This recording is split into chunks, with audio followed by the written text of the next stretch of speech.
fine. Did you get a link from my judicial assistant? I have not yet. I wanted to confirm with you first. That's fine. When do you anticipate this person testifying? Originally she was going to be second, but that's going to have to be changed in order. So I need enough time for the daughter who's going to be testifying now second to go back to home. Maybe after lunch first thing. Okay. I'll send an email right now to my judicial assistant asking her to share the link with everyone. Thank you so much. And Judge, so Miss Butler is kind of elderly, and I expect, I could be wrong, but I expect that she's going to have some difficulty with the computer and, like, for example, opening up and referring to all the PDFs that Mr.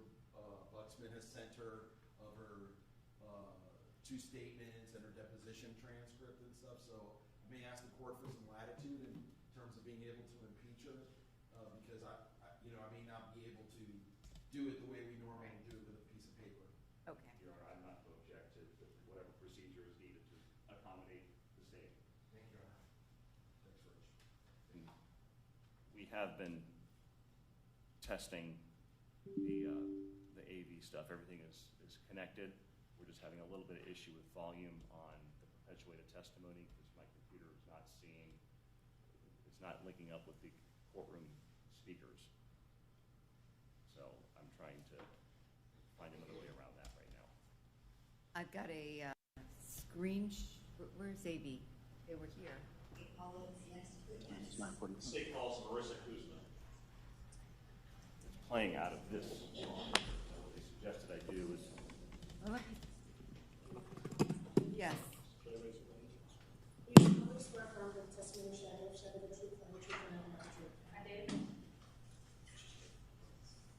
should be coming up. Let me see. You can state your name and spell your last name for the court reporter, please. Got it. My name is Marissa Kuzma. All right, we don't need them. You'll have to turn it off on the monitor. Thank you, Your Honor. If we're getting a verbal. Please introduce yourself again to the jury. Marissa Kuzma, Where do you work now? the Orlando Police Department. I don't think it's coming over the monitor anymore. I am currently an investigator in the Okay. police homicide unit. Well, Herman, today is February 17th. It's my understanding at the time of this trial, you're going to be out of the country. yeah, if they had come up here, they would have seen that it was off the record.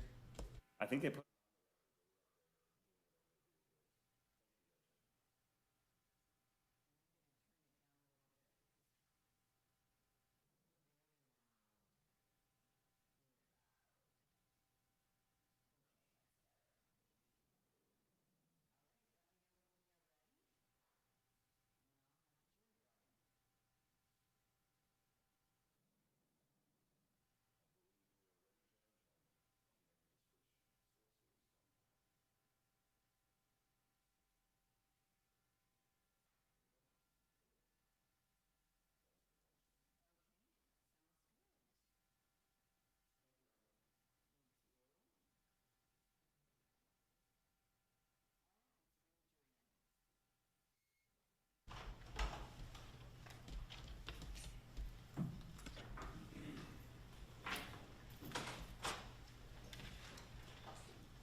be seated.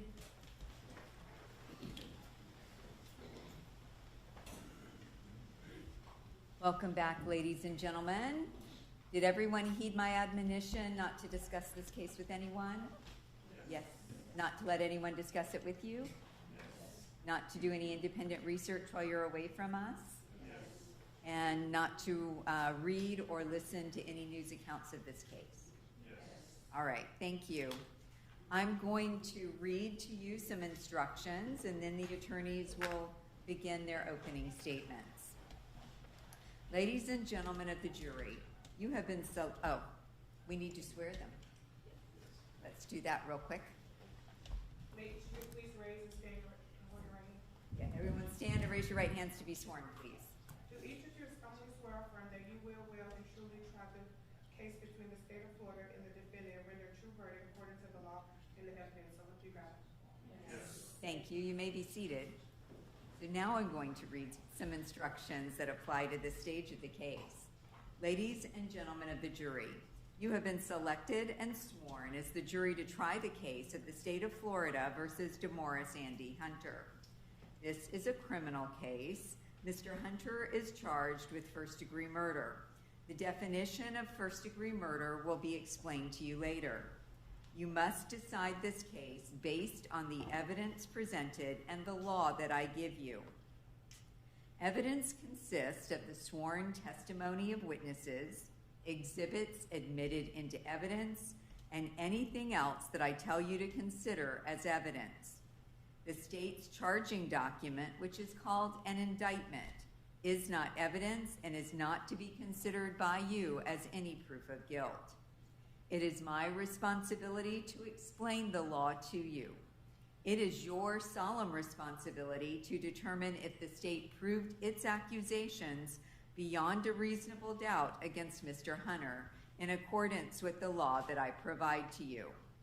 Thus, the province of the jury and the province of the court are well defined, and they do not overlap. This is one of the fundamental principles of our system of justice. Before proceeding further, it will be helpful if you understand how a trial is conducted.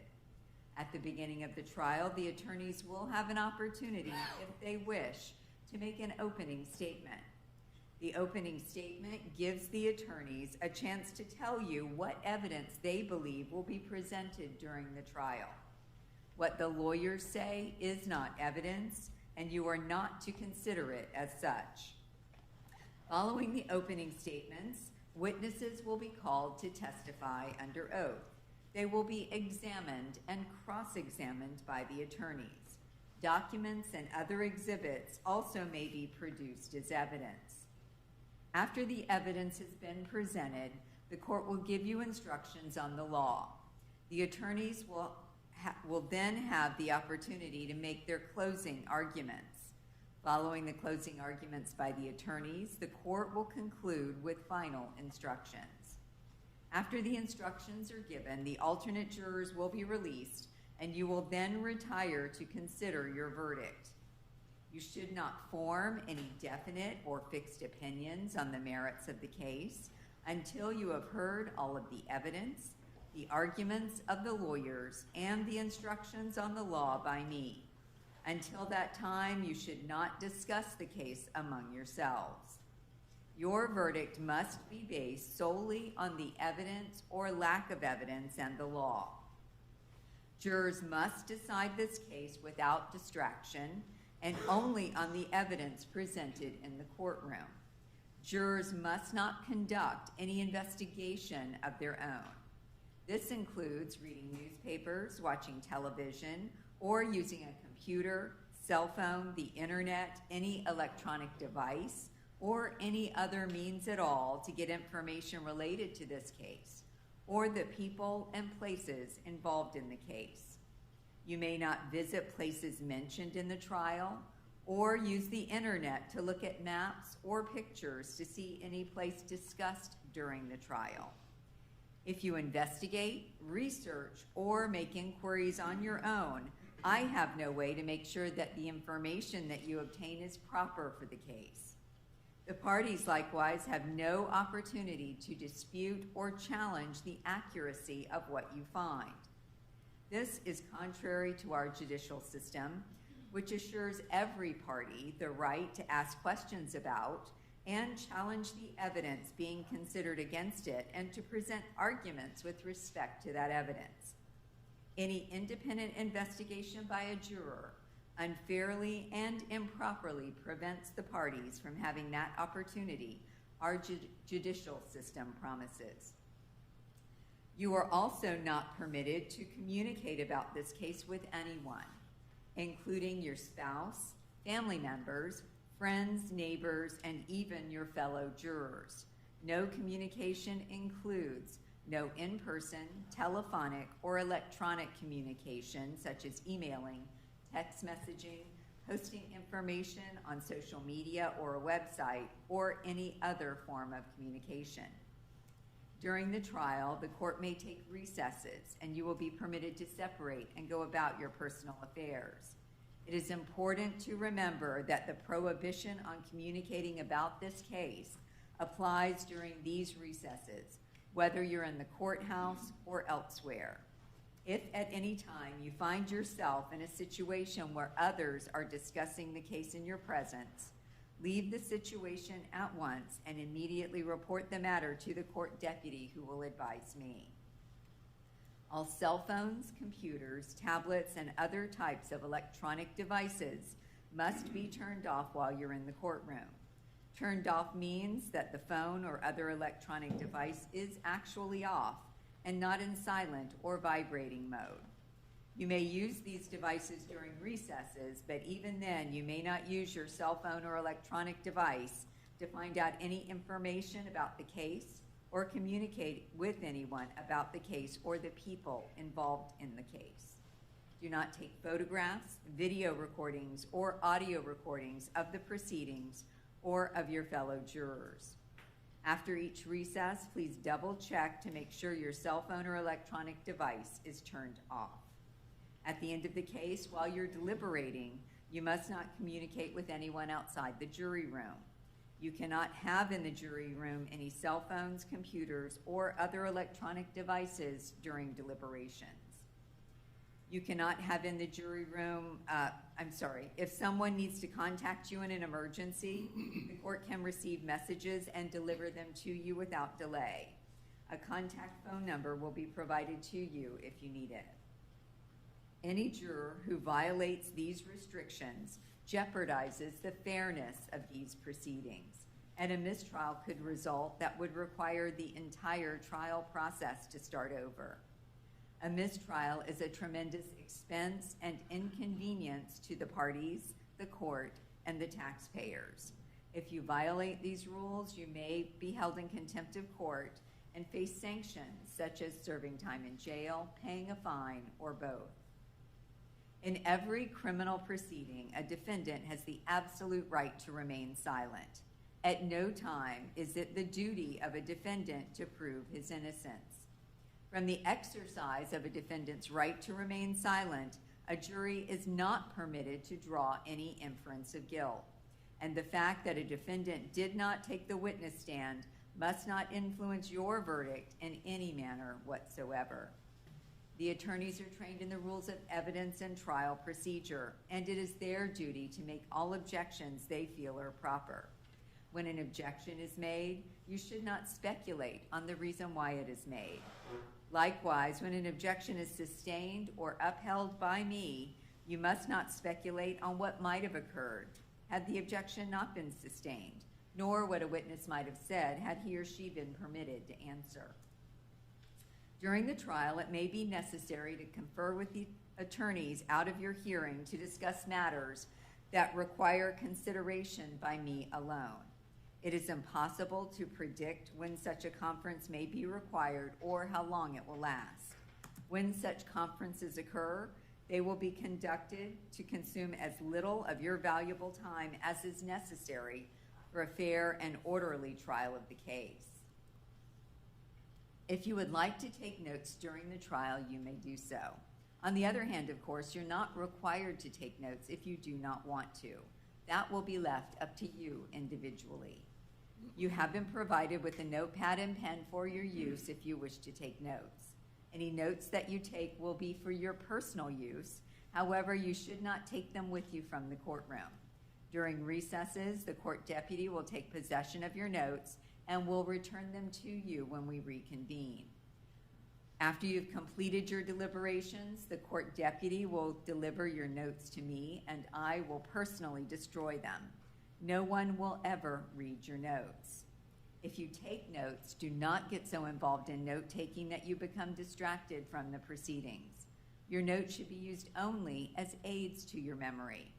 Whether or not you take notes, you should rely on your memory of the evidence, and you should not be unduly influenced by the notes of other jurors.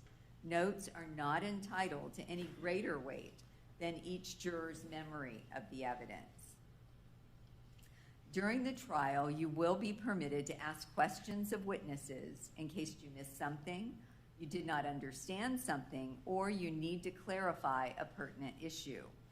The rules of evidence apply regardless of whether a question is asked by the attorneys, by me, or by you. Therefore, there may be a legal reason why I will not ask your question. If I do not ask your question, you must not hold that against any of the parties. You must not discuss it with other jurors, and please do not take it personally. Subject to that understanding, this is how we will proceed. When the attorneys have finished asking their questions, please raise your hand to get my attention. I will give you time to write your question on a clean piece of paper and give the paper to the court deputy. It is important to know that if you have a question you believe should be asked of a witness, you must raise your hand and request that I ask the witness the question before the witness leaves the witness stand. You will not have an opportunity to ask the witness a question once the witness leaves the courtroom. After you raise your hand and give the note to the court deputy, I will then confer privately with the attorneys. If I ask your question, the witness will answer, and the attorneys may follow up if they choose. The questioning of witnesses is the primary responsibility of the attorneys. If your question is not asked, you must not discuss it with the other jurors or hold it against either party. You are not obligated to ask any questions, but if it will help your understanding of the case, you may do so. And with those instructions, I will turn it over to the attorneys to make their opening statements. On behalf of the state of Florida. Please the court, counsel. Good morning, ladies and gentlemen. Like we told y'all last week, my name is Ken Hunley, along with Richard Buxman, who is sitting at the council table with me. We represent the state of Florida in this proceeding. First of all, let me thank you for your service. Our system of justice has relied on jurors for well over 3 centuries. Without people just like you throughout history, our judicial system would fail to function. Without jurors, we do not have a judicial system. Because of that, you are extremely important to the system, and we sincerely do appreciate your service. We will try to make this process as painless as possible, but I understand that there are sacrifices that you are making to be here. We are sympathetic to that, and we will make every possible effort not to waste your time. Now, having said that, let's turn to what this case is really about. Like Judge Munyon said, what I say in opening statement and what defense counsel says in opening statement is not evidence. This is what we expect the evidence will show you. With that, let me try to tell you the story about what this case is really about. In 2002, Theresa Green lived in Orlando, Florida. She worked at Florida Hospital. Her address was apartment 11 at 3216 Cornell Avenue, which is within the city limits of Orlando. Across the hall from apartment 11 to apartment 12. And this is a second-story apartment. The stairwell leading up, apartment 11 on one side of the stairwell, landing apartment 12 on the other side of the stairwell landing. Joseph and Joyce Butler lived in apartment 12.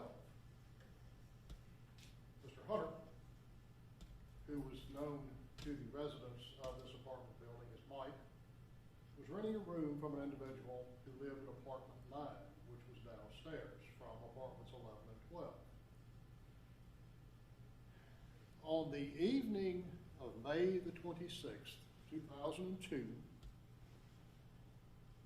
there was a small party hosted by Joyce and Joseph Butler. And let me back up just a minute.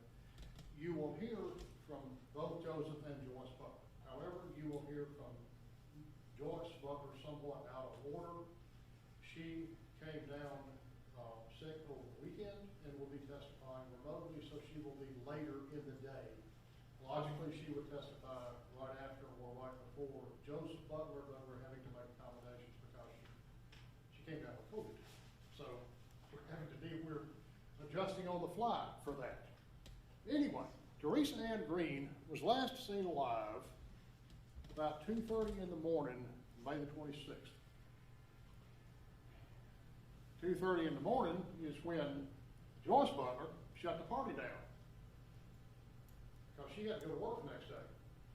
So Joseph Butler kicked everybody out. Theresa Green was attending this party with a gentleman then known to everyone as Mike. Now we know that was Demorris Hunter. Everybody leaves the party. Everyone returns to their residences. Mr. Hunter and Ms. Green go to apartment 11. A few minutes later, a lady named Lida Green, I believe is her name, who is Ms. Butler's daughter, goes over to check on Theresa Green and knocks on the door of apartment 11. Mr. Hunter answers the door. Ms. Green inquires about Ms. Green's well-being. And he says, she was upset, but she's calm now. A few minutes later, she goes back, checks again, knocks on the door, there's no answer. Now, at 7 o'clock the next morning, Mr. Hunter knocks on Joseph and Joyce Butler's door and asks to speak to Joseph. 7 o'clock Sunday morning. Then, Mr. Butler is asked by Demorris Hunter to follow Mr. Hunter, who was driving the car belonging to Theresa Green. I said Lida Green, I meant Lida Moore, my apologies. Too many names and I get them all mixed up. Anyway, Mr. Hunter had never been seen to drive Ms. Green's car before, but he was driving it this Sunday morning. And he asks Mr. Butler to follow him in a van that Mr. Hunter was using at the time, an older former work van, I believe the evidence will show. And Mr. Butler does this. They set out driving towards town. Mr. Hunter parks the victim's vehicle.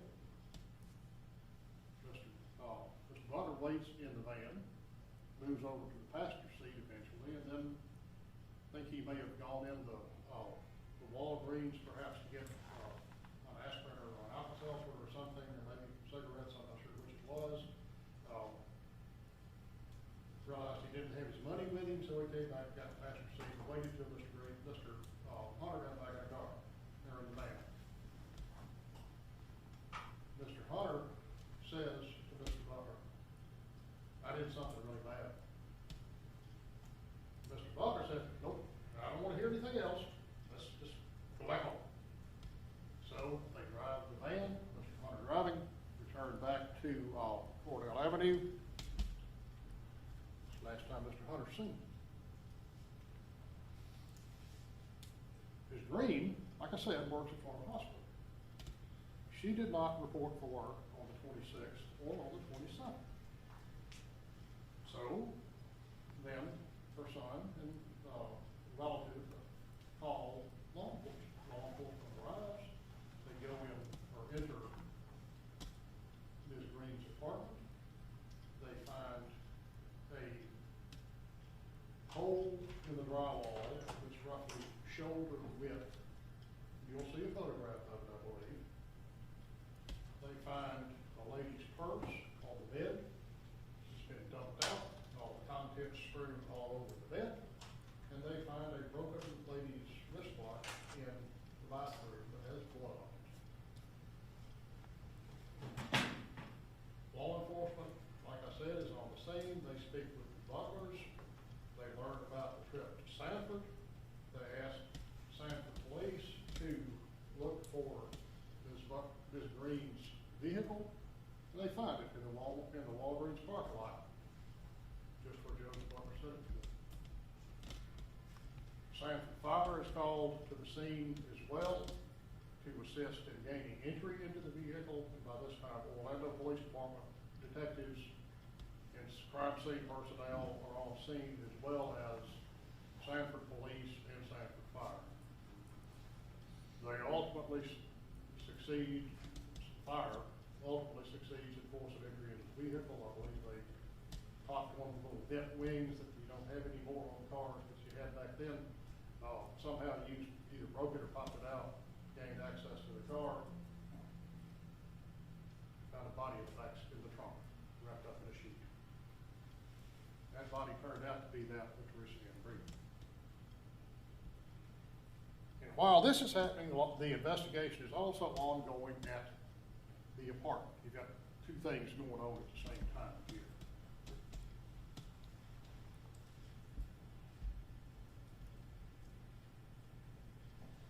The van belonged to another individual, and like I said, it was being made available to Mr. Hunter for his use. The van is ultimately reported as stolen. The van is ultimately found burning on the side of the road in Houston, Texas. A warrant by this time had been issued for Mr. Hunter, who had been identified as Demorris Hunter, rather than the name that people knew him by as Mike. A warrant had been issued for his arrest. And Mr. Hunter was ultimately taken into custody in Houston, Texas.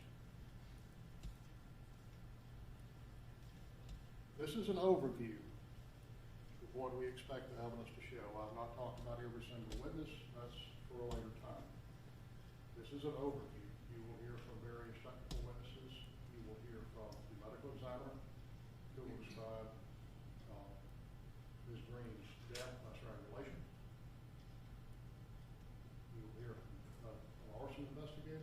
You will hear from crime scene investigators. You'll hear from detectives. And you'll hear from civilian witnesses. At the conclusion of this evidence, the state will ask you to return the verdict finding Mr. Hunter guilty as charged of murder in first degree. Thank you. Mr. Sell?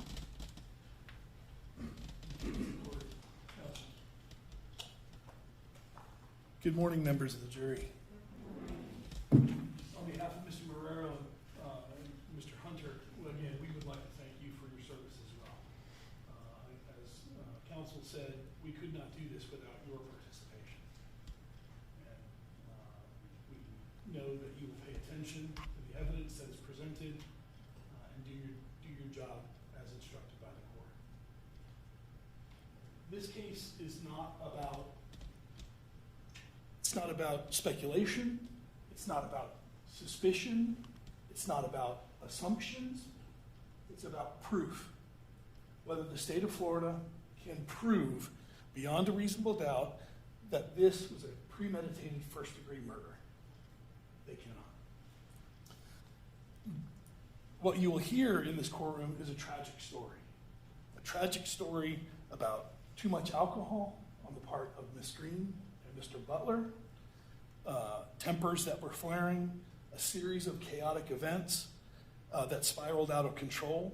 But what you will not hear is any credible, reliable evidence that this defendant planned, intended, or carried out a deliberate killing. Before I go into what we anticipate the evidence to show, in essence, we're asking you to bake a cake. Before I do that, it's probably important that I give you a little bit of directions in terms of what you can consider. And we anticipate at the close of the case, the judge will read to you a jury instruction with regard to the weighing of the evidence. And I think it's important, before you hear any evidence, that you're reminded about what you can consider when you are weighing the evidence. It's up to you to decide what evidence is reliable. You should use your common sense in deciding which is the best evidence and which evidence should not be relied upon in considering your verdict. You may find some of the evidence not reliable or less reliable than other evidence. You should consider how the witness acted as well as what they said. Some things that you should consider are: did the witness seem to have an opportunity to see or know the things about which the witness testified? Did the witness seem to have an accurate memory? Was the witness honest and straightforward in answering the attorney's questions? Did the witness have some interest in how the outcome should be decided? Does the witness testimony agree with other testimony and other evidence in this case? Has the witness been offered or received any money or preferred treatment or benefit in order to get the witness to testify? Had any pressure or threat been used against the witness that affected the truth of the witness's testimony? And did the witness at some time or other time make a statement that is inconsistent with the testimony that they gave in court? Has the witness been convicted of a felony or a misdemeanor involving dishonesty or false statement? And does the witness have a general reputation for dishonesty or truthfulness?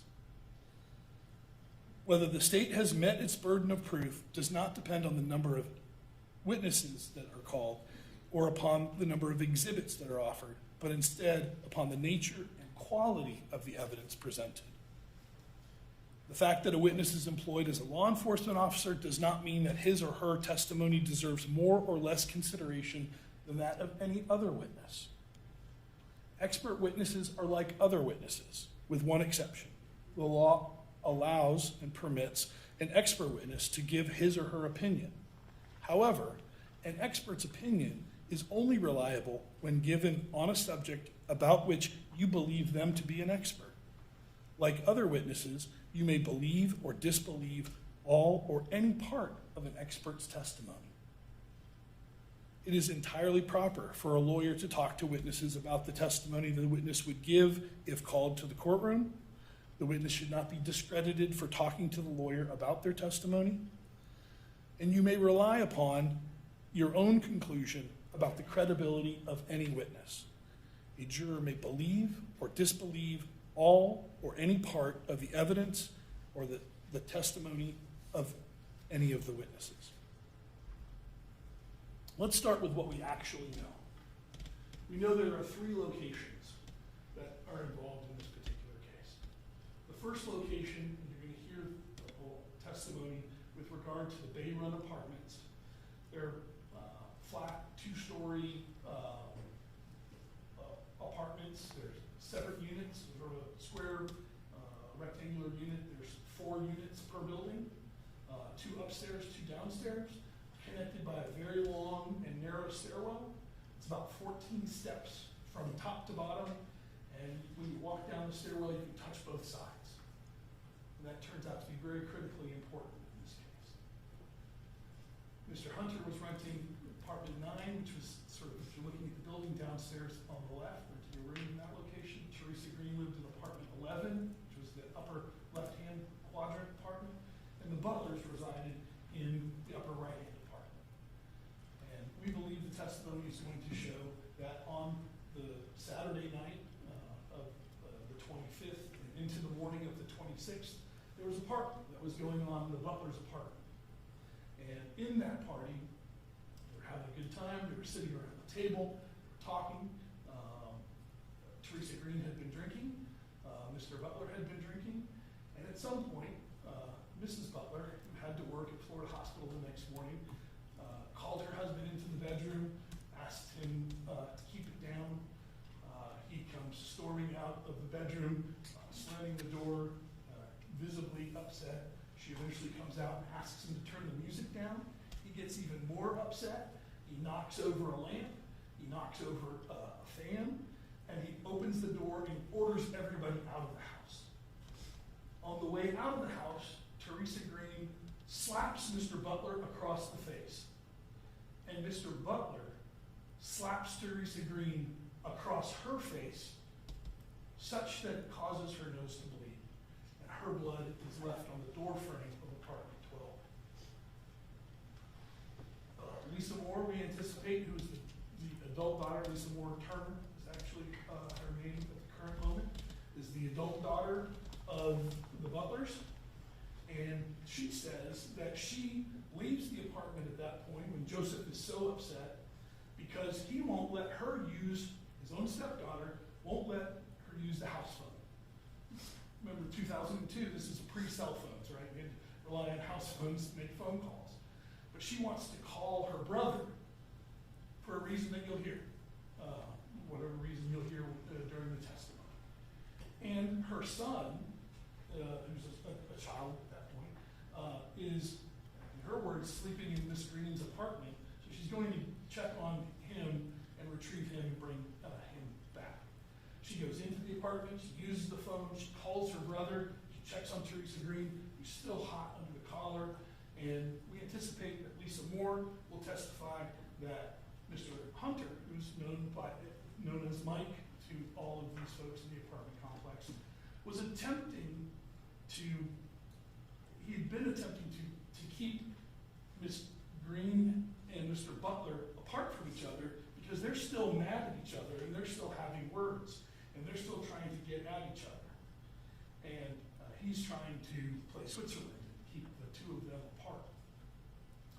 And while all of that is happening at the top of these stairs in between apartments 11 and 12, we believe the testimony will be, the Butlers will say that Theresa Green was grabbing onto Mike, and what Mr. Hunter was saying to Miss Green, why are you mad at me? Why are you trying to fight me? And Miss Green was kicking at Mr. Hunter, and that trying to still get at Joseph Butler, who had slapped her across the face and caused her to have a bloody nose. And during that tussle at the top of the stairs, that Mr. Hunter fell over backwards down the stairs on his back, and that Miss Green fell over top of him, and they fell all the way from the top of the stairs to the bottom of the stairs, all 14 stairs. We believe Lisa Moore will testify that she saw all of that take place and happen, and that she saw that happen, and that she saw Miss Green get back up, and that Mr. Hunter got back up, and that they went back up into apartment 11. Miss Moore will say that she got her son, it's 2:30 in the morning now, she brought her son down to her car, down at the bottom of the stairwell of the apartment, placed her son in that car, and that she went back and forth, up and down the stairs. She knocked on the door trying to use the phone again, presumptively to call her brother again. And at that point, Mr. Hunter came to the door and said, Miss Green is trying to calm down. Now is not a good time to come in. And that she then went back into her stepfather and mother's apartment. And as she was going back and forth, she waited at the bottom of the stairs. Her brother eventually arrived at 3 o'clock. There was another neighbor that they were actually talking to at the bottom of the stairs. And she said she knocked at the top of the stairs again, but no one answered. And that was the last time that she saw Theresa. The other location that we're talking about factually that we believe the testimony will come out is that testimony will come out that Theresa Green's vehicle was found in Sanford, Florida, which is about 15 miles from the location of the apartments. Remember, these apartments are on the corner of Parr and I-4, flat top roofs right there at that location. If you've ever taken that western on-ramp to I-4 from Parr, that's the location. Those apartments are right there. at that location. And the location of Theresa Green's car was located at CVS in Sanford, Florida, about 11 miles or 12 miles up I-4, about 5 miles east, in the heart of Sanford. And that Joseph Butler will testify, and Joyce Butler will testify, that Mr. Hunter knocked on their door at 7 o'clock in the morning and asked Mr. Butler to drive his van, the white van that he had use of, to that location, and that left Theresa Green's vehicle there. Again, it's very important, I think, for you guys to make decisions about what evidence you find to be credible versus not credible. And after that, Mr. Butler allegedly went in the store to get an Alka-Seltzer. He says he came out. He says that Mr. Hunter said, "I did a bad thing." He says nothing else. He says, "I don't want to hear anything else." He gets in the car and they drive back, and that's the end of that conversation. And that was 7 o'clock on Sunday morning, May 26th. Miss Green's son doesn't come back to the apartment until Monday, the 27th, at around 3 in the afternoon. He gets a phone call from his grandmother, or calls his grandmother. After he gets to the apartment, he finds the apartment door unlocked, the lights are on, the contents of the purse are upside down on the bed. There's a broken watch on the floor that he then puts on the bathroom counter. He then goes and knocks on the Butler's apartment door, apartment 12, and Joseph Butler never tells him the truth. Never says, "Your mother fell down the stairs on Saturday night. Your mother slapped me in the face and I slapped her back on Saturday night." Mr. Butler never says, "Mr. Hunter asked me to drive and follow your mother's vehicle to Sanford." He never says any of that to the middle school age child of Mrs. Green who came back from spending the weekend at a friend's house. It's not until later that evening, when the police arrive at the location, that the Butlers then decide that they're going to talk to the police or cooperate with the police. So during all of this, Joseph Butler Sunday morning never calls the police. Sunday afternoon never calls the police. Monday morning never calls the police. Lisa Moore never calls the police on Sunday morning, on Sunday afternoon, on Monday morning, on Monday afternoon. Mrs. Butler never calls the police on Monday morning or Sunday morning or Sunday afternoon or Monday morning or Monday afternoon. It's not till the police show up, because Octavius Hayes, the daughter of Theresa Green, and Theresa Green's mother arrive at the location saying, "I've got a call. She didn't go to work on Monday morning. We don't know where she is." The other location that we're talking about is in Texas, Houston, Texas. And the van that Mr. Hunter had access to or driving to is found burnt in a location on the line of the city of Houston and Harris County, which is the county that Houston is in. You'll hear testimony from an arson investigator that will say that the vehicle was burnt out, but the arson investigator will say, never took any samples from inside the vehicle, didn't pull any DNA or fingerprints, have no idea when it actually burnt, knew where the fire started, had no idea what the accelerant was, couldn't tell you if Mrs. O'Leary's cow kicked over a lantern in the back of that van and started a fire. And that there's no beneficial evidence or no evidence linking Demorris Hunter to that van, to that fire, or to that location. You'll also hear forensically from the experts in this case that the Oldsmobile that Ms. Green drove, where unfortunately, again in this tragic story, her body was found in the back of, that there's no DNA that links Mr. Hunter to driving that vehicle. There's no fingerprints on the trunk of that vehicle. There's no fingerprints on the steering wheel or on a door handle or a window or anything that links Mr. Hunter to that location. There's no videotape inside the Walgreens, outside the Walgreens, or anywhere between Parr and Sanford that links Mr. Hunter having driven that vehicle to that location. And you'll hear forensically from the city of Orlando forensic experts that there is nothing that links Mr. Hunter forensically to harming Mrs. Green in any way.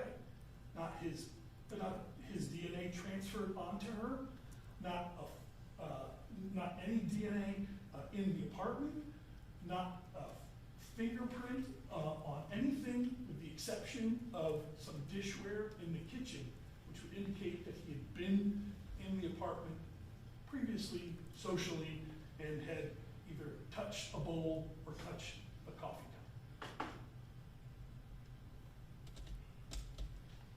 cup.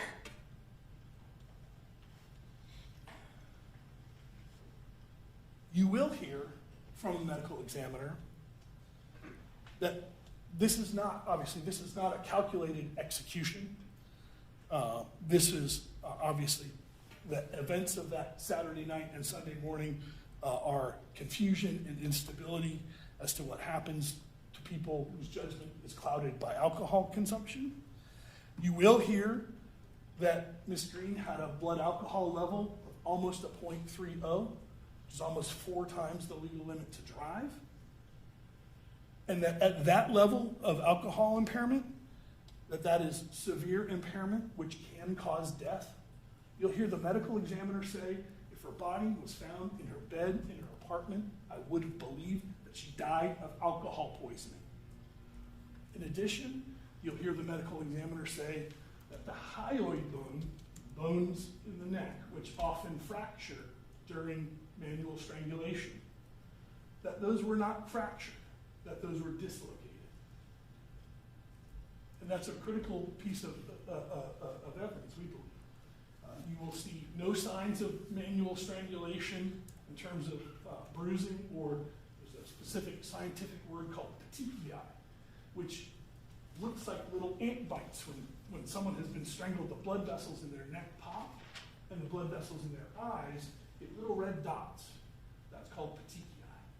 Listen for that. You'll see an absence of that in this case. There are no eyewitnesses to any killing. No one saw my client harm this woman in any way in her apartment. There's no forensic evidence tying Mr. Hunter to the apartment, with the exception of the fingerprints I mentioned earlier on the dishware. The state wants you to conclude that this was an intentional murder, yet their own medical evidence opens the door to accidental death. Talked about the Butlers, which we believe are the state's star witnesses in this case, the fact that they did not notify the police, the fact that they were untruthful to the middle school age child of the victim, and they were initially uncooperative or less than forthcoming to investigators.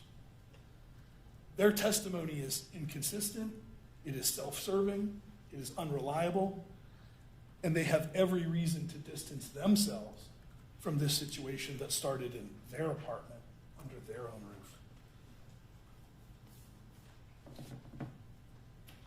Mr. Hunter did leave to go to Texas, and leaving alone does not prove murder, does not prove premeditation, does not prove intent. Sometimes people panic in situations, but also you'll hear, we believe you'll hear evidence that Mr. Hunter was, this is May 28th or 25th, 26th, 27th. The 27th is Memorial Day weekend of 2002. The location that Mr. Hunter was renting, that individual had to be out at the end of the month. And we will argue to you, or believe that the testimony will show that the reason there was a party or a celebration in the Butler's apartment was to celebrate Mr. Hunter leaving that location, that he was actually already leaving.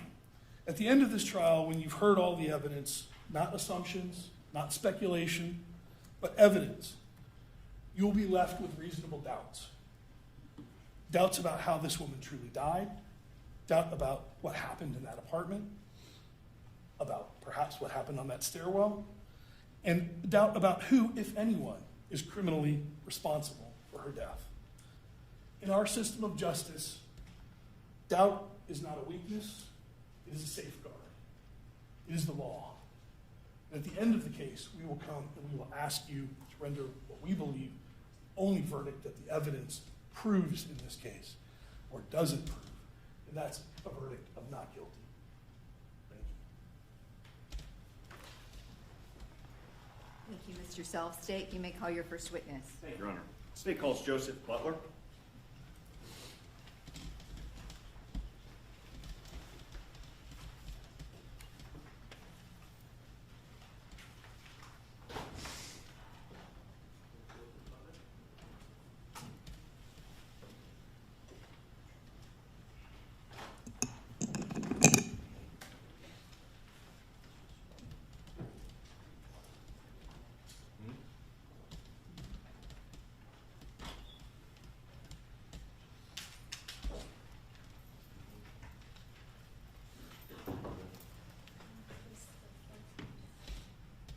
Do you solemnly swear affirm that the testimony you shall give shall be the truth and the truth and nothing but the truth? Yes. You can be seated, sir.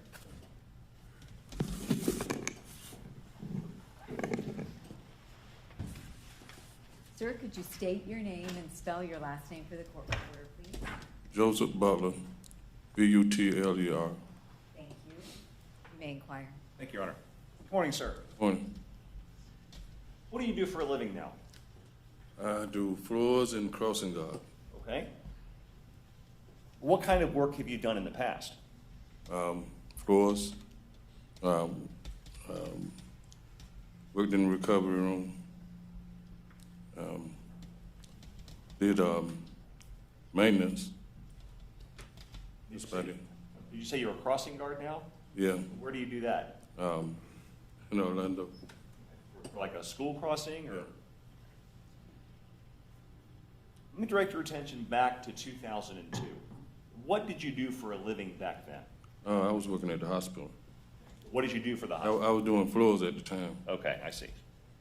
And where did you live back then? In the apartments. Do you remember the name of the apartment? Nah. Okay. Was the apartment that you lived in located at 3216 Cornell Avenue, specifically apartment 12? Yes. All right. Was that in Orange County? I think so, yes. Okay.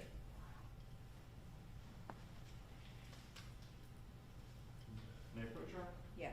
Showing up to mark the state's exhibit H for identification. Do you recognize what that photograph shows? Yes, yes. What is that? That's the apartment. Is that the apartment that you lived in? It's kind of an updated picture of it. Yeah, that's it. That's it. Does it fairly accurately show what the apartment looked like then? Yes. This time, state would move H into evidence as states 7. Any objection? No, ma'am, no objection. Your If- defense. It will be admitted as state 7. Is that published? May. Okay. Is this the apartment that I just showed you? Mm-hmm. Okay. Is that a yes? Yes. All right. How was this apartment complex set up? How many floors, first of all? First and second floor. I'm sorry? First and second floor. Okay. So we see, I don't know if, can you see down here? Okay, if you turn around and look behind you, we see a couple entrances. How many entrances were there to get into the main apartment complex? 2, I think. Okay, and are those below, like the lights that we see above by the roof? Yes. All right. Now, if you come in there, there's just one entrance in there going in there, to go upstairs and downstairs. And if you walk into the main entrance, which is the stairwell, how many apartments are on the first floor that you can access from that main entrance? On the first floor? Yes, sir. 2. Okay, and if you walk up the stairs, how many apartments are on the top floor? 2. Where was your apartment, apartment number 12, located? Upstairs. on the right. And who did you live there with at the time? My wife and What's her name? Joyce, Butler. What did she do back in 2002? She worked at the hospital. Did you know a woman named Theresa Green? That was my neighbor. May I approach her? Nay. Showing you what's been marked as State's Exhibit I for identification. Do you recognize the person in that photograph? Yes. Who is that? I'm sorry? It must be. Your Don't feet know were- I told you about it. You have a medical issue with your feet? Yeah. You doing okay? Yeah, I'm all right right now. Go ahead. Okay. Who is in this photograph? Teresa. Does this fairly accurately show what she looked like back then? Yes. This time, State will move I into evidence as State's 8. No objection, Your Honor. It will be admitted as State's 8. Publish. You may. Is this Miss Green we see in the photo here? Yes. Where did she live in relation to your apartment? Across the hall. So if you were in 12, was she in 11 right across? Yes. What did she do for a living? She worked at the hospital, but I just didn't never know what it really was. It appears that you worked at the hospital, so did your then wife, and so did Miss Green. Did the people in this apartment complex, did a lot of them work in the hospital? Yes, most of them all of them. Do you ever remember Miss Green working in the labor and delivery department? I know she's still there, yeah.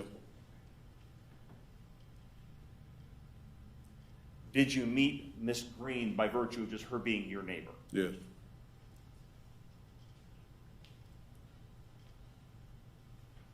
Had you been in her apartment following the period of time that she went missing? When she went missing? Yes, after she went missing and after you found out that she had been killed. Yeah, I went in there. Okay. Her son came and got me. Did you see anything unusual in her apartment when you looked in there? Yes, there's a big hole in the wall.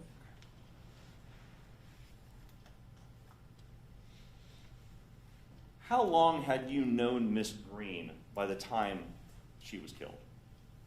I don't have a known her. I haven't known her that long.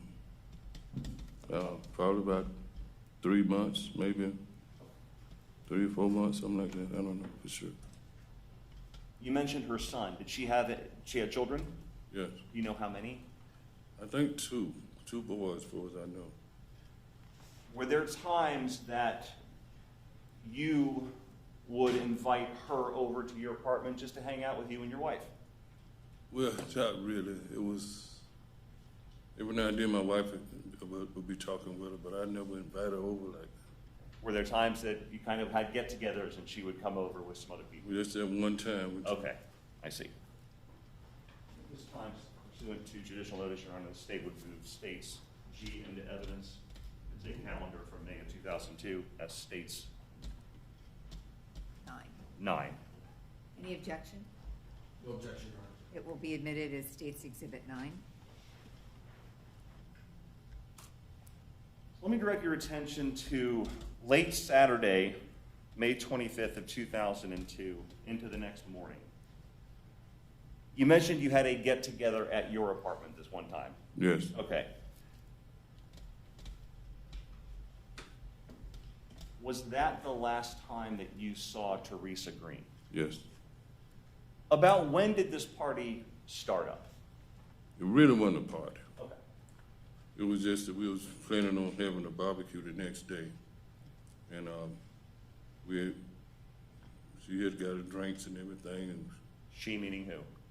well, She said she got drinks. Who got she got drinks. She just got drinks when we went to the store. Who got drinks? She did. Your mom, your wife, or Miss Green? My wife wasn't no drinker. Okay, so Miss Green got drinks. Yeah, yeah. Okay. So when we went to the store and came back, she was already lit up. She had been drinking already. Oh, yeah, yeah, yeah. Okay. She was already.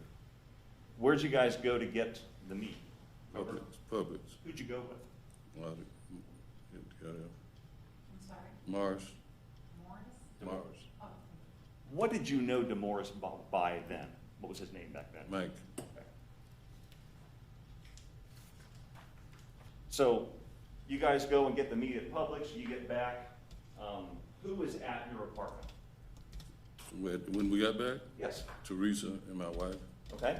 So at this point, is it the four of you kind of hanging out at the apartment, barbecuing? Well, no, we went barbecuing. It was the next day. Okay, it was for the It next was just day. going to get the stuff for the next day. I understand. Who is Lisa Moore? That's my stepdaughter. All right.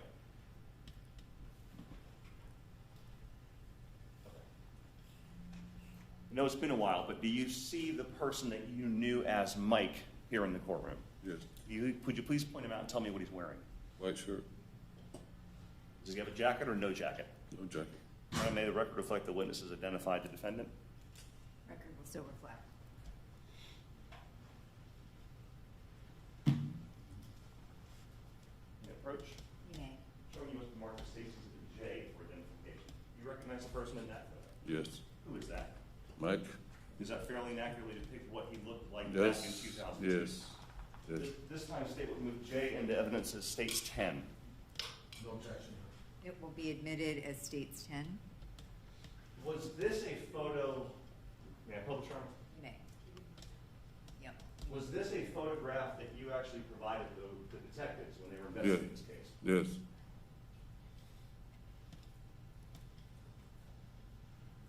Describe the defendant's appearance back then. His appearance? Yes, sir. He looked just like that on that picture he's back there all the time. Okay. Where did the defendant live in relation to you back then? Downstairs. I don't know apartment number, but he was downstairs in the same cluster. Okay, so it was like right down the same stairwell as yours? Mm-hmm. Is that a yes? Yes. Do you remember if his apartment number was 9? I'm not for sure about the apartment number. Did the defendant work at the hospital with you guys? No. About how long had you known the defendant the night that this get-together happened? Wasn't known. Probably about 3 weeks. What? A relatively short time. Yeah, sure. Did the defendant live in that apartment right downstairs alone or with anybody else? No.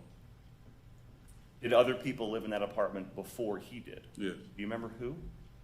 What was his name? Can't think his name right. That's okay. Humphrey. Humphrey. His name was Humphrey. Okay. Him and his girlfriend stayed there. So this get-together at your apartment, what was going on? I mean, what were you guys doing? Just hanging out? Yeah, well, when we got back, she was already about too drunk already, and we was just drinking and talking. And then my wife had went to sleep, and she came out and said she was too loud. So It was too loud? Yeah, and I turned the radio down, and she said she come out again. She got to go home. Okay. And so she came out again because it was still too loud. So she told her we had to go home. I said, okay, we'll do this tomorrow. All right. So Just let me stop you there real quick. At the point where this party is shut down, had you been drinking? yeah, a little bit, yeah, Okay. yeah. Had Miss Green been drinking? You said she was Yes, pretty drunk? Mm-hmm. Okay. What about the defendant? Had he been drinking? No, Was Lisa Moore there as well at this time, your stepdaughter? no, At some point, did she arrive? yeah. Why did your then wife, want the party to shut down? But she had to go to work. Okay. She- So at about 2:30 or so, is this when the party basically is shut down by your wife? was it that time? I don't know. But maybe. Okay, sometime in the early morning hours. Yes, yes. Understood.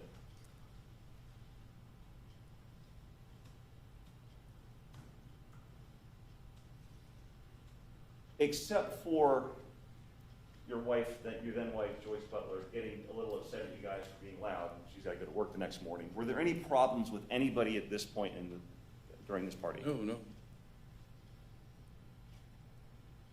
So when your wife shuts the party down and you're basically telling everybody, look, we got to go, what happens between you and Theresa Green at that point? Oh, well, you got mad and slapped me. And I tapped her back. I didn't really slap her. So I just tapped her and said, let's go home. We'll do this tomorrow. And where'd you slap her? It's the same place she slapped me, Where? right there in the face. Okay, so she slaps you in the face, you slap her back in the Yeah. face, and we're like, we're done. Yeah, mm-hmm. Do you know what caused her to slap you in the face? Was there an argument? Was No argument, she just hauled off and slapped. Okay. Did that happen inside your apartment or outside? Inside the apartment. I'm sorry? Inside. Inside, okay.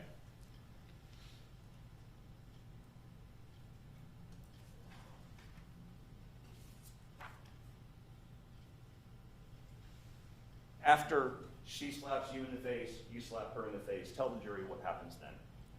Okay, we goes outside the door by the stairs, and Mac gets on the first floor. What was on the first floor?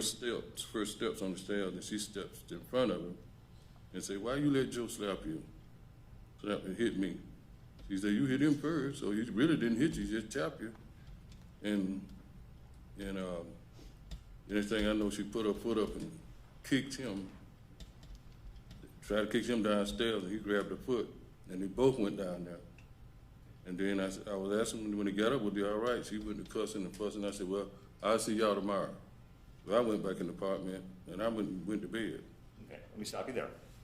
So outside of your apartment and the stairwell is when she basically kicks at the defendant, and they both go tumbling down the stairs. Yes. And at this point, is this when, was your stepdaughter there at this point? I don't think she was there yet. Okay. I'm not pretty sure, but I don't think she was. Okay.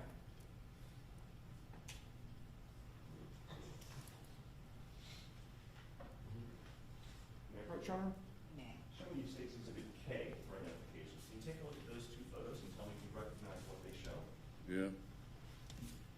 Take a look at the other one as well, please. It's another one?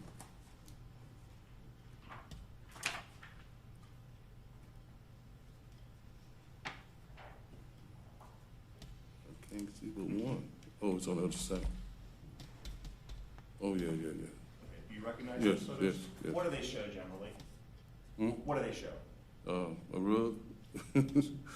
There's some there, like it's tore up. What area of the apartment or the building does that show? That's the top floor. Okay, is that the stairwell? Yeah. Okay. Do these fairly and accurately depict what the stairwell looked like? Yes. Okay, Yes. and I know there's some paper down there Mhm. that law enforcement, that wasn't there. Yeah, that wasn't there. Okay. At this time, State would move K into evidence to State's 11, or, yeah, 11. No objection, Your Honor. It will be admitted as States 11. Publish. May. Showing you photograph 1 of State's 11.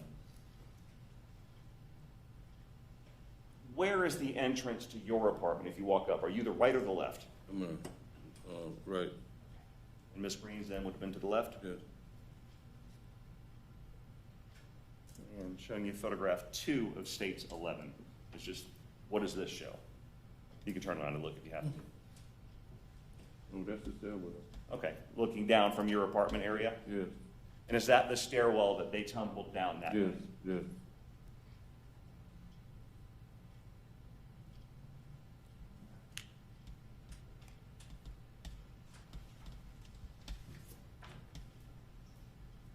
When they tumbled down the stairs, did they go all the way down to the bottom part? All the way to the bottom.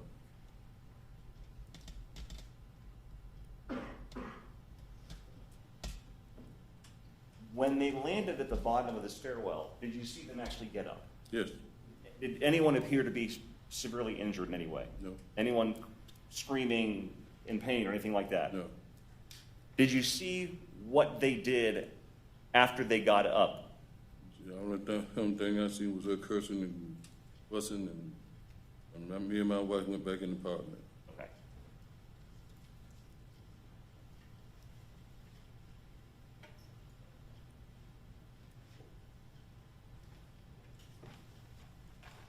So you and your wife go back to the apartment. Did you have to work the next day?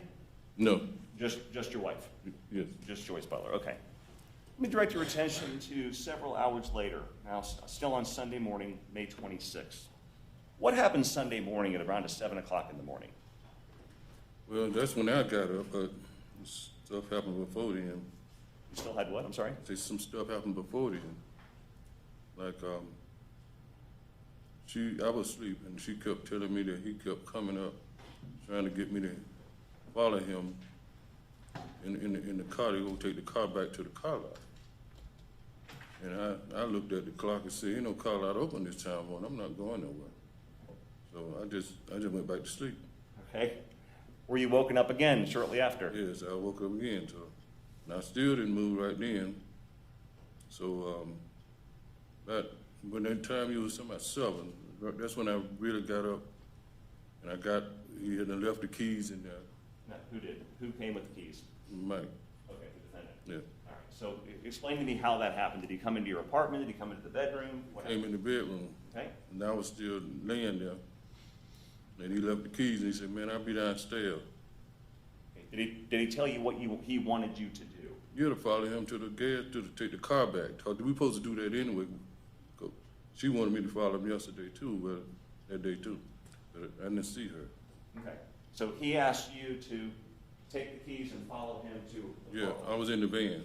You were in a van. Yeah, he was in the car, her car. Describe the van to me.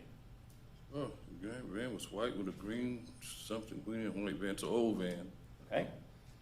And was that the vehicle you drove? Yes, What vehicle did the defendant drive? he drove her vehicle. What car was that? It was an Oldsmobile, Do you remember what color? grayish white or something like that. I'm sorry, what was it? Grayish white, Grayish white?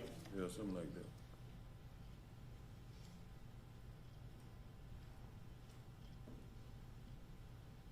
Did the defendant say anything about where Theresa Green was? No, Did you see Theresa Green at any time this morning? no,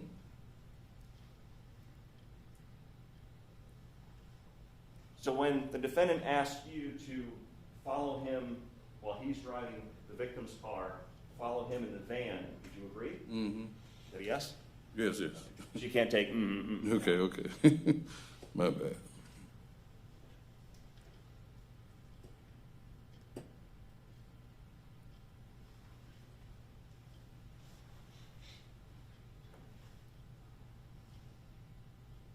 Was that van owned, to your knowledge, owned by the defendant? No, Okay. Do you know who owned the van? guy named Pete on the van. Okay. Do you know Pete's real name? No,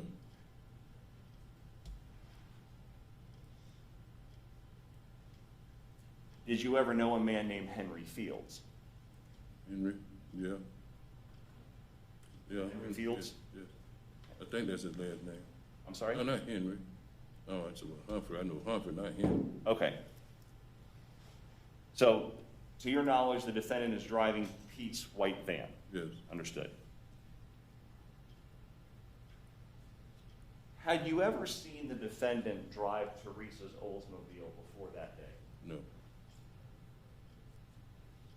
Could you see anybody else in Miss Green's white Oldsmobile except for the defendant? Yeah, no, I couldn't see nobody. Where did you end up going following the defendant? Ended up in Sanford. And was the car lot in Sanford, or was the car lot? I didn't know where the car lot was. I'm just following. You're just following. All right. So where did you end up in Sanford? At a Walgreens. How far away is this Walgreens from your apartment complex? Ooh. Well, that's a long way. That's at least 10 miles or more, maybe longer. Can I approach her? Show me what the marker states exhibit L. Do you recognize the vehicle in that photograph? That's the building. What is that? It's an Oldsmobile. Is that Miss Green's Green, vehicle? yeah, yes. Does this fairly inaccurately depict what her vehicle looked like back then? Yes. This time statement L into evidence as states 12. No objection, Your Honor. It will be admitted as states 12. Publish. May. Is this the photograph I just showed you? Yes, that's it. Okay.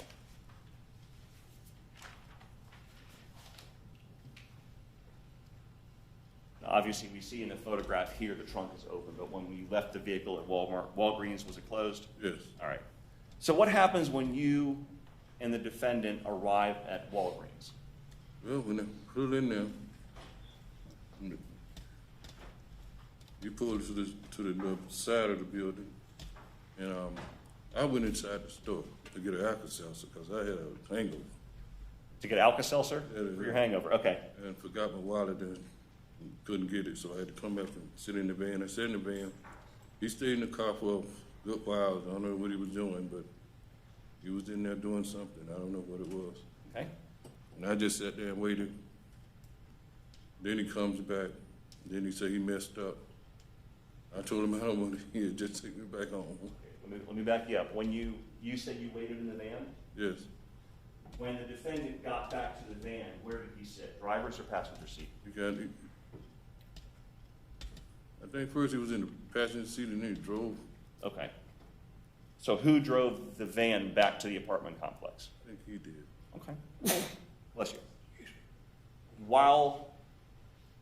After he got into the van with you, Mm-hmm. you mentioned he said something. What did he say to you? He said I messed up. Messed up? Yeah, I say I don't know what I hear. Man, you done messed up and way over here and you got me in this mess. Did he give you any more details as far as what he meant by Oh that? no, I didn't even want to know what he was talking Okay. about. 'Cause I kind of figured something went wrong with him and her. Did you find it unusual that he asked you to follow him and Theresa somewhere, or follow in Theresa's car, but then left the car at Walgreens? Yes, I found out when I didn't see her come and tell me that. Do you know what he did with the keys to Theresa's car? No, Where did you guys go after you left Walgreens in that white van? back to the house. I went back home. During your interaction with the defendant that morning, did you see any obvious injuries on him? Well, I seen a little redness on his face, like, but other than that, I didn't see no. Any blood? No, Any torn clothing? no, I didn't see nothing.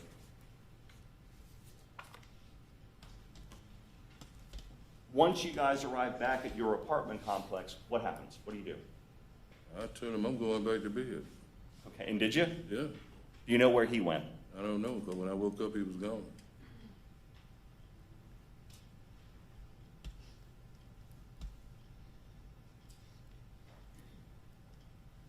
From the point that you left him at that apartment complex that morning after dropping Theresa Green's car off at Walgreens to today, have you seen the defendant? Have I seen him? Yes. Nope. The next day, I believe it's Monday the 27th, did you make contact with Theresa Green's son, Octavius? Yes. Did he ask you anything? Yeah. What did he ask you? He asked me have I seen his mama. And I told him I hadn't seen her since it was Saturday, I guess. Since when? I'm sorry. Saturday, I think that was when the last time, Saturday. Did you tell him anything about the whole No. slapping thing? No, Was it significant to you to tell him that? no, it wasn't. Did you tell him anything about following the defendant dropping the car off? No, I didn't tell him about that either. Why not? I don't know, I just didn't tell him. Okay.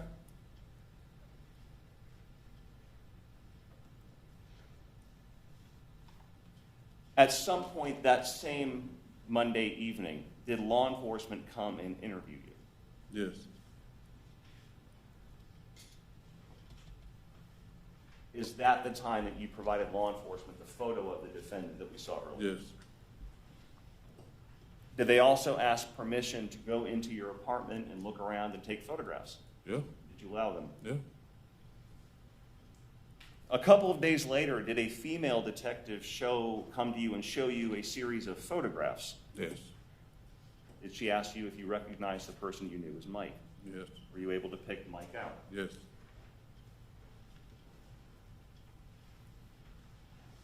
May I approach him? Show me what the marked the state's exhibit. M as in Mary. Can you take a look at that exhibit and tell me if you recognize your signature? yeah, that's right, And your initials? yes, Is this a true, accurate copy of the document you filled out? yes, yes, yes. Thank you.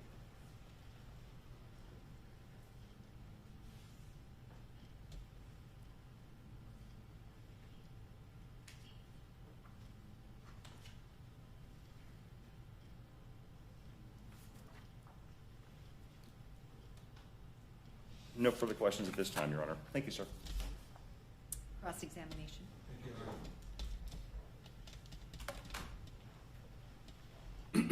Morning, Mr. Butler. How are you? Sir? All right? All right. All right. So I'm going to ask you some questions, and I'm going to try to pose the questions to you in such a way that you can easily answer yes or no. All right?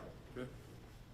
Now, I wanted to, I'm actually going to break that rule right from the start because I have some questions for you about the apartment complex where all this took place. The apartment complex where you lived and where Theresa Green lived was actually owned by Florida Hospital, isn't that Yes, correct? yes. And they rented it out to a lot of employees, Yes. presumably at a pretty decent price, I would guess. Yes, I would imagine too that as a condition of your living in these apartments that were owned by Florida Hospital, you had to abide by their rules. yeah, So like you couldn't be getting in trouble or getting arrested or anything like that, or else they would throw you out right, of the apartment, throw you out of your job presumably as well. yes, So both you, your wife, and Theresa were all under this agreement or understanding about the apartment complex, Yeah. right? Now, I can't really tell from the pictures that we've seen, but it looks like when you reach the top of the stairs,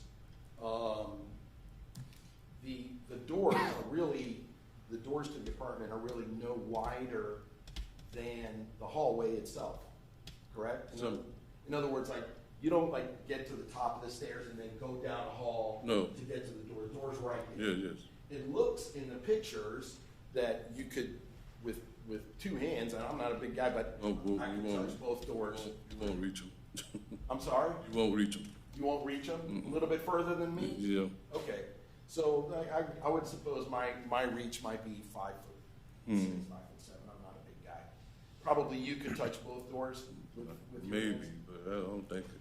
You're a little taller than I am. Okay, so Miss Green lived in the apartment on the other side of that little hallway, and that landing would be probably, like, let's say if we made this side of the podium the door to her apartment, where would your door be? Like, if I'm moving over here, if you can see the distance between myself and the podium, where would your door be? About here, or closer, or further? My door? I'm sorry? My door?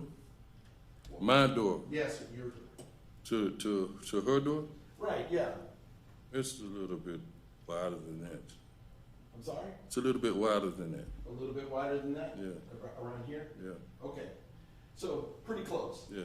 And, you know, we can't tell from these pictures, but would I be correct in assuming that the apartment, when you go in, like there's a wall in between both apartments? Like you have a wall and she has a wall that separates your apartments from each other?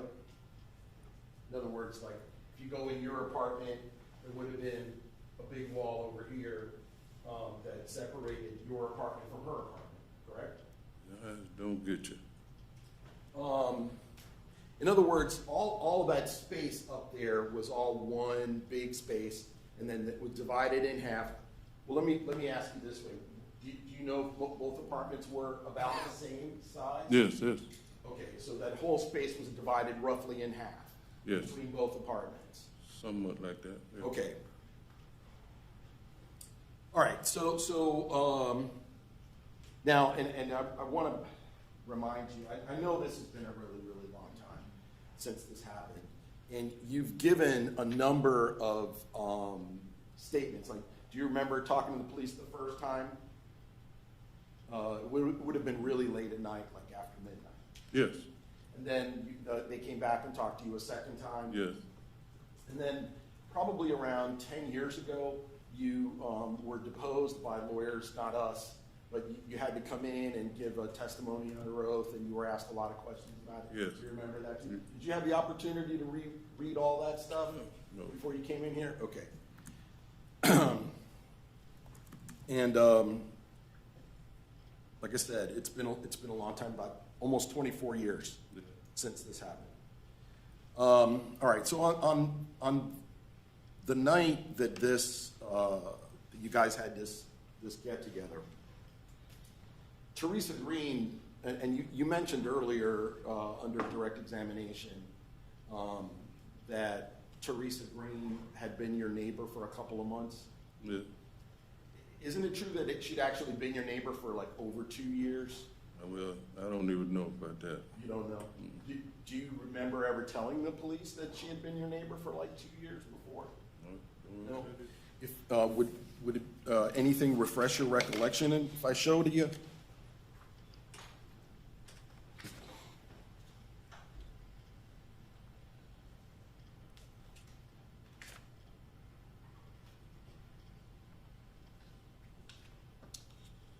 See if I can find it.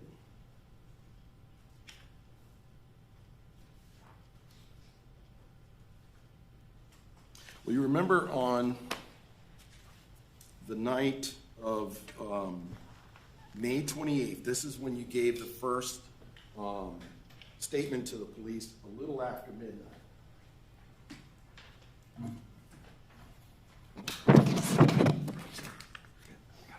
Okay, let me, may I approach the witness, Your Honor?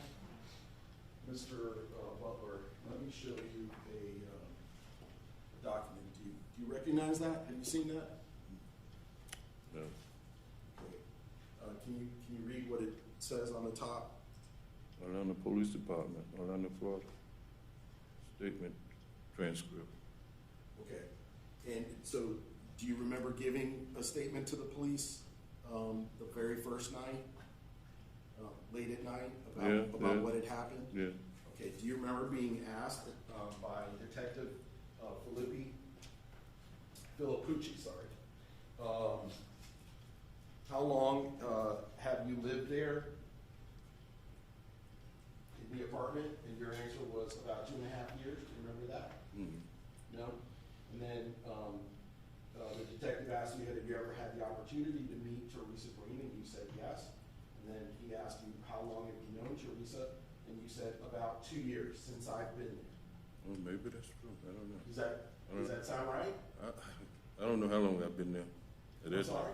I said, I don't know how long I have been at that time.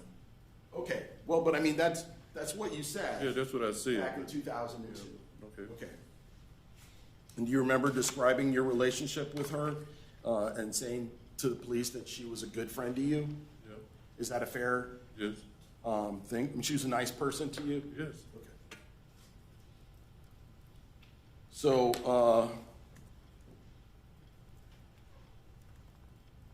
Mr. Hunter, who was then known to you as Mike, had been living downstairs for just a little while, right? I think you said Yes. about 3 weeks? Yes. You were aware that Mr. Hunter was seeing Miss Green romantically? That they were boyfriend, girlfriend? No, it just surprised me that same day. They told you that? You know, when I seen them together, it surprised me that same day that when it happened. Okay. And is it fair to say that in the time that Mike, Mr. Hunter, lived there and that he was known to you, you had never seen him ever be hostile or angry or strike Theresa or anything like that? No. As a matter of fact, on the night that this happened, there was no hostility between them, right? No. Right up until the sort of fight started between you and her. Yeah. Mike had never threatened her or hit her or been mean to her in any way. Not that I know, because they just had got together some kind of way. I don't know. I'm sorry? I said they just had got together, so I'd never seen them do nothing with her, talk to her, with Right, but any just kind of be way. nice to each other. Yeah. And you mentioned that on the night that this happened, that it sounds like only you and Theresa were drinking, right? Yes. When you and Mike got back from Publix, you mentioned earlier that Theresa was already pretty drunk. Yeah. Do you remember what she was drinking? I would even drink it. Captain Morgan. Captain Morgan, a rum? Yes.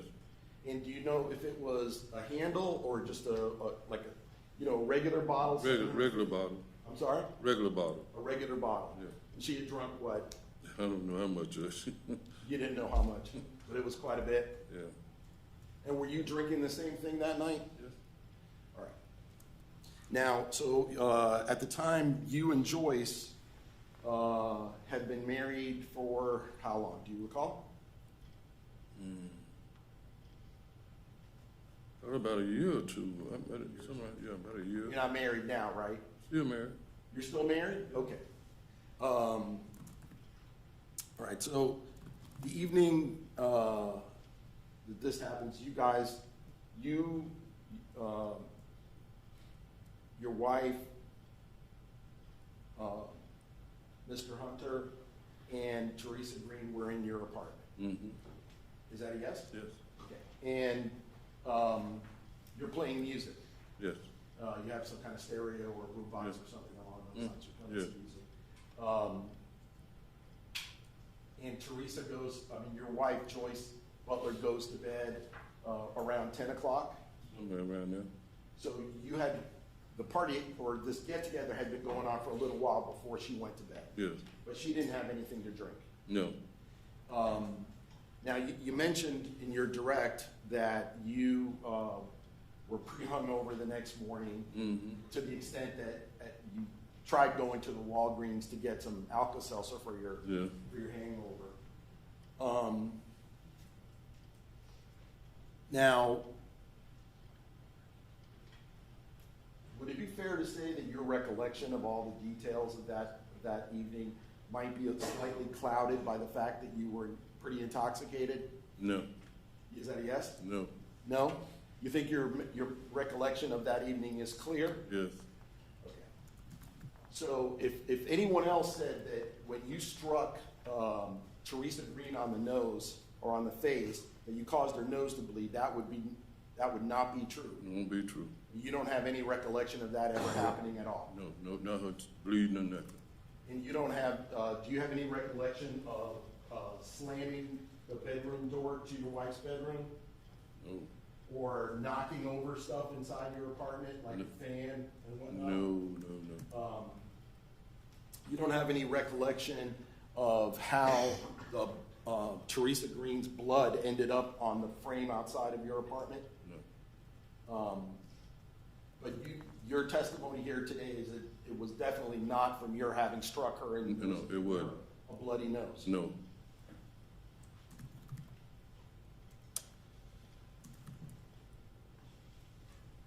So your testimony here today is that Theresa Green, who was quite intoxicated, after she slapped you and you slapped her back, or tapped, as you said, slapped her back, she turned her wrath on Mr. Hunter. Is that correct? Yes. So she decided to take out her anger on him. Mm-hmm. Do you remember, or do you have any recollection of Mr. Hunter trying to prevent her from attacking you? No. You don't have any recollection of that at all? That didn't happen. So if anybody else said that, that would not be true either. That won't be true. You have no recollection of the two of you exchanging quite a few words, hostile words between you. I mean, you and Theresa Green on that evening. No. No, it was just a random slap for no apparent reason at all. Yes.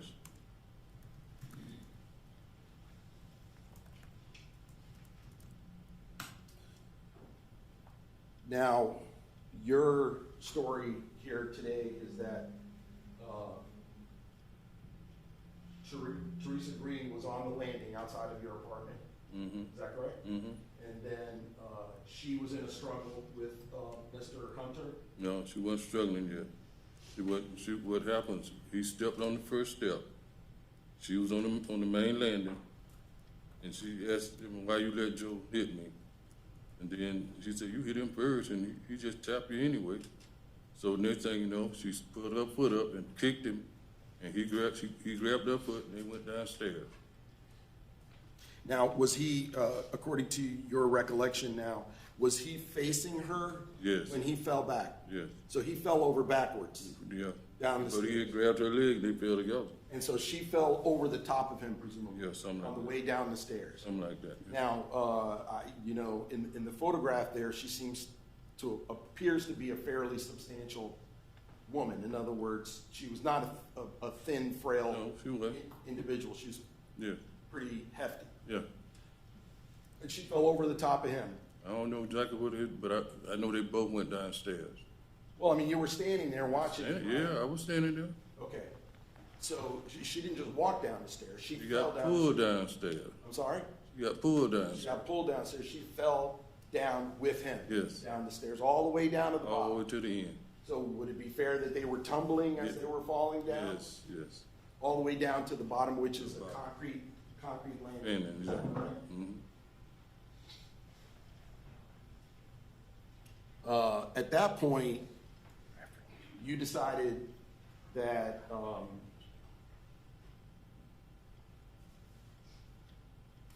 you'd had enough of this and you were Yeah, closing the door. yeah. So, you know, And according to you, Lisa Moore, who is, she's not actually your daughter, correct? She's your stepdaughter? yes, She's Joyce Butler's Yes. daughter. At that point, Lisa Moore was not there? not yet, I don't think. You don't think so? Uh-uh. Okay. So she wouldn't have seen No.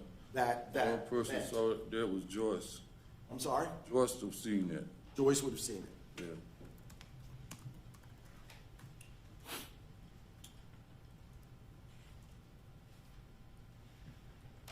So,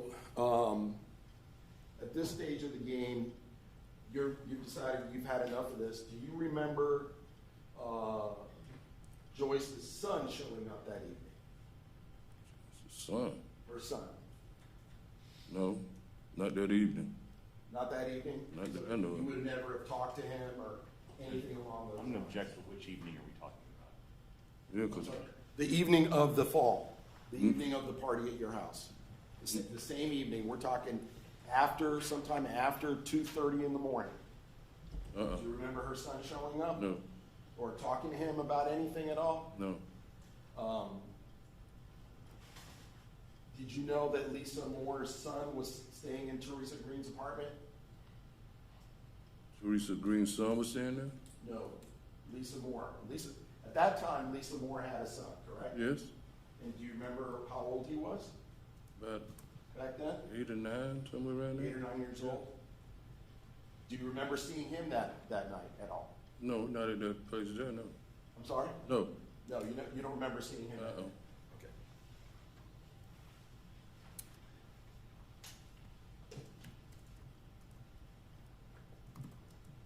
So after you close the door on this whole scene, did you go immediately to bed? yes. No, I took another drink and then I went to bed. You had another drink? Yeah. And then you went to bed? Yeah, When you went to bed, or in the course of your having a drink, presumably that took you more than a few minutes, mm-hmm, right? You weren't just doing shots, right? no, So you took your time, you had a drink, and then you decided to go to bed. Now, while you were in your apartment, after you had closed the door, basically decided you didn't want to hear anything more about this, and you were having a drink and then went to bed, it would be fair to say you didn't hear anything coming from Teresa's apartment, any noise coming from Teresa's No. apartment, any yelling or anything like that? No.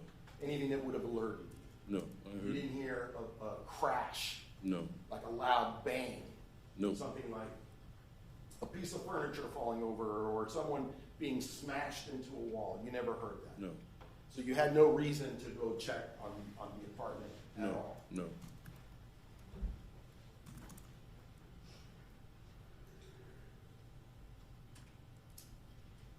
So we're sometime after 3 o'clock in the morning, would that be fair?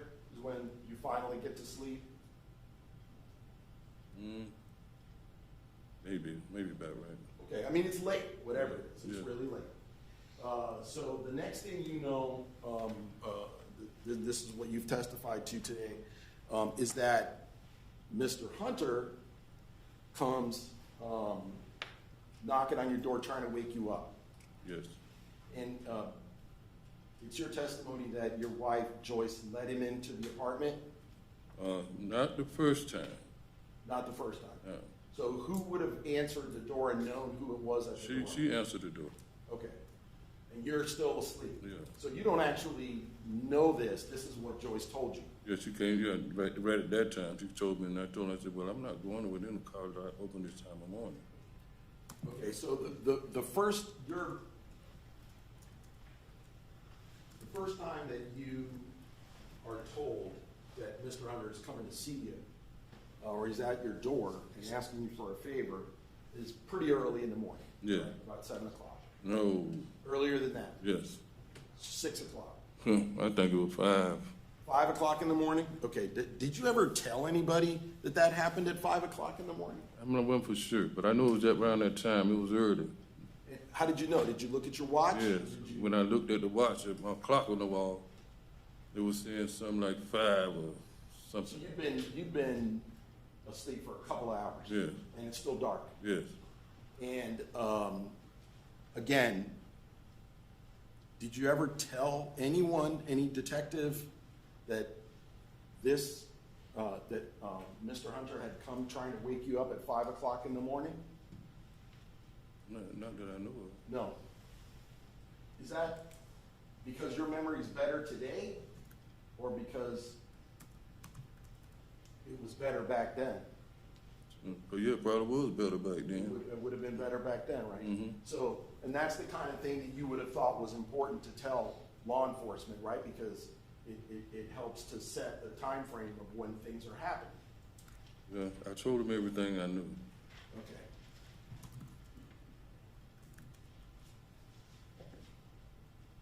Eventually, though, according to you, you got up and you talked to Mr. Hunter face to face, correct? Yeah, And according to you, your recollection is that Mr. Hunter asked you to follow him and Theresa in the van, that you needed to go somewhere, that he needed to go somewhere. Is that correct? yeah, he need to go take see, we had already discussed this the day before. You'd already discussed what the day before? Take the car back to the car lot, so she didn't want the car no more. So we was gonna do that the next day. So, All right, let me get this straight. It's your testimony today is that you and Mr. Hunter had planned no, to take the car back to no, the car me, lot? me and Mr. Hunter didn't plan anything. Okay, It was me and her, you and Theresa Green? yes. She wanted me to follow, cause he had the van. I'm sorry? He had the van, she wanted me to follow them in the car, so they can take the car back to the car lot. All right, so, I'm sorry. So, you had discussed with Theresa Green Mm-hmm, that she was going to take the car back to a car lot, yes, and that she needed you to follow her in the van, mm-hmm, and that you were gonna give her a ride back from this car lot. yes, Now, I'm assuming when you say car lot, that you mean like a used car lot. I'm guessing that she had bought, according to you, she had bought this car from a used car lot and was not able to make the payments or something and was giving it back. I have no idea what she had doing with the car, but she wanted to take it back, that's all I know. She wanted to take it back. Now, have you ever told anyone this story about you're having a conversation with Theresa Green to return her car to a car lot the next day? You ever told anyone this story?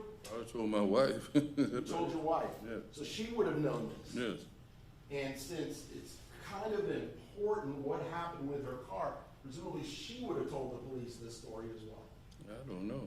Now, when you talked to the police once and then twice, and then when you were deposed by attorneys before us, you never told anyone this story about you and Theresa Green taking a car back to a car lot. Isn't that correct? Yeah, So this is the first time that you've told anyone about this. probably is, yes.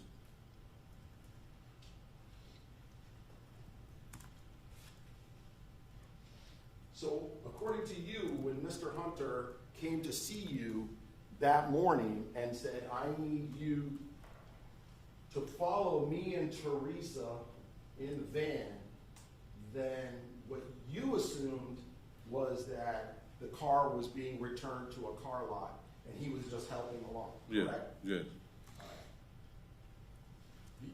You never told law enforcement, though, that that's what you thought, correct? No.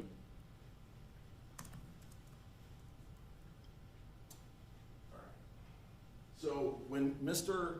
Hunter, according to you, wakes you up that morning and tells you, I want you to follow me and Theresa in in her car, and I want you to drive my van.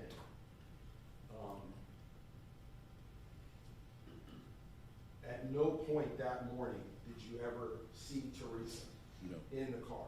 No. She wasn't in the van with you. No. Now, you told detectives that that concerned you, that you didn't see Theresa, Yeah, that did concern me. because you were worried that something had happened to her. I didn't know nothing happened at the time. You didn't what? Didn't know nothing had happened to her at the time.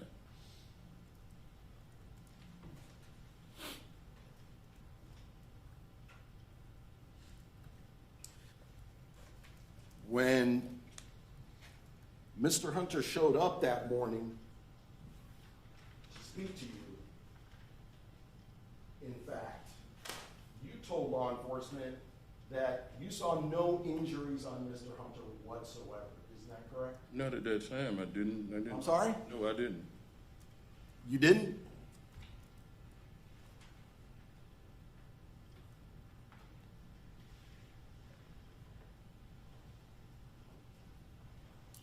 Just a little moment, Your Honor.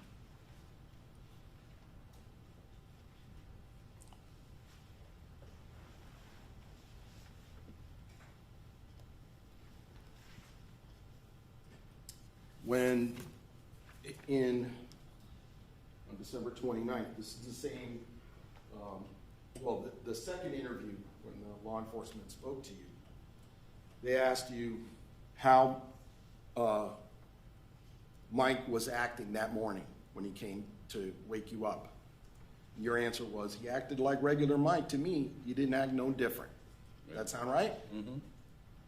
And they asked you, you see any blood on him? Said, no, nothing. That sound right? Right?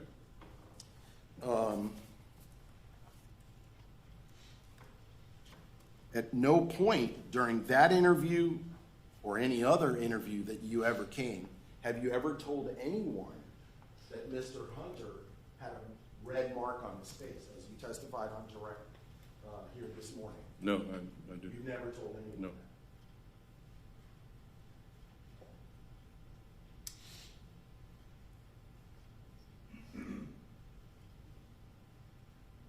When law enforcement asked you about the fact that Theresa was not, in fact, in that car and was not there, isn't it true that at that point you suspected that something had happened to Theresa?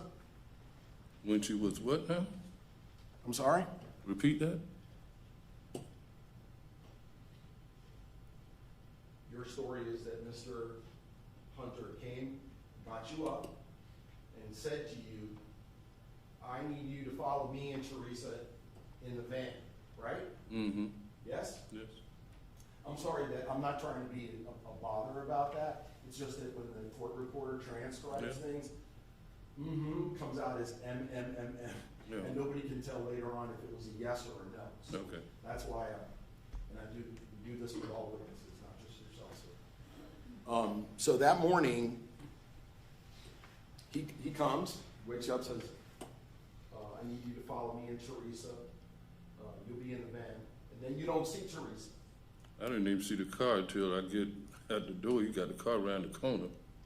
So he's already driving the car and he's around the corner? He's around the corner. When I pulls up behind him, he takes off. Okay.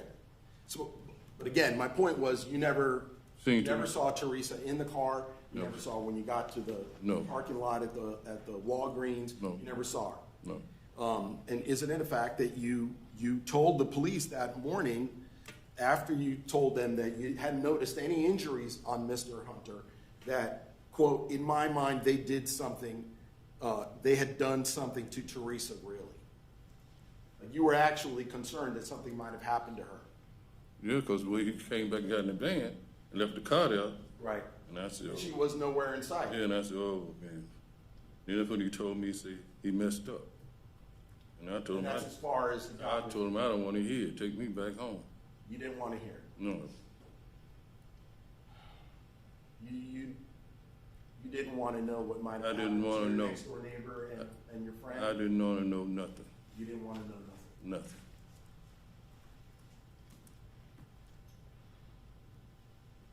Did it ever occur to you that Theresa Green's body might be in that car? Thought about it on the way back. You thought about it on the way Yeah. back? Now, Mr. Hunter, you had known for, I think you said earlier, about 3 weeks. Yeah. He never promised you anything to get you to do this, correct? No. He never threatened you in any way? No. He never offered you money No, or anything no. to help him do this thing that you claim happened that day? Never did nothing. You just believed that you just didn't want to get involved in any of this? I didn't. Would it be fair of me to guess that some of that might have to do with the fact that if you got involved in something like this criminally, that you could lose your apartment and your job? All that. All that. And plus, I didn't want to be sitting in here. You didn't want to be sitting in here.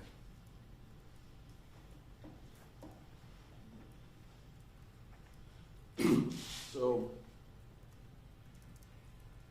the party happens Wasn't Saturday. no party. Saturday night. Wasn't no party. No party, the get together. Is that Call okay? it The that. get together? Yeah. With drinking and music happens it's actually early Sunday morning, correct? Yes. And early Sunday morning in daylight is when you and Mr. Hunter go to the Walgreens, according to you. Yes. So you get back to your apartment, and you went right back to bed, right? Yes. Because you were hungover from the night. Mm-hmm. You told Joyce, your wife, that Mr. Hunter said, I messed up. Yes. And she didn't ask you what that meant. Well, I told her that. I said I didn't see Theresa. I'm sorry? I You told. didn't see Yeah, I Theresa. didn't see Theresa. I said, But you didn't say anything to her about your suspicions that something might have happened to Theresa. yeah, I told her something might have happened. Yeah. And her response to that was, well, if you're not talking, I'm not talking. I don't know about that part. No? Did she say, why are we not calling the police right now? No. Did she say, if you don't call the police, I'm calling the police? No.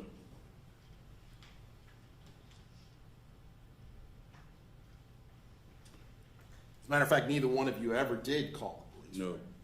Octavius Hayes called the police. Yes. Her son, Mm-hmm. middle school Yes. age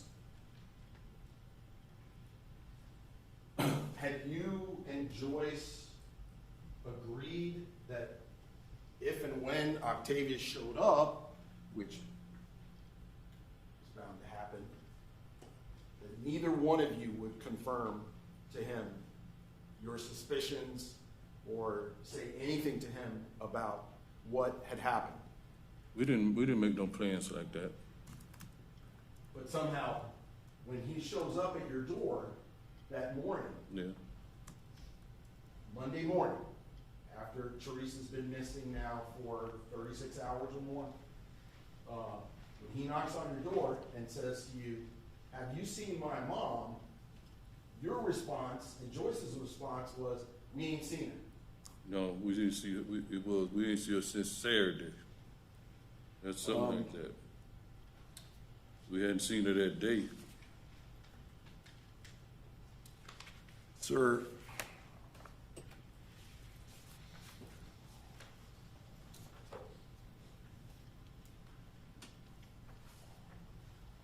you gave a statement to the police, I've been referring to already. The very first one that happened on May 28th after midnight. And the detectives were asking you about what happened, what happened when Octavius shows up. They asked you on page 13 of your transcript, you were asked, did he come by, he being Tate, or Octavius, as he was known, did he come by within the last couple of days and say he found the door open or anything like that? And you said, no, he didn't tell me that.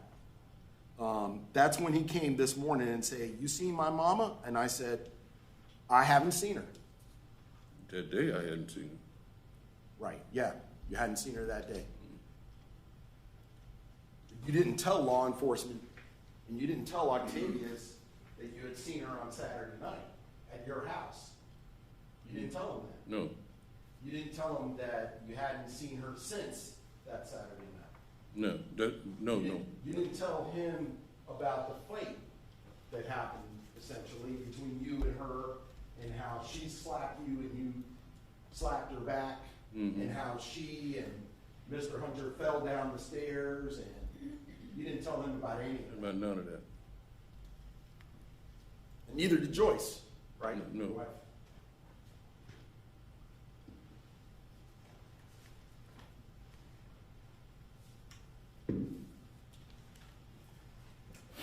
Mr. Marrero, it's been about 2 hours. I probably need to give the jury a break.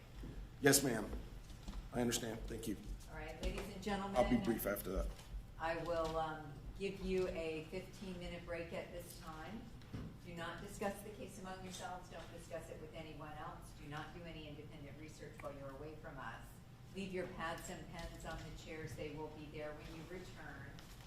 And I will give you a recess in the jury deliberation room for 15 minutes.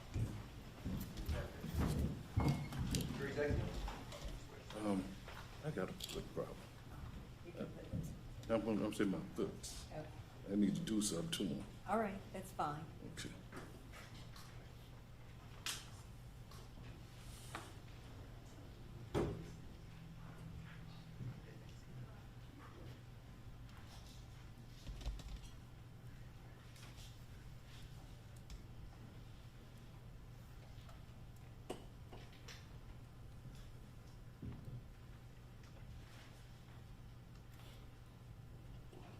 All right, we'll be in recess for 15 minutes. Sir, if you don't want to walk around any, feel free to stay right there.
Mr. Marrero, you may resume.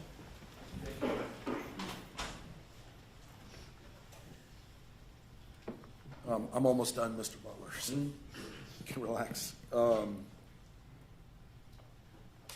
You knew that Mr. Hunter was renting a room from Humphrey Moore, the guy who was actually on the lease in the apartment downstairs, right? Yes. And you knew that Mr. Moore's lease was expiring, and so at the end of that month, they were going to have to move out. Yes. Both of them, Yes. right? Yes. So you knew that. And that little get-together, you guys were doing that partially because Mr. Hunter was leaving and you wouldn't be seeing him again? No, not really. You don't remember that? No. Okay. Do you know what a buccal swab is, or a buccal swab? A what? No. Yeah. When law enforcement want to test people's DNA, Mm-hmm. they have a little kit, and it includes something that looks like a long Q-tip. Mm-hmm. You put it in your mouth, Yeah. scrape the Mm-hmm. skin from inside. I guess it's called buccal cells. That's what we have in our mouth. They scrape that, and then they put it in a little Yeah. sleeve, and then they send it off to the lab to compare. You've seen that, right? Maybe on TV or something. Law enforcement asked you if you would submit to having your DNA tested, right? Yeah. And you said you wouldn't do that, right? Yeah. That's all I have. Any redirect? Very briefly, Your Honor. Thank you. Follow-up questions for you, sir. Okay. Are you and Joyce Butler now separated? Yes. Okay, I didn't realize you were still married, so I apologize for that. That was my mistake earlier. When you first spoke with the detectives, did you tell them about the defendant coming over the next morning and following him to Walgreens? I think I did. I'll show you a copy of your transcripts from that interview starting on page At least I thought I did. 7.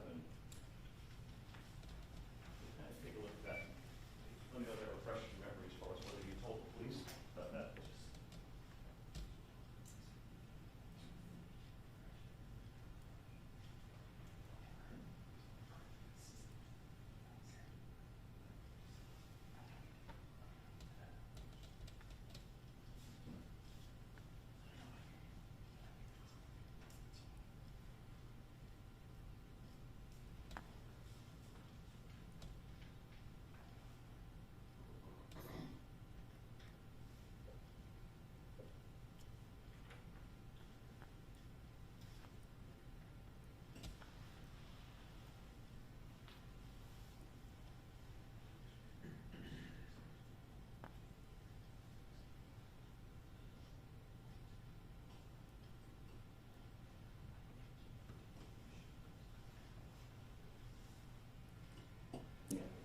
Did you tell them about it? Yeah.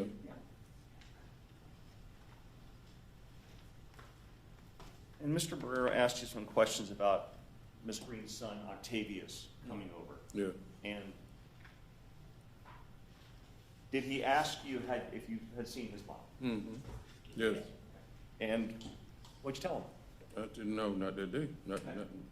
And the last time you had seen Ms. Green was after they tumbled down the stairs. Yes. And when you last saw her, was Ms. Green up and walking and fine? Yes, sir. And who was she with? It was with Mike. At the time that you talked to Octavius Hayes, did you have any direct knowledge or any proof that Ms. Green was injured or deceased? No. Did you have any indication that she was actually in the trunk of her car? I know I haven't seen all that. So did you feel the need to tell Octavius, hey, look, I have no proof of this, I'm just speculating that your mom may be dead in the trunk of the car? No. Thank you, sir. No other questions, Your Honor. Thank you. May this witness be excused. Just, I have one last recross. Approach, please. If I-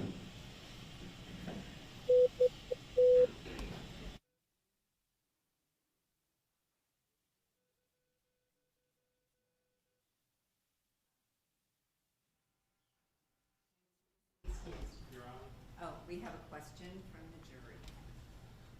Well, I will need to see the attorneys up here, please.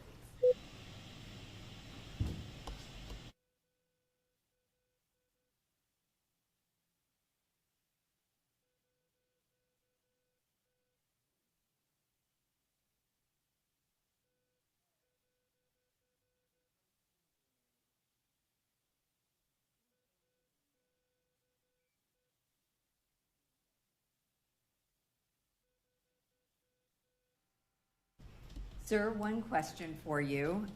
Who paid for the meat at Publix? I do. Thank you. Any follow-up on that issue on behalf of the state? No, Your Honor. On behalf of the defense? No, Your Honor. All right, may this witness be excused? Yes, ma'am. All right, you're free to go, sir. I can go home? Yes, you may. Okay.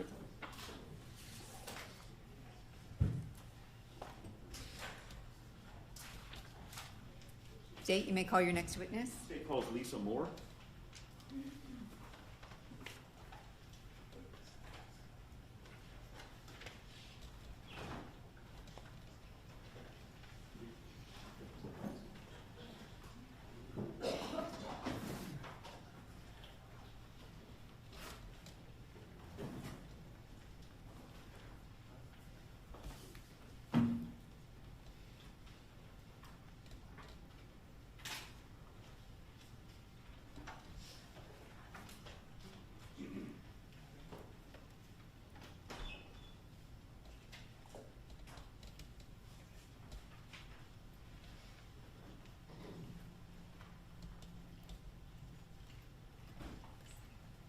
Thank you, Judge Green.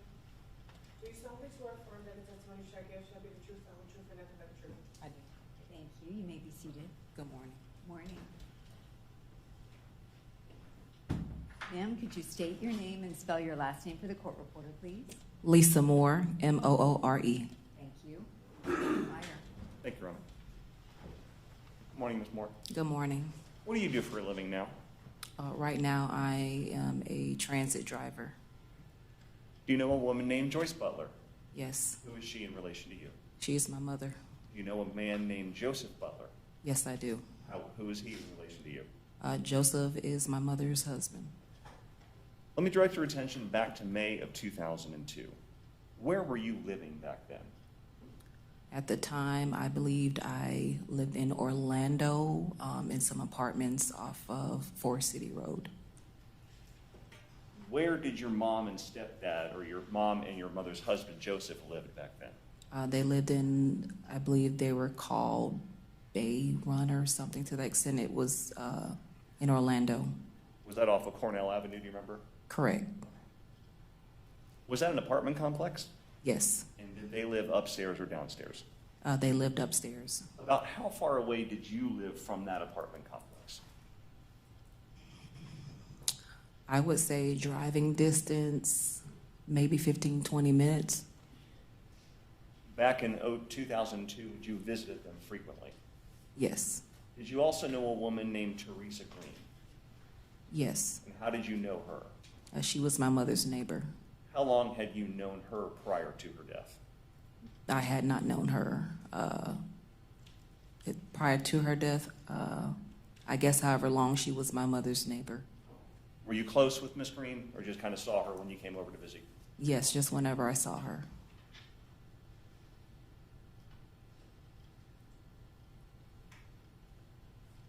Had you been in her apartment around the time that she was murdered?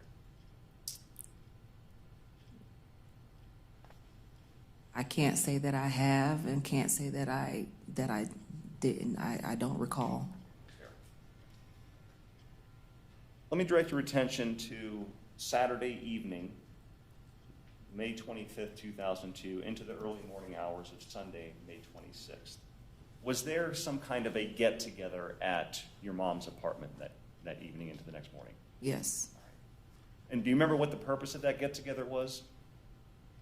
I'm thinking just a friends gathering, kind of music. Did you go to that apartment during that get-together at some point? At some point, yes, I did. And when you arrived, who was there? My mother, Joseph, Miss Green, and Mr. Hunter. What did you know Mr. Hunter as back then? What name? Oh, we knew him as Mike. And I know it's been many years, but do you see Mr. Hunter or Mike in the courtroom here today? I do. Could you please point him out and tell me what he's wearing and where he's sitting? White shirt, glasses, Does he have a jacket on or no jacket? no jacket. May the record reflect the witnesses identified the defendant. The record will so reflect. And I'm showing you what's been introduced is into evidence as states 10. I don't know if you can see it in your screen, it might be behind you. Yes, Do you recognize the person in that photo? yes, Who is that? Mr. Hunter.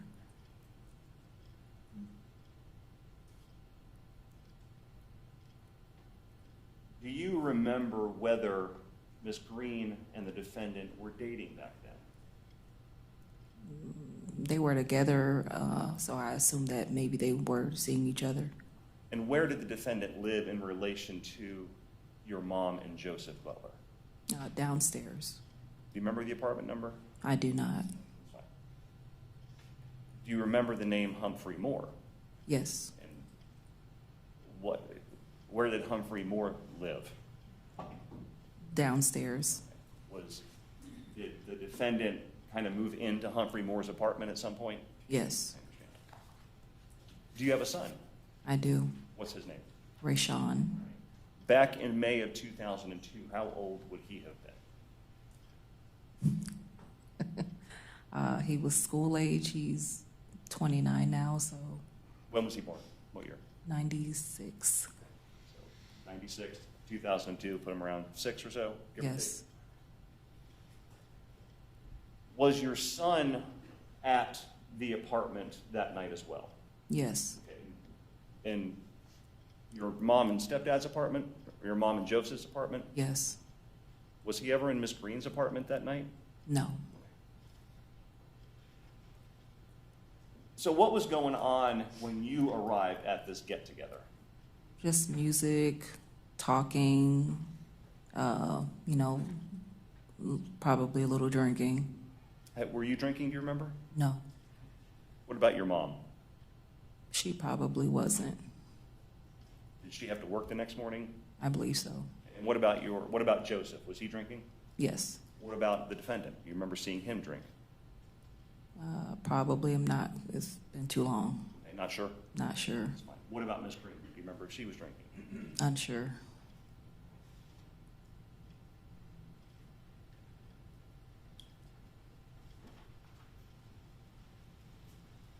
What was your mom doing during this get-together, since she had to work the next morning? I believe at some point in time she was probably headed to the room to go to sleep. At some point, did your mom kind of get upset and say, hey, I got to get up the next morning, we need to shut this down? Yes. Okay, what happened at that point? You know, her just coming out asking, can we just go ahead and turn the music down, maybe wanting to wrap things up, you know, because she had to go to work. Is what I can remember thus far. Did that make Joseph a little mad? I believe it did. Okay. At some point before everybody left, still inside the apartment, did anything physical happen between Joseph and Miss Green? I believe so, yes. What do you remember happening? Some type of argument about what, I'm not sure. And I believe there was a hit in the face. You remember who hit who? I believe it was Miss Green hitting Joseph. Remember Joseph hitting her back? I don't. If that could have happened, would you disagree with that? No, Could have happened? it could have. Do you remember anything going on or anything that was said between Theresa Green and Joseph that caused this to happen? I don't remember.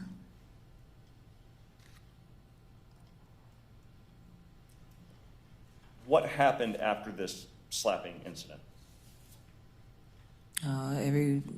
More arguing and, you know, everybody getting ready to leave out of the apartment. Did Theresa Green and the defendant walk out to the stairwell? Yes, they end up leaving. And what happened at the stairwell?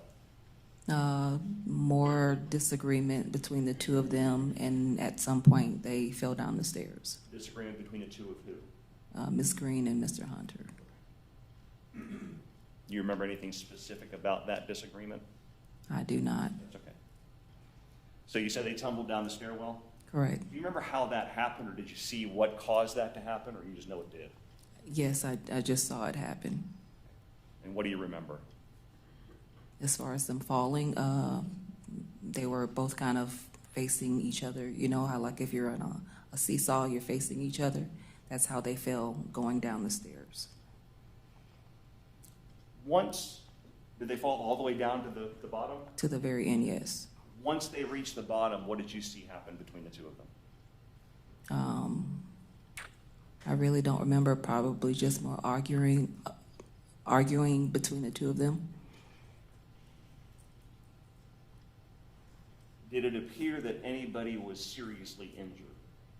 No, Anybody crying, screaming, shouting out in pain, anything like that? no.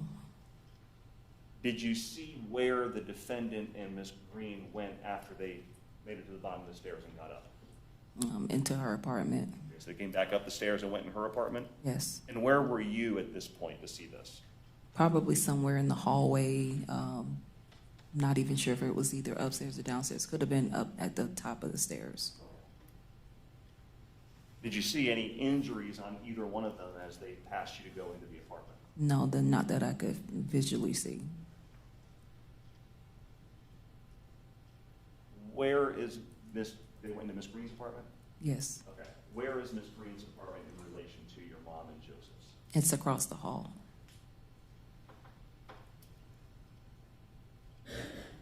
What did you do at that point regarding your son? I did go put him downstairs into the car. Where'd you get him from? I believe he was probably in one of the other bedrooms. Of your mom and Joseph's apartment? Yes. Okay. So you go in there, you get your son, and you take him where? Downstairs to the car. As you were doing that, could you hear anything coming from Theresa Green's apartment? At some point in time, I did hear a little, some words being said, coming from the door. From behind the door? Correct. Or from inside the apartment? Correct. Could you tell who, I'm assuming the voice was raised, wasn't it? Mm-hmm. Is that a yes? Yes, I'm sorry. That's okay. Could you tell whose voice you heard? Was it the defendant's or Theresa's, or both? I don't remember. It could have been both. After putting your son in the car, what did you do? I was attempting to go back to my mother's apartment. Joseph was still upset, said some things to me. I don't know if I was attempting to make a phone call or something. I was just concerned about my mother, so that's why I was going back up to mainly check on her. And you wanted to use the phone? Yes. I'm assuming I think my phone had died, or I can't remember what the issue was. Back in '02, did you even have a cell phone? I don't even remember. Maybe a pager or something. It's been too long. I don't recall. Were you able to ever go in your mom and Joseph's apartment to use the phone? No. Okay. Who'd you want to call? I was attempting to call my brother. Why? I wanted him to come and stop by just to make sure everything was okay with my mother, because again, Joseph was still upset. I just wanted to make sure that her well-being was okay and that he didn't take his frustration or anger out on her. After you tried to get into the apartment to use the phone, did you knock on Theresa Green's door? Yes. What happened? Mr. Hunter came to the door. I'd asked, could I use the phone, and suggest that I didn't come in, I guess, because, she was, calming down. That's what the defendant told you? Correct. Something to that extent. Again, it's been years. Did you see Miss Green anywhere at that point? No. Were you able to go inside the apartment? No. Did he kind of open the door and just talk you through the doorway? Right. I understand.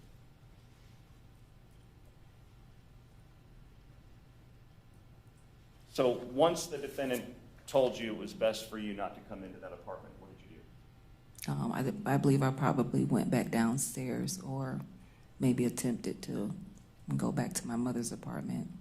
Were you ever able to go back into your mother's apartment? I don't recall. Did you ever go back and knock on Miss Green's door a second time? Yes, And what happened? I didn't get an answer. Did you hear anything from inside the apartment at that point? No, Do you remember about what time Sunday morning you finally would have left with your son? I do not. Okay. Is it early morning hours? Was it dark out still? It was still dark out. Was that night the last time you ever saw Theresa Green? Yes. Did you ever see the defendant again after that night? No. Do you know a man named Henry Fields or Pete? Yes. Okay. And who is Pete? I believe he was a friend of Mr. Hunter's. A couple of days later, did a female detective come and show you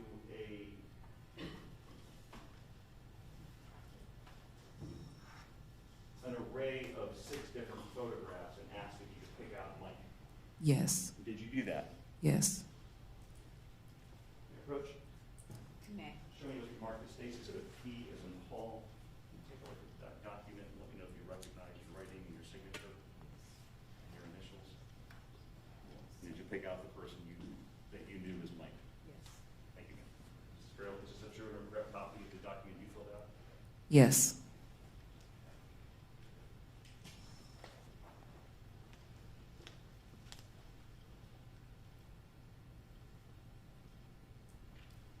No more questions. Thank you.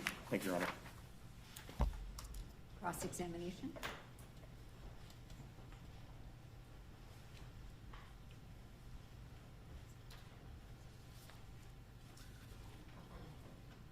Good morning, Ms. Moore. Good morning. Do you also go by the name Lisa Moore Turner? Or is that, I'd seen your name listed that way, so I didn't know. During the time of the incident, my name was Moore. I got married at some time, and it was Turner, but now it is Moore. Okay, Back to Moore. I'll call you Ms. Moore. Thank you. Certainly. Ms. Moore, you never saw the person you knew as Mike to be violent with Theresa Green, correct? Correct. And you did see Theresa Green verbally and physically argue with other men that she had in her life. Objection, Your Honor. Relevance. Approach, please.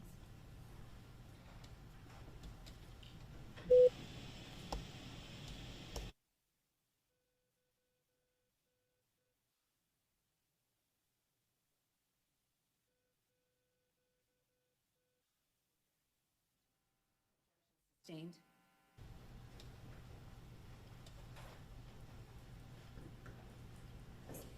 Your parents had lived in apartment 12 for about 2 years at the time of this incident? I'm sorry, can you repeat that? Yeah. Your mother and your stepfather had lived in apartment 12 for about 2 years at the time of this incident in May of 2002. Yes. Okay. And you indicated that your son was about 6? Yes. And do you remember what time you got to your mother's apartment that night?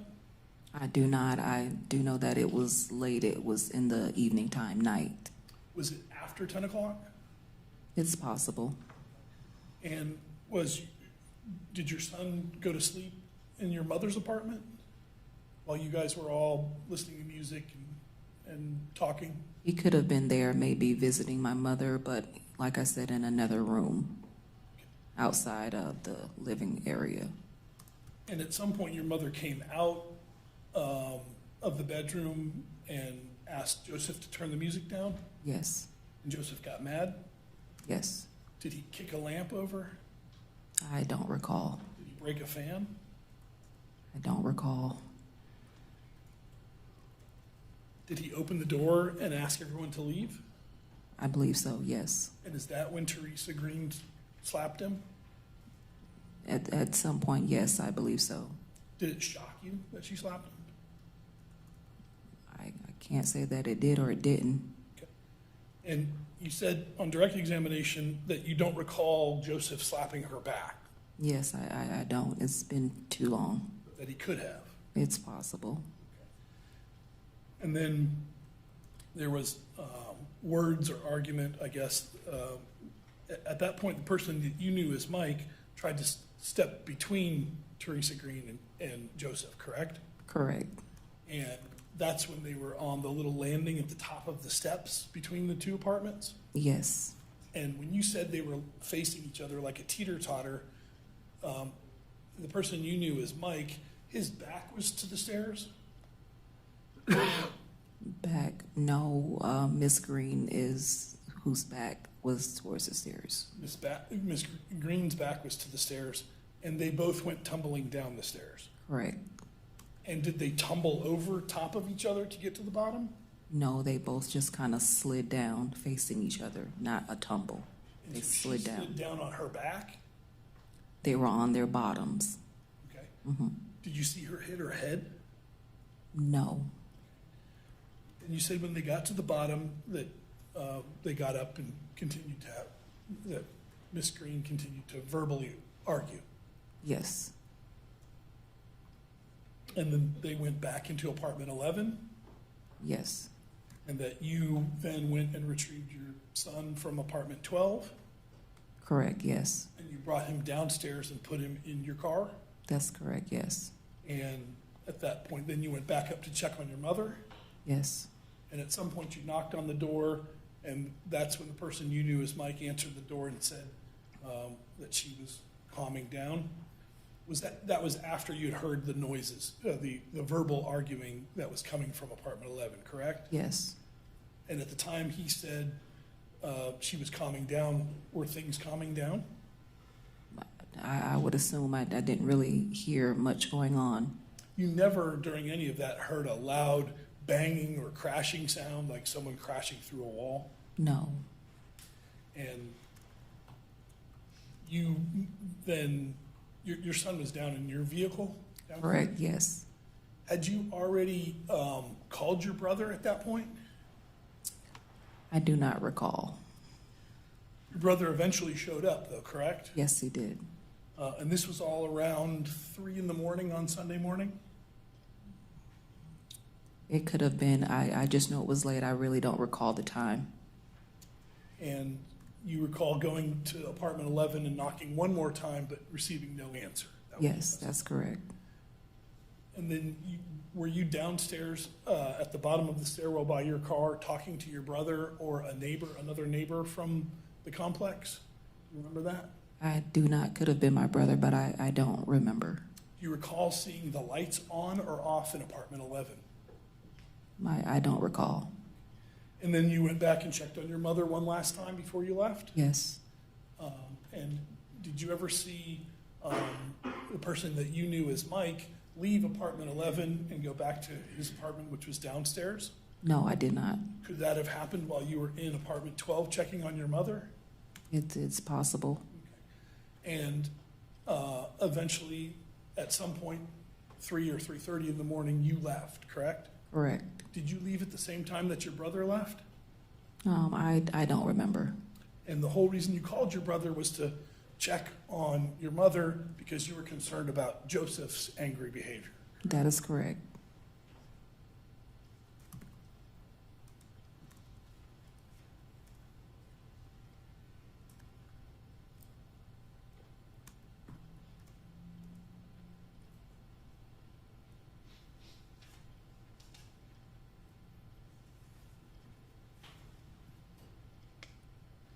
If I may have just a moment.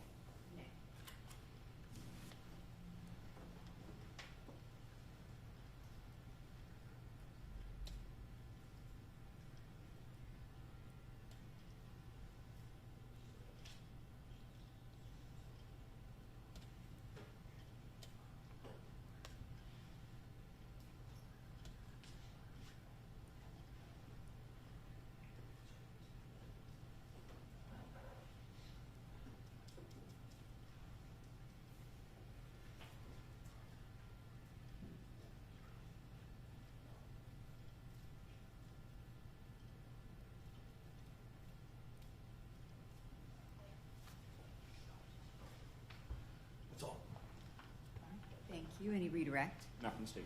May this witness be excused. Yes, Your Honor. Any questions from the jury? None.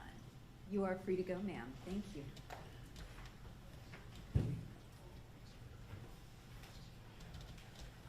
State, do you have any short witnesses, or is this a good time to take a lunch break? The next witness would be Octavius Hayes, but this might be a good time to go ahead and break for lunch, Judge. All right. He's Then, gonna be a little bit, he would go a little bit past 12, I believe, and then cross-examination. Probably as good a time as any good break. All right. Ladies and gentlemen, I will give you a break at this time for lunch. I'm going to ask that you be back at the location designated by the court deputies at 1:15, and we will resume this trial promptly at 1:15. Do not discuss the case among yourselves. Don't discuss it with anyone else. Do not do any independent research while you're away from us. Leave your pads and pens on the chairs. They will be there when you return. Jury exiting.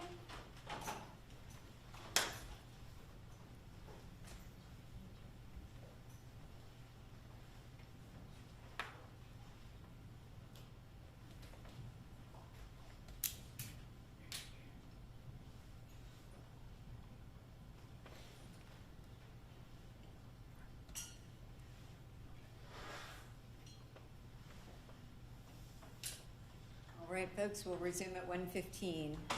Yes, Your Honor.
Seated.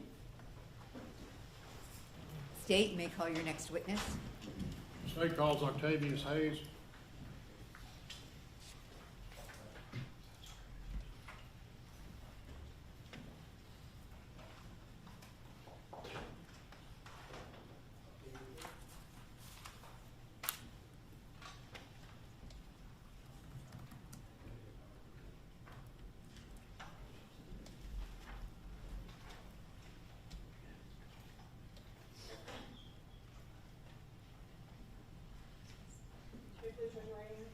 Do you solemnly swear or affirm that the testimony you shall give shall be the truth and the whole truth and nothing but the truth?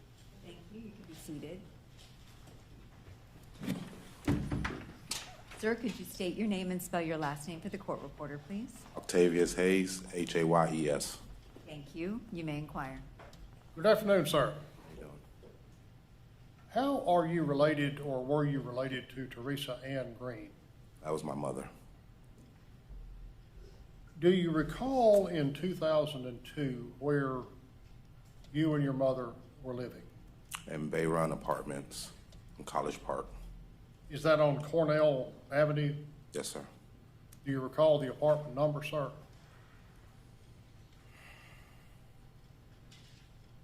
No, I don't. If I told you apartment 11, would that refresh your recollection? Yes, it will. In 2002, how old were you, sir? 13. In middle school. Yes. 8th grade. Now,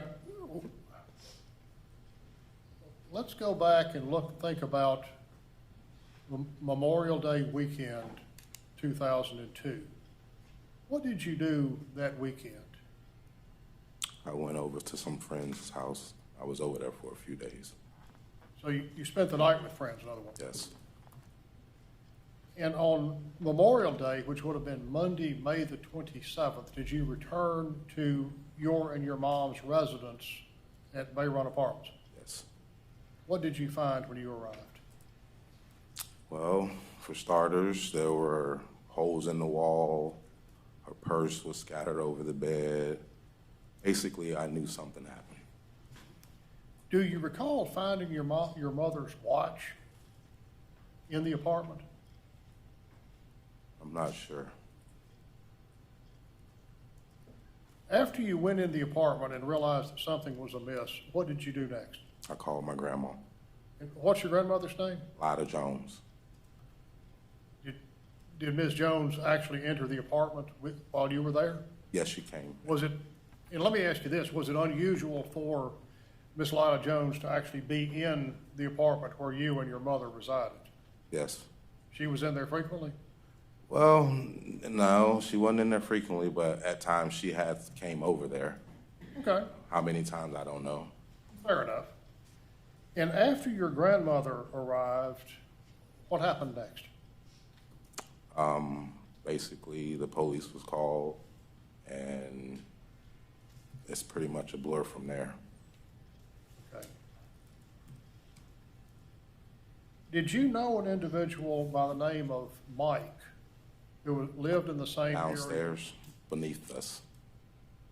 Was he an acquaintance of your mother's? No. No, Mike was not an acquaintance of your mother's? no.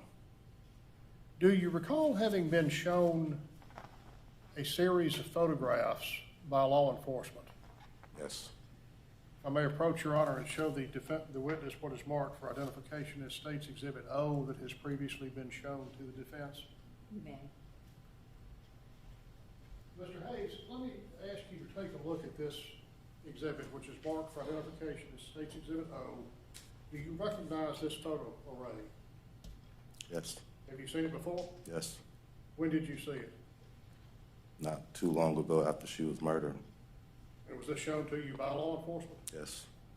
Do you recall which officer showed it to you by chance? No, I don't. It could have been Pucci. Okay. Officer Pucci. Now, sir, who is Loretta Tomlin? Is she an acquaintance of yours or your mother's? It's my mother's sister. And how about Rosemary Jones? Is she an acquaintance of your Sister mother's? as well. Sister? Mhm.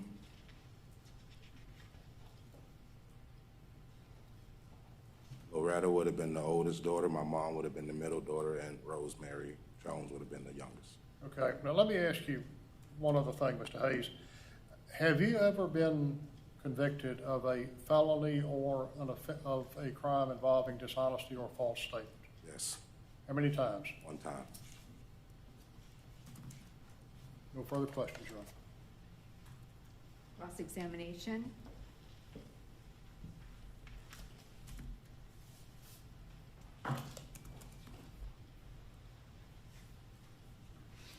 Good afternoon, Mr. Hayes. How you doing? The person, did you know the guy that lived downstairs? I wouldn't say I knew him. I've seen him. Did you talk with him while he lived there? You know, just speaking, you know what I mean? Not really holding conversations, no. Okay, you didn't talk about your life or anything like that? I was 13 years old. Yeah, You know, this is an adult we're talking about. I understand. Saying not too much to talk about. Weather, Yeah. okay. Did you know that person's name that lived below you? No, I can't recall. Did you ever see that person that lived below you act violently towards your mother? No. When you came back to the apartment after Memorial Day, did you knock on your other neighbor's apartment, the ones that lived across the hallway? Those apartments at the top of the stairs, it's a long, narrow staircase, right? You gotta say yes. Yes, sir. So just the court reporter's taking down ums don't come out very well. Do you recall that long, narrow staircase? Yes. And what was the distance, do you think, between your apartment and 2 foot. 2 or 3? Yeah. 2 or 3 feet, just enough to stand at the top of the landing? Yes, sir. And did you knock on the neighbor's door after you discovered your mom wasn't home? Yes, I did. Did you speak with the neighbors? Lisa. Spoke with Lisa, the daughter. Lisa, Yeah. the daughter? And did she tell you where or when she had last seen your mother? If I recall, it was basically like a day or so ago. I guess that would have been like a Friday or a Saturday. She's seen her coming and going, basically. Lisa never said anything about your mom falling down those stairs No. To me? to you? No. Lisa never said anything about your mom being over at, would have been Lisa's mother's house and stepfather's house, right? Which was next door? Which was next door, yeah. No. She never said your mom was over there drinking or anything like that? Not to me, no. Not to you. And didn't tell you about any concerns that they may have had about your mother No. that night? Or concerns that Lisa may have had about her stepfather? No. Lisa never told you that her stepfather slapped your mom, No. caused her nose to bleed? No.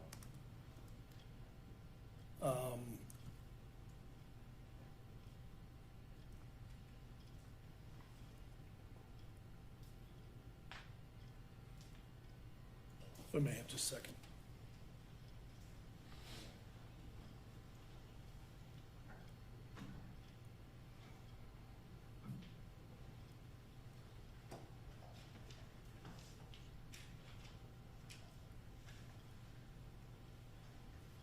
Mr. Hayes, did you ever speak to Joseph Butler, Lisa's stepfather?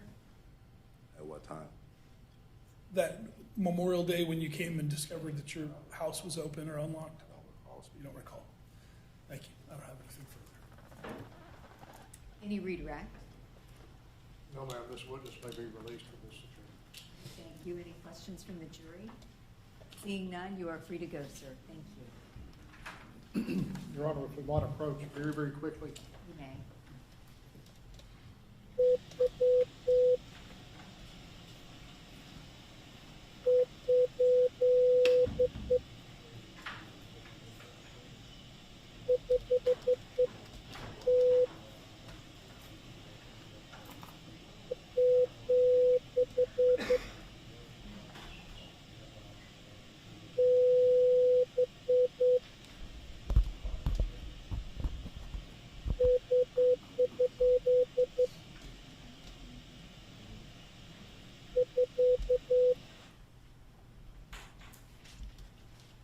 State, you may call your next witness. The next witness will be Detective Roy Philippi.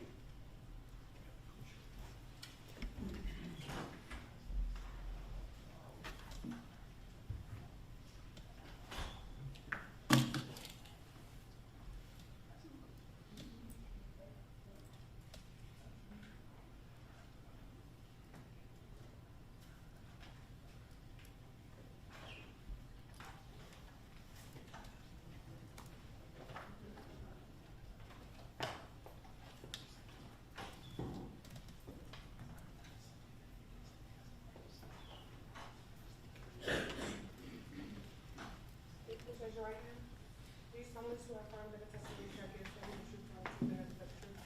Do. You may be seated. Thank you, ma'am. Sir, could you state your name and spell your last name for the court reporter, please? Yes, ma'am. Roy Philippi, F-I-L-I, P as in Paul, U-C-C-I, Philippi. Thank you. You may inquire. Good afternoon, sir. Good afternoon, sir. How are you employed now, sir? I work at the Villages as a pool attendant. As a what? Pool attendant. Okay. And I'm going to guess that you had a previous career to working as a pool attendant in the Villages. Yes, sir. What was that career, sir? Law enforcement, How long were you a law enforcement officer? 1992 to 2016, so 23 years, 7 months. Okay. In which agency, which law enforcement agency did you begin work with as your career with, sir? Orlando Police Department, And how long did you work for the Orlando Police? 23 years, 7 months. Where did you work in law enforcement after leaving Orlando Police Department? I worked at Mount Dora PD. Were you ever an investigator for the Ninth Circuit State Attorney's Office? Yes.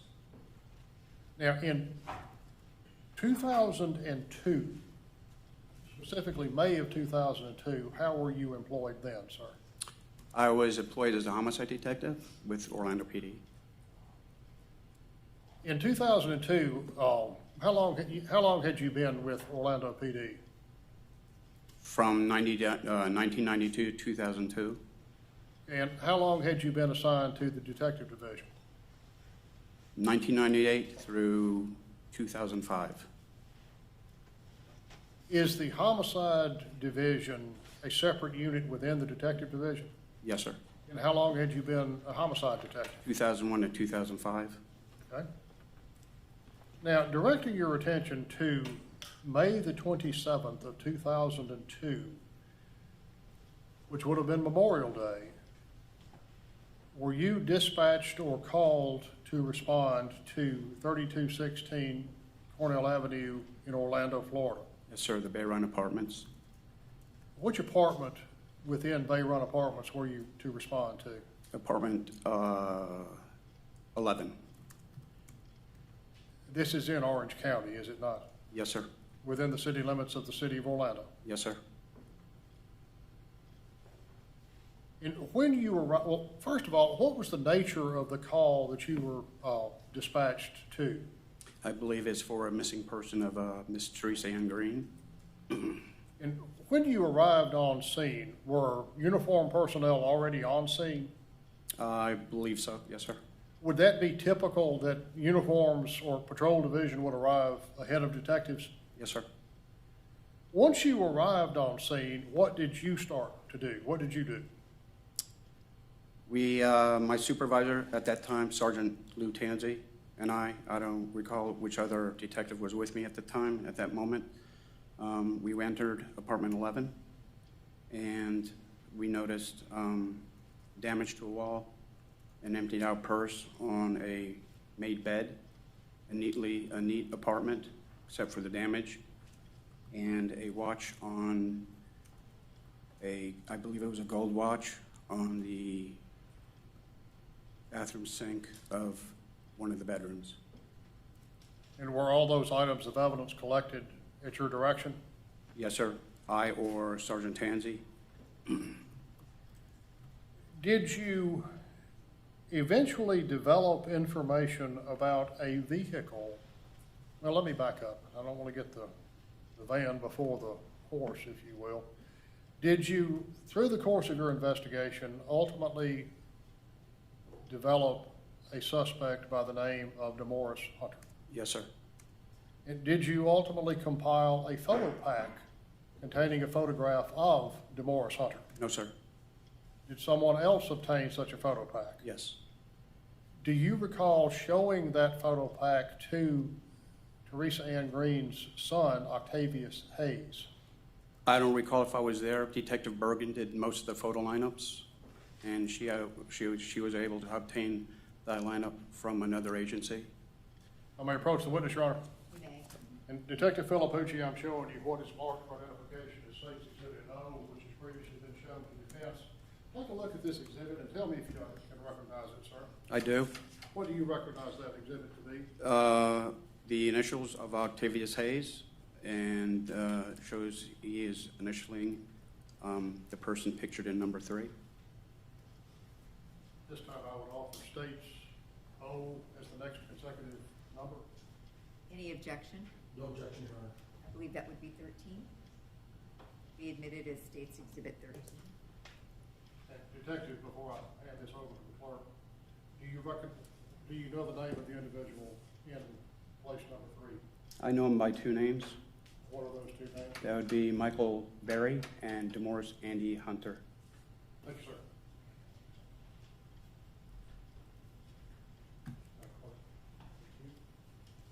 Permission to publish, Your Honor. You may. And Detective, again, the photographs are behind you on the screen, and you indicated that the individual in which position is the individual known to you as Michael Berry or Demorris Hunter? The picture on number 3. And that bears the initials OH, Yes, sir. and that is who? Octavius Hayes, The date is what? May 30th, 2002. Now, Detective, did you also develop information about a vehicle that might be in the possession of the suspect, Demorris Hunter? 2 vehicles. Tell me about that, if you would, sir. The first vehicle is going to be, I believe it was an Oldsmobile owned by Theresa Green. The second vehicle was a white van, a cargo van, that he has been in and he was allowed to use. Was the cargo van ultimately reported as a stolen vehicle? Yes, sir. In the course of your work in connection with this case, did you obtain the tag and title history of this van? I don't recall if I obtained that. I did find out who the owner was. Have you had the chance to review the tag and title history? No, sir. I may approach with exhibit for identification Q, Your Honor, which has also been previously shown to defense. You may. Let me get you to take a look at this exhibit, Detective. Tell me if once you take a look at it, you recognize what that is.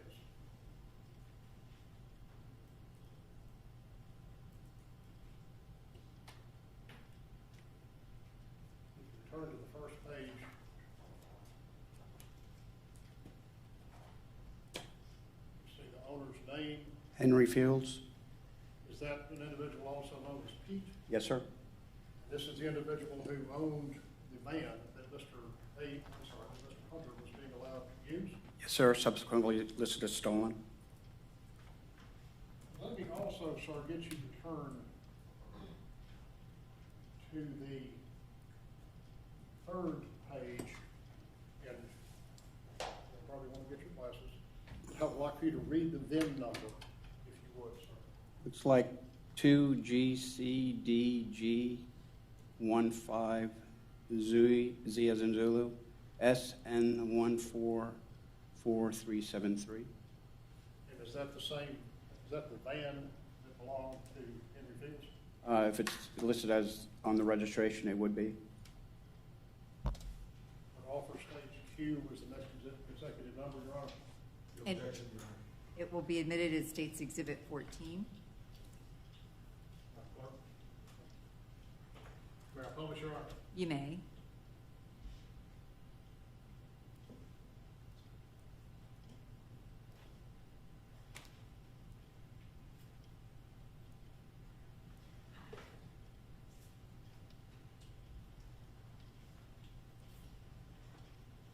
We do not have, may I approach jury, Your Honor? You may.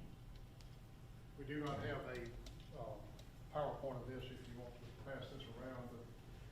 The name of the owner is on the second page and the VIN number is on the third page. And ladies and gentlemen, any items that are admitted into evidence will be made available in the jury room during your deliberations. Now, Detective, did you have the opportunity to attend the postmortem examination or autopsy examination of Theresa Green's body? Sir. And at the time of the autopsy, did you take possession of DNA standards that were collected at the time? I believe I did. Either I or one of the crime scene techs or a second detective, but primarily me.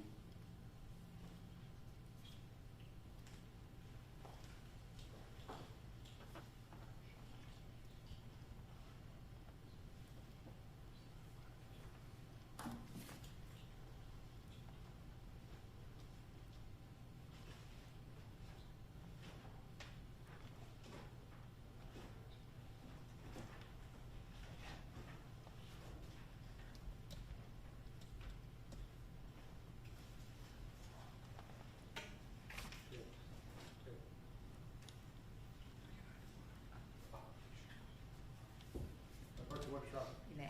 Detective, I'm showing you what's marked for identification. The state exhibit A, Alpha Kilo. Let me get you to take a look at this and tell us if you can identify what that is based upon the writing on the outside of the envelope. Yes, sir. This is a sealed packet which contains evidence from the scene and or from Ms. Green. The evidence package is sealed with a red tape, tamper-proof tape. If it's tampered, it'll be noticed. I have my signature and initials on here, and it also has a date on here, which I can barely read, but it's on here as well. That's what this is. Is that a blood sample collected at the autopsy of Theresa Ann Green? It's a vial of blood, yes, sir. Is it signed into evidence by you? Yes, sir. I would offer states AK as the next consecutive number, Your Honor. Any objection? No objection, Your Honor. It will be admitted as State's Exhibit 15.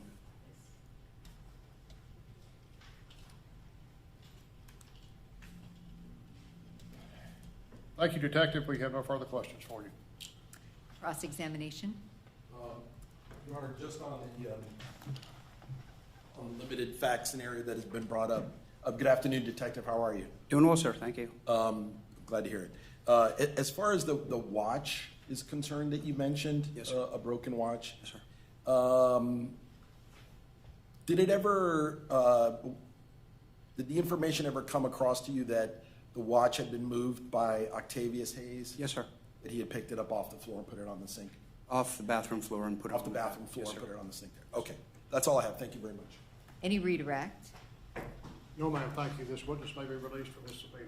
All right. Any questions from the jury? Seeing none, you are free to go, sir. Thank you. Thank you, ma'am. State, you may call your next witness. Adam Schaefer.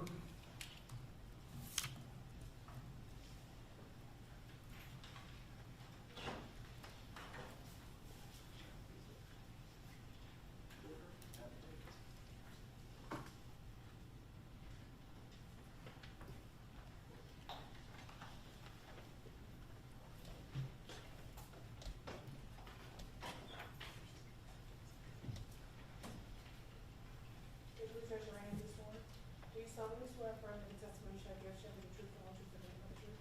Thank you. You may be seated. Sir, could you state your name and spell your last name for the court reporter? Yes, ma'am. Adam Schaefer, S-C-H-A-E-F-E-R. Thank you. Thank you. may inquire. Good afternoon, sir. Good afternoon. How were you employed? I'm currently employed as a postal inspector with the United States Postal Inspection Service. Is that a sworn federal law enforcement position? Yes, sir. How long have you been a federal law enforcement officer, sir? Since February of 2006. Prior to February of 2006, how were you employed? I was a patrol officer with the Orlando Police Department. When did you start with the Orlando PD? I was employed from late 2000 to early 2006. Did you go directly from the Orlando Police Department to the Postal Inspector Service? Yes, sir. In 2002, specifically on May the 27th of 2002, what was your assignment within the Orlando Police Department? Patrol officer. It's just uniform patrol with the marked cars that we see riding around? Yes, sir. right? Yes, sir. And you had been with Orlando Police Department for, what, a couple of years at that point? Over a year. Okay. On May the 27th of 2002, did you have the occasion to be dispatched to Apartment 11, 3216 Cornell Avenue, which is Bay Run Apartments? Yes, sir. When you arrived on scene, what did you find? We spoke with the caller, who was, I believe, Octavius Hayes, the victim's son, who indicated that he had not seen his mother in a few days. And how old was Mr. Hayes, if you recall or can guess? He was a teenager. Okay. And after speaking with Mr. Hayes, what did you do? I believe the victim's mother was also on scene. We spoke with her, and she had also not heard from the victim for a couple of days. And at that point, we basically cleared the apartment to make sure that, to see if we could identify if the victim was there and if there were any circumstances present. Okay, and when you say cleared the apartment, just to make sure we understand, that means that you first of all made sure that Ms. Green wasn't in there, right? Correct. And also making sure there's no threat to law enforcement or to the public in Correct. the apartment. Yes, sir. What did you do after you cleared the apartment? While we cleared it, I observed some signs that there might have been a problem that occurred or a struggle that occurred inside. And at that point, I would have called my sergeant. And what were those signs that you observed, sir?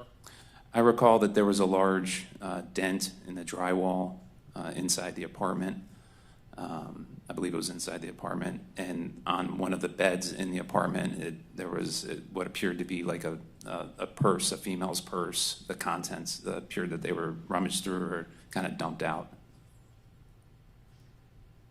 Then you said you called your sergeant. Yes, sir. At that point, that would have been what we would have done next. Was that standard procedure with the Orlando Police Department? Yes, sir.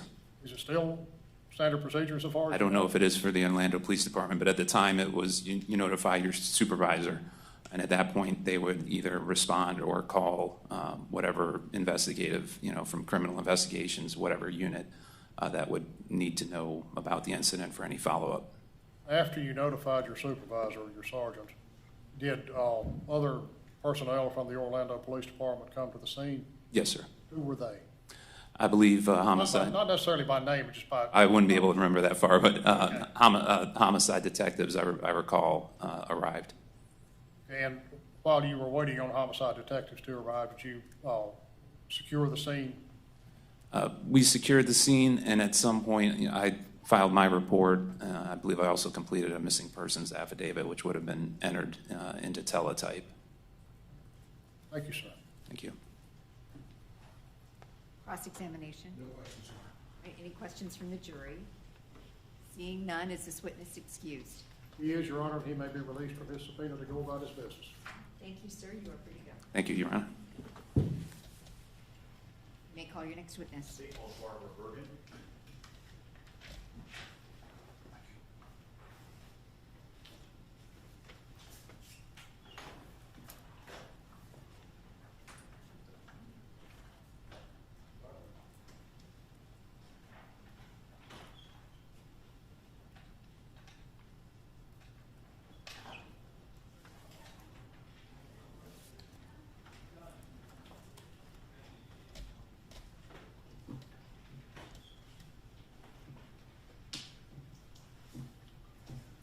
Judge Ryan, do you swear? Do you solemnly swear affirm that the testimony you shall give shall be the truth, the whole truth, and nothing but the truth? I do. Good afternoon. Could you state your name and spell your last name for the court reporter, please? First name's Barbara, last name is Bergen, B-E-R-G-I-N. Thank you. You may inquire.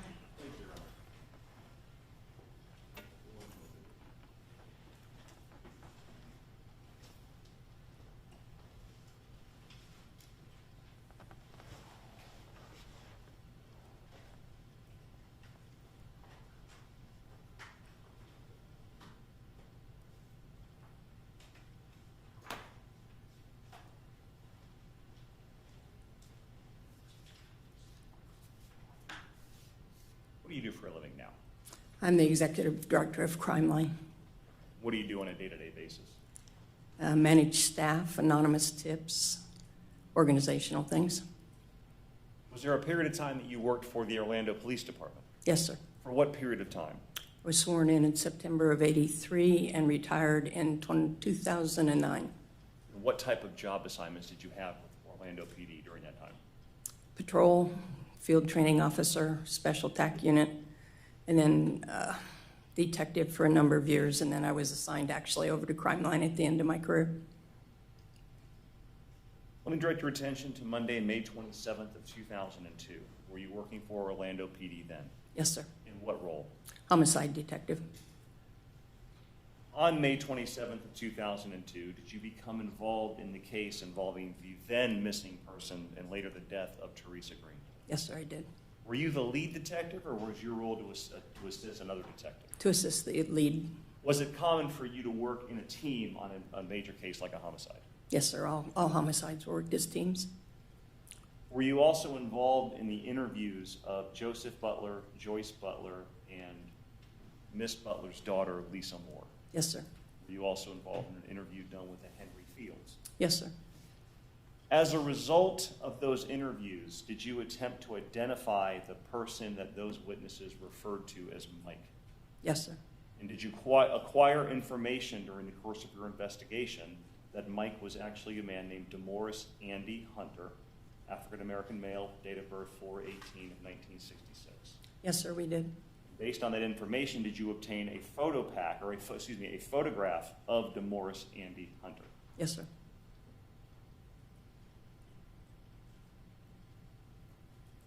Was that photograph placed in an array of 6 different photographs? Yes, sir, it was. What is that routinely called in law enforcement? Photo pack.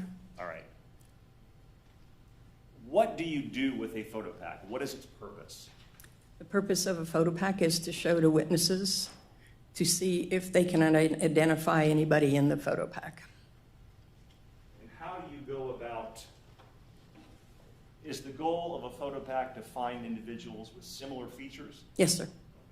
Can you explain that for a little bit? Well, you just want to make sure that there's no outstanding differences, that they're all approximately the same age, approximately the same build, facial, similar as close as you can get, things like that. What number photograph was the photograph of Demorris Andy Hunter? Number 3. Did you show that photo pack to Joseph Butler? Yes, sir, I did. Can you explain how that happened and kind of the process that you go through, what you tell them, those kind of things? Through my career, my process was to explain to them that we were going to show a series of pictures in a photo pack and ask them to identify anybody that they may see in that photo pack. Do you administer a photo pack just to one person alone in a room? Yes, sir. Why? So that there's no influence by anybody else at the time that they look at it. And I'm assuming you don't give any indication as far as who's in the photo pack or what number a person is. No, sir, just hand them the piece of paper and let them look at it. Did you follow that process with Joseph Butler? Yes, sir.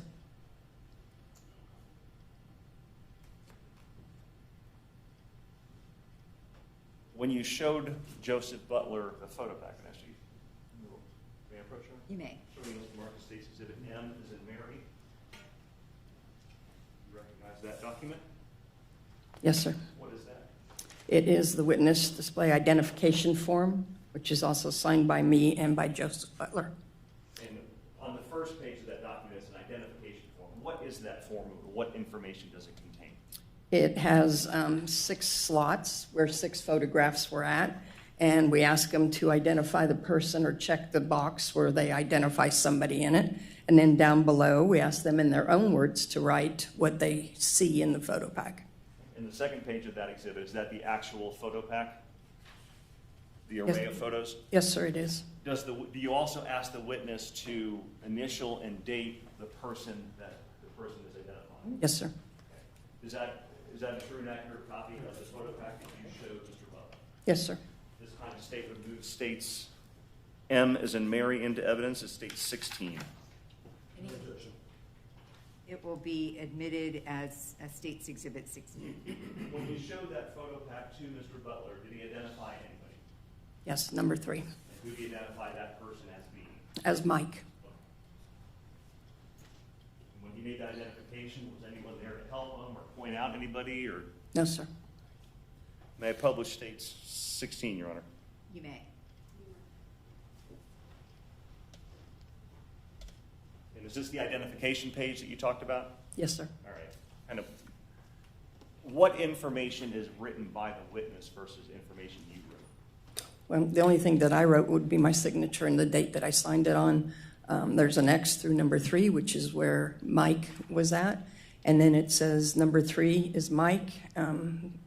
This is the same person who drove Teresa's car. And I can't read it exactly, but thank you. Sorry about that. No, that's okay. It says, this is the same person who drove Teresa's car to Sanford. He's same man, he did something wrong. And it's signed by Joseph Butler.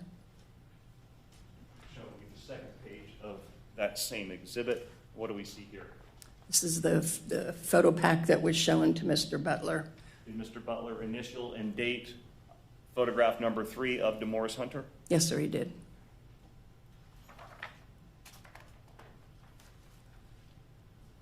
Did you show a separate copy of that same photo array to Joyce Butler? Yes, sir. Did you follow the same process you just described to the jury? Yes, sir. Was she alone when you showed her that photo pack? Yes, sir. May I approach? Showing you as a marked State's Exhibit N as in Nancy. You recognize this document? Yes, sir. What is that? This is the identification form that was shown to Joyce Butler. And did Ms. Butler identify anybody? She picked number 3, same person known as Mike.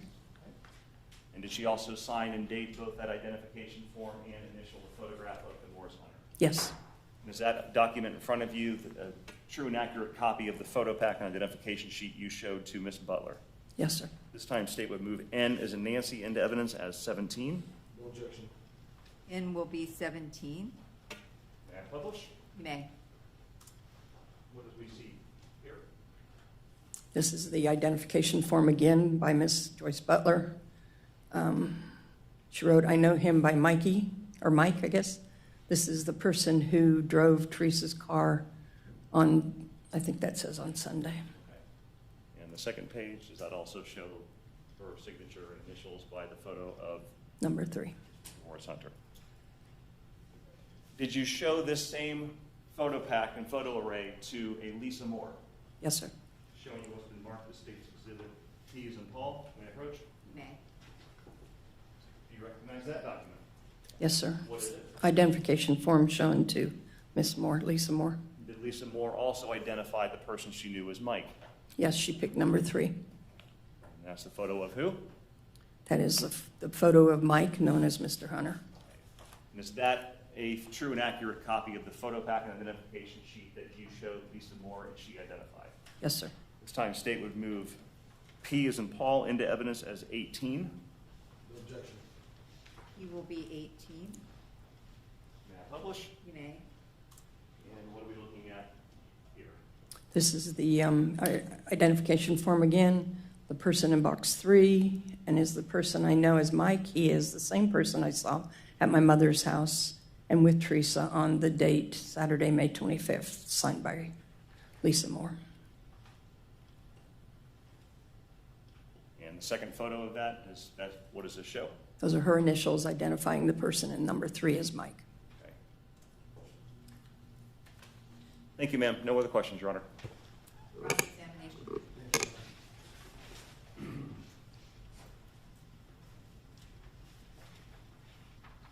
Good afternoon, Detective. How are you doing? Sir, how are you? I'm smiling because we've known each other for a long time. Long time. I had brown hair. Way back, and I had some. I don't have a lot to ask you, but I know that you interviewed several witnesses in this case, including Joseph Butler and Joyce Butler? Yes. Correct? Would it be fair to say that the first time you interviewed Joyce Butler, and I think she was the first of the people who were at the party, quote unquote, the first of the people that you interviewed, would that be right? You don't remember? I do. That's a long time ago. I do not. I'm sorry. All right. Well, the reports say that the interview started with her sometime after midnight on Monday, the 27th. And would it be fair to say that she wasn't entirely honest with you about the story that she gave you? Do you recall that? I don't. I'd have to read through some interview statements, I think. Okay.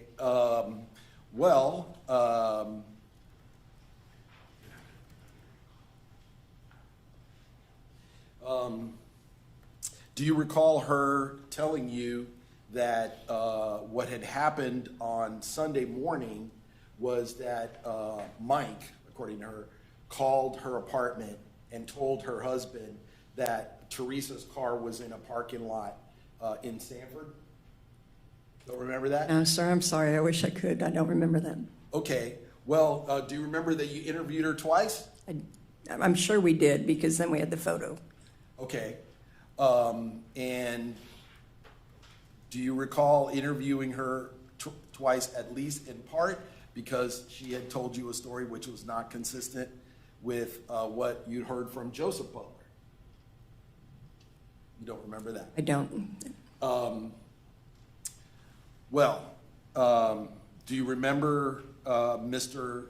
Butler telling you that in fact, according to him, what had happened was that Mr.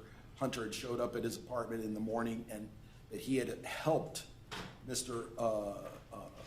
Hunter by following him in a van and permitting him to drop off the Theresa Green's vehicle in the Walgreens parking lot? Yes, sir. Yes, sir. And so you questioned Miss Butler again about that particular aspect of the story, and then she told you, yeah, I lied to you because I was afraid that we would get in trouble. Something along those lines? That would make sense, yes, sir. We would go back and re-interview. Sure.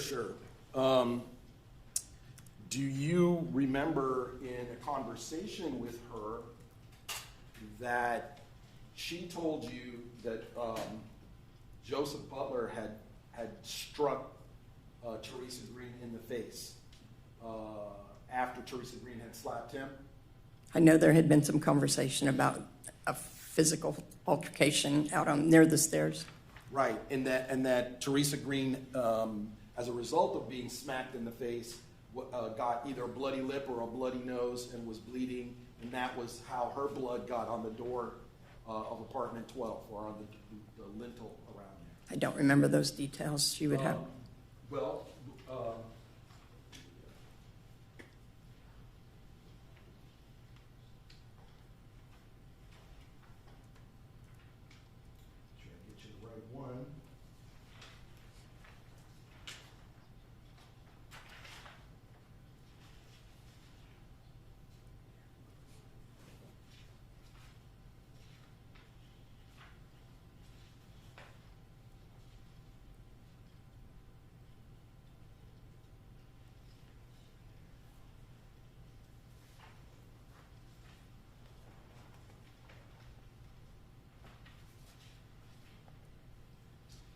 So in the second interview, which you took May 27th at 10:59 p.m., I'm going to show you page 10 of that interview.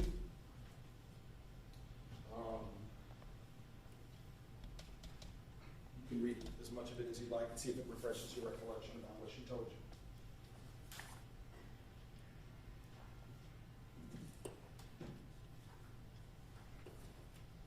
Okay. This statement was taken by Philippi. I was present. It says that she hauled off and hit him, and that she had been drinking, and that maybe her nose was bleeding. Yes. And weren't you the one that asked her about that was her? So that's her blood on the door, referring to Theresa Green. I can't. Hang on one second. Sorry. That's okay.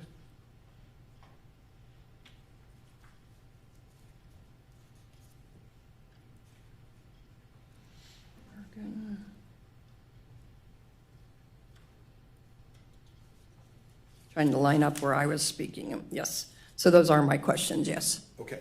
So later on, crime scene obviously would have tested that blood. They would have verified that in fact it was Theresa Green's blood, and now you knew where the blood came from and how it came to be on the door.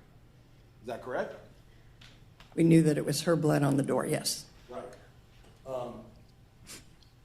Well, it would stand to reason, wouldn't it, that if she had a bloody nose and got blood on her hands, presumably that's how she found out she had a bloody nose. I mean, that's how most people do it. That could explain how the blood got on the door. It could explain it, yes. Well, you were never given any other explanation for how the blood could have got on the door, right? Yes, sir. By any of the witnesses who were there that day? Right. Okay.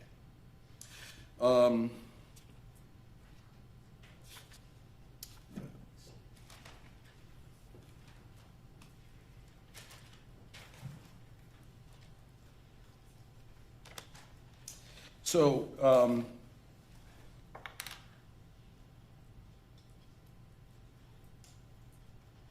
Mr. Butler essentially admitted to you that he was an accessory after the fact to the crime of homicide? Objection, Your Honor. Calls for a legal conclusion. Sustained. Well, given the facts that you came to understand about what Mr. Butler's admitted participation in the events that led to finding Theresa Green's body in the back of her car, that you as a law enforcement officer would have found it your duty to arrest this man and charge him with an accessory after the fact of a homicide, correct? To the best of my knowledge, he followed a caller to Sanford. To the best of my knowledge, I was unaware of him having any knowledge of what was inside that car, sir. So he never told you that Demorris Hunter had told him to follow him, Mr. Hunter, in the car with Theresa, and that when they got there, Theresa was nowhere to be seen, and that he suspected that something might have happened to Theresa. He never told you those things? He did, but had no way of knowing where Theresa was or what the condition of Theresa was at the time that that statement was made.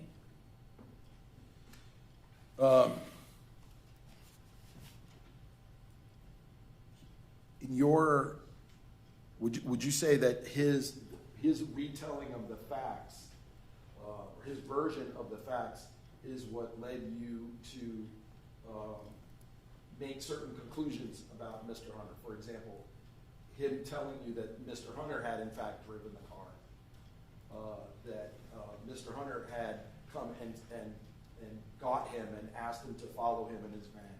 That based on your reliance on that is what you would have used, that's what you'd have used to make Mr. Hunter a suspect in this, correct?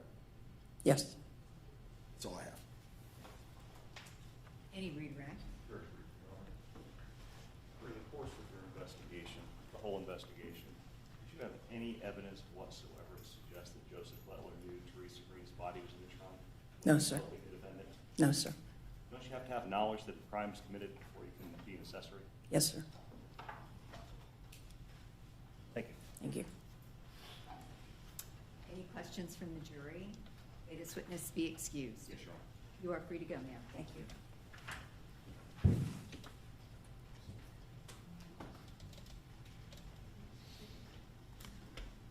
State may call its next witness. This time, Your Honor, I would request to publish the perpetuated testimony of Theresa Kuzma. Okay. Perpetuated testimony of Theresa Kuzma. Perpetuation. Yes. Yeah. Yes.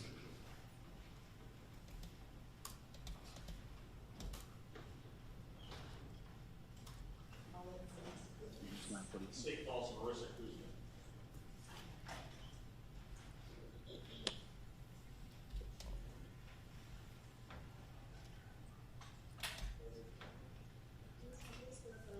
I don't think I can do anything for the audio. It was working well earlier. No, I don't think so. State your name and spell your last name for the court reporter, please. My name is Marissa Kuzma, K-U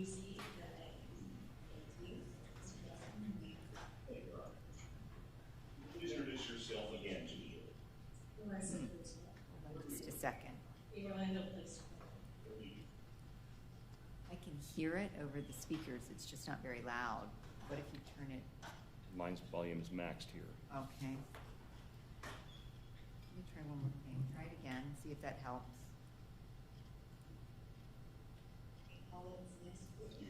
State calls Marissa Kuzma. No, That's better. was it better? I think so.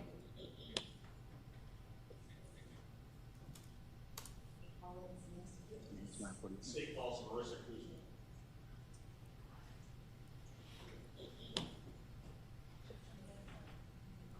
I know, that's what I did to make it louder.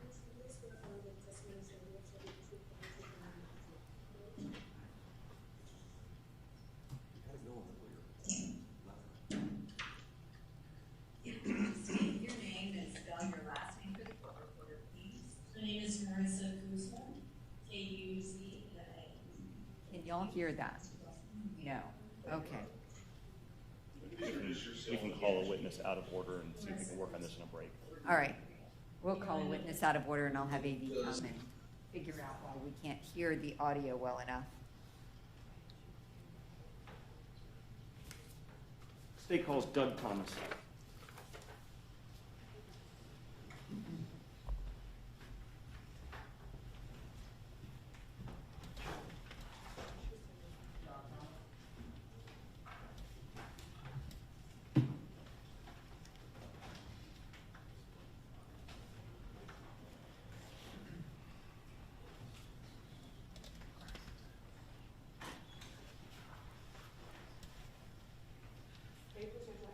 Do you solemnly swear affirm that the testimony shall give shall be the truth and whole truth and nothing but the truth? Yes, I do. Thank you. Sir, could you state your name and spell your last name for the court reporter, please? Douglas Thomas, Thomas. Thank you. You may inquire. Thank you, Your Honor. Good afternoon, sir. Good afternoon. What do you do for a living now? Now I don't do anything. I do volunteer work. Okay. Back, what did you do when you worked? Okay, so I was a crime scene investigator with the Orlando Police Department for over 31 years. For what period of time were you a crime scene investigator? That was from 1990 until 2022, I think. What did you do on a day-to-day basis as a crime scene investigator? So we'd respond out to all sorts of crime scenes, death investigations, armed robberies, traffic fatalities, burglaries, and we process the crime scenes. What does it mean to process a crime scene? So we take photographs, we collect evidence, we test for fingerprints, we look for DNA. Did you often work as a team when processing a major crime like a homicide? Yes, we did. And why was that important to work as a team? Well, it's much faster when you got two people working, and we take different duties throughout the crime scene as far as processing the scene. Let me direct your attention to Tuesday, May 28th of 2002. Did you respond to the Bay Run Apartments located at 3216 Cornell Avenue in Orlando to assist in processing a crime scene? Yes, I did. And with whom did you respond and work with to process that scene? It was CSI Gerber, but now she goes by Kuzma. Her first name, Marissa? Yes. Did you enter the apartment rented by Theresa Green, specifically apartment number 11? Yes, I did. And during the search of her apartment, did you locate what appeared to be blood on the master bedroom door trim? Yes. Did you collect a sample of that blood? Yes, I did. Can you explain to the jury how you go about doing that? Collecting the sample? Yes, sir. So first off, we've got to determine whether or not that stain is blood or not blood. So we do what's called a phenolphthalein test, and it's basically a 3-chemical test. We take a small swab of the stain, and then we apply alcohol to it, like 1 drop of alcohol, 1 drop of phenolphthalein, and 1 drop of hydrogen peroxide. And if the stain turns like a pink color or a magenta color, then it's positive for blood. If it doesn't, then we know it's not blood and we don't take a sample of it. So how would you go about actually collecting a sample if it was determined to be blood by the phenolphthalein test? Okay, so we use sterile swabs. It's almost like a small wooden stick with a cotton swab on the end, and we put a little bit of sterile water on the tip of it, and then we rub it over the stain to pick up as much of the stain as possible. And then once I finish doing that, we let it air dry, and then I enter it into our evidence section. And what do you do with the cotton swab once it dries? Do you put it in a package? Yes, And what do you do with that package? I submit it to our property and evidence section. Did you follow that same procedure you just described when you collect a sample from that blood on the door trim of apartment 11? Yes. They approach. You may. So you must mark the state's exhibit R for identification. Do you recognize that item? I'm sorry. First time that's happened.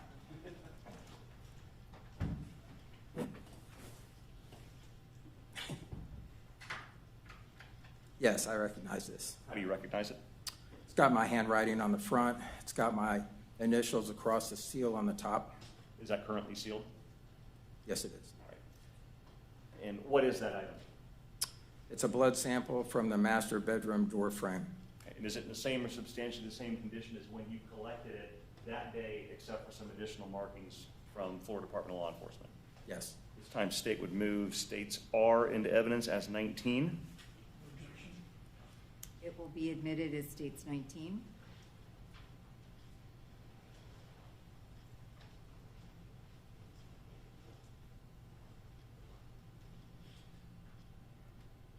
Did you also examine the door trim around the front door to apartment number 12 and the inside of apartment number 12 belonging to Joyce Butler and Joseph Butler? Yes, I did. Did the Butlers allow you and your team to go in and look around and do whatever you needed to do? Yes, they did. And where was their apartment in relation to Theresa Green's apartment, apartment 11? Right across the hall. Were photographs also taken of the Butler's residence in the door trim? Yes. May I approach? You may. Showing you state's exhibit S as in Sam. Can you take a look at those photographs and tell me if you recognize them?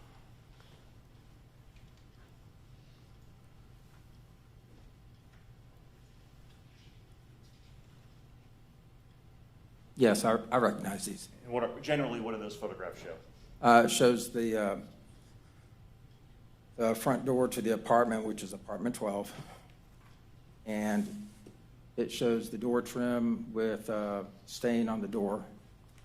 And then there's a bluish floor mat on the floor with a stain.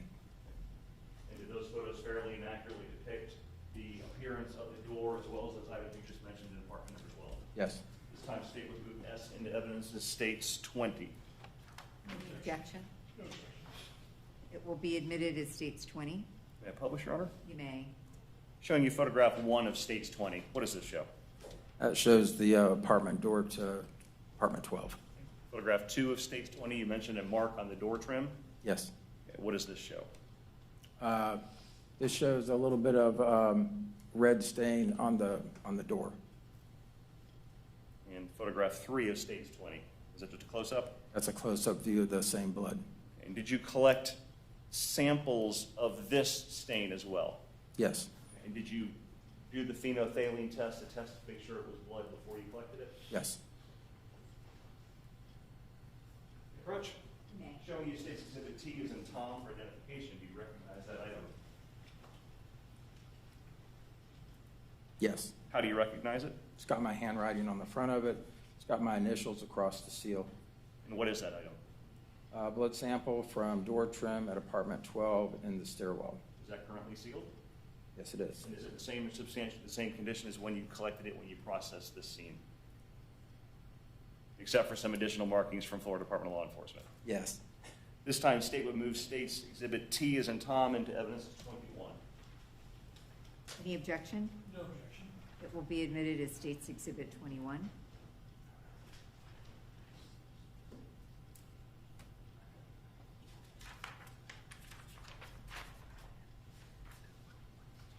And we've shown you a couple items of blood samples that you collected, were those sent to the Florida Department of Law Enforcement for DNA analysis? Yes, they were. Did you have any involvement in the DNA analysis process at all? No. Okay. Showing you photo 4 of States 20. What does this show? So this shows the floor mat on the floor, and there's a reddish stain kind of on the edge of it. Okay. And what did you do with that stain? I tested that for blood. And what did you find? It was not blood. Okay. So did you collect anything from that stain? No.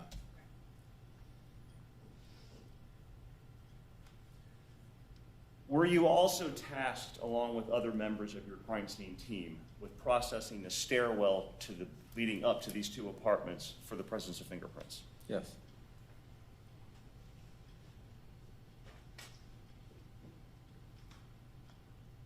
Showing you photograph 2 of States 11, I believe. What does this show? This shows the stairwell going up to apartment 12 and apartment 11. Can you describe for the jury your training and experience in attempting to lift fingerprints? Okay, so I've probably worked over 1,000 crime scenes in the last 30-some years. I've made over 1,000 identifications to fingerprints over those years. I've had approximately more than 1,000 hours of advanced crime scene processing and techniques training. I've also got a bachelor's degree in criminal justice. So you're trained in the process that you go about when you're trying to lift fingerprints? Yes. Now, are there different methods that you can use depending on where the fingerprint is located? Yes. Okay. You're trained in all those methods? Yes. Okay. Can you explain for the jury, using the photo generally, what areas did you attempt to lift fingerprints from? Honestly, I really don't recall. Can I look at do you have the latent I print do. cards? Okay, Okay, we'll do because that that would first. refresh my memory.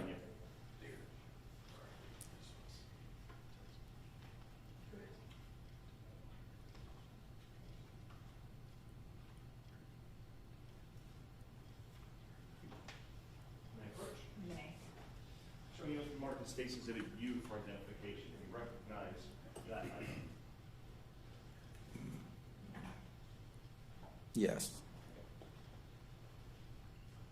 And what does that item purport to be?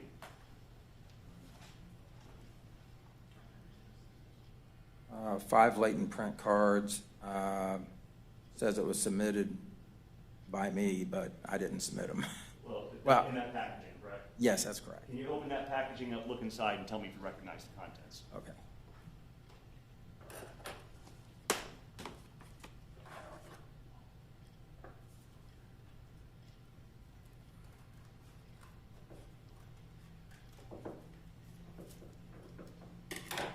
Our items are often repackaged in different packages to make sure they stay together? Yes. Okay. You recognize the contents?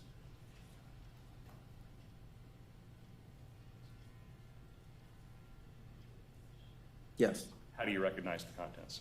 It's got my handwriting on the back of the latent print cards. It's also got my initials across the latent print tape on the card. Okay. And how many fingerprint cards are in there? There's a total of 5. And are they in the same or substantially the same condition as when you collected them during the processing of the scene? Yes. This time, State would move you into evidence as States 22. No objection. It will be admitted as States 22. You mentioned the word latent when you're talking about fingerprints. What is a latent fingerprint? A latent fingerprint is a fingerprint that is left behind onto a surface. So all humans have raised fingerprint ridges on the tips of their fingers and on the palms of their hands. Whenever you place your hand down onto a hard surface and you lift it back up, what's left on the surface is going to be an impression of those fingerprints from normally sweat on the palms or the fingertips of your hands. So the print that's left on the surface is considered a latent fingerprint. Is that because you can't see with the naked eye usually? Usually, What method do you use, or did you use, to actually recover that fingerprint from the surface of the stairwell area? Okay, for these fingerprints, I used black powder. It's made by the Searchy company. All fingerprint companies have different types of fingerprint powders, but this was a black powder I used. And so I use a fiberglass brush, and very lightly I go over the fingerprint. After I dip it into the fingerprint powder, I go over the surface area very lightly, and then the fingerprint powder will adhere to the ridges on the fingerprint. So the powder kind of holds onto the oils that are left in the fingerprint itself? Yes, that's correct. And then once you dust the powder on it and see that there's a print there, how do you go about taking it from the surface and putting it on part? Okay, so then I use fingerprint tape, and I put it over the top of the fingerprint. I smooth it out, and then I lift it back up, and I place it on a white fingerprint card, which would be like this. And did you follow that process for each of those 5 fingerprint cards? Yes, I did. Did you also note on each of those fingerprint cards from where the fingerprint came? Yes. Okay, can you describe generally where did those 5 fingerprint cards come from?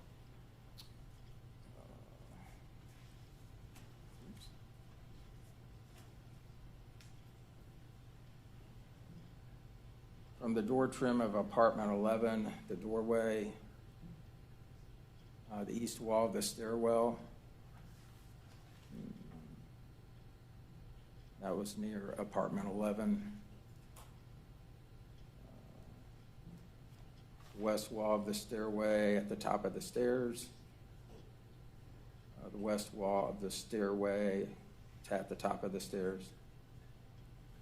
And on the east wall of the stairway at the top of the stairs. So it appears most of these were on the top of the stairwell up by where the doors to each of the apartments are? Yes.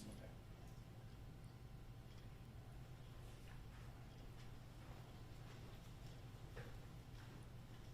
Once you collect these fingerprints, are they sent to the fingerprint unit for analysis? Yes, the fingerprint unit at the Orlando Police Department. Do you have any involvement in the actual analysis or comparison of these prints to any known prints of individuals? No.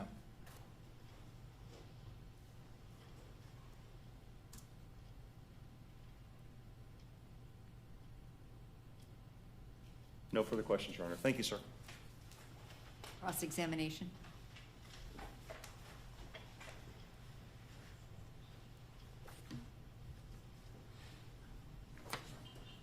Afternoon, Mr. Thomas. Good afternoon. As you sit here today, do you have independent recollection of doing the things that you did in this case? Kind of. Vaguely remember the location of where it was? Yes, I do know the location of where it was. Okay.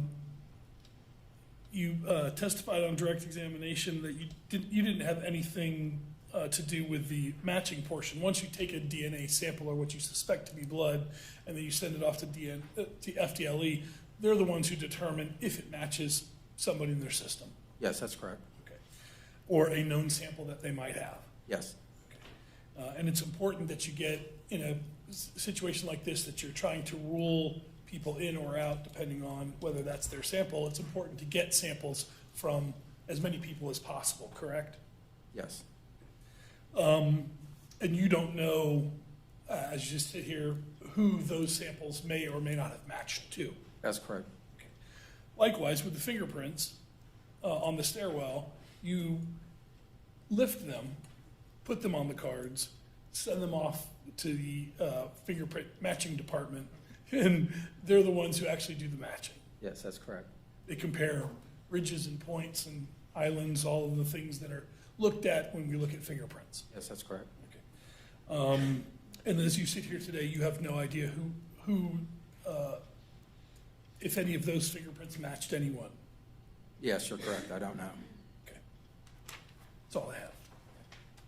Any redirect? No, Your Honor. Any questions from the jury? I see none. Is this witness excused? He is, Your Honor. You are free to go, sir. Thank you. Ladies and gentlemen, we are going to take a brief recess so that we can check the AV I'm going to give you the same instructions I've given you before. Do not discuss the case among yourselves. Don't discuss it with anyone else. Do not do any independent research while you're away from us. Leave your pads and pens on the chairs. They will be there when you return. And I would ask that I'm going to bring you back in 10 minutes. Jury exit.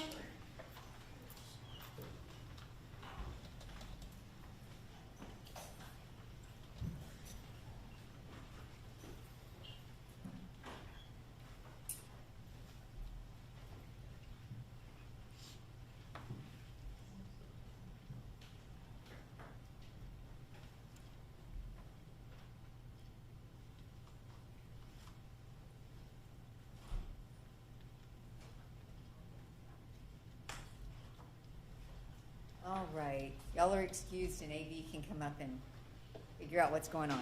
Had it working nicely before, didn't we?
And call its next witness. It's 9:41. The state calls Marissa Kuzma.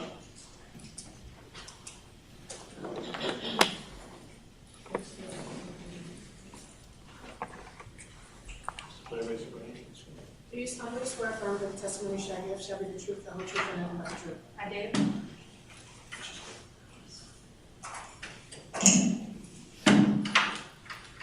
Ma'am, would you state your name and spell your last name for the court reporter, please? My name is Marissa Kuzma, Kuzma. Thank you. Mr. Buxman, you may. Thank you, Your Honor. Would you please introduce yourself again to the jury? Marissa Kuzma, Where do you work now? the Orlando Police Department. What do you do for them? I am currently an investigator in the cold case homicide unit. And Kermit, today is February 17th. It's my understanding at the time of this trial, you're going to be out of the country. That's correct. Okay. How long have you worked for the Orlando Police Department in total? It'll be 25 years this year.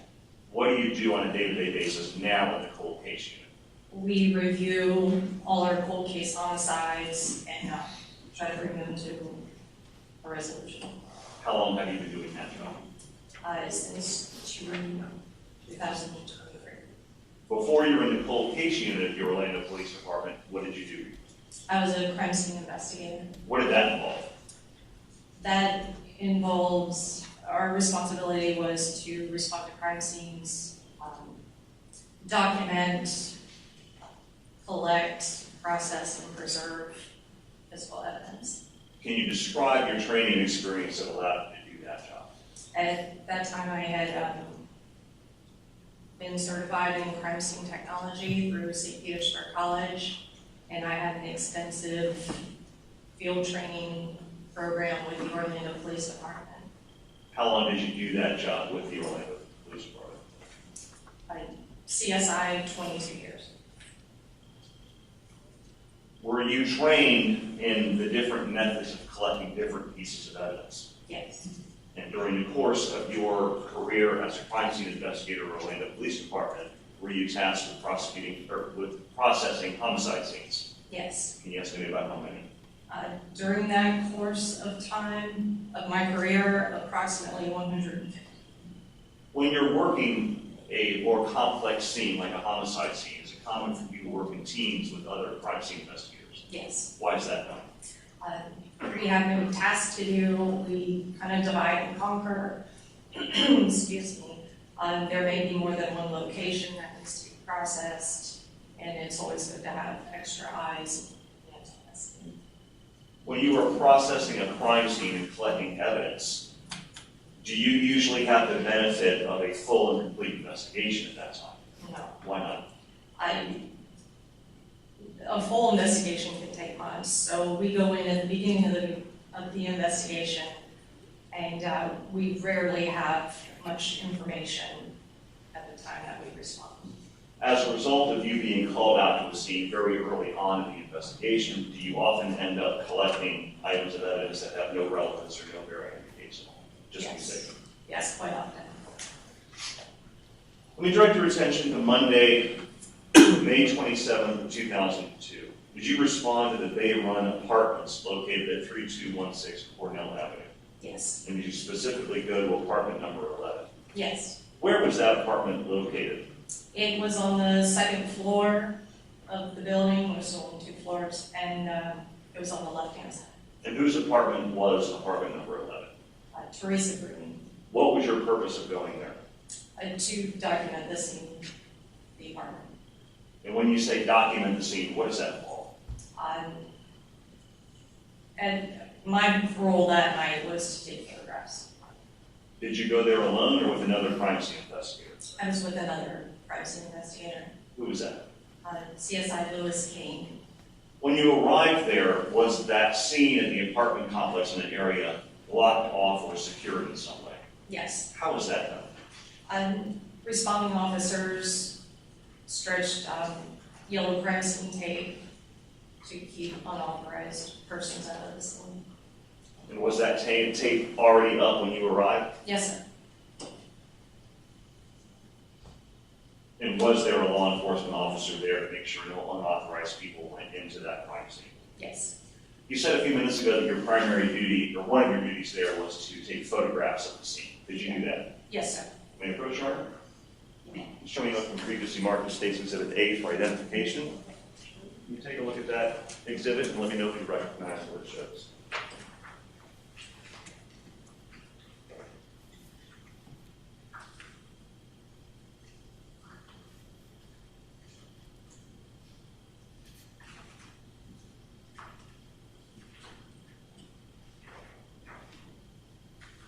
Yes, those are photos of that I took at the scene.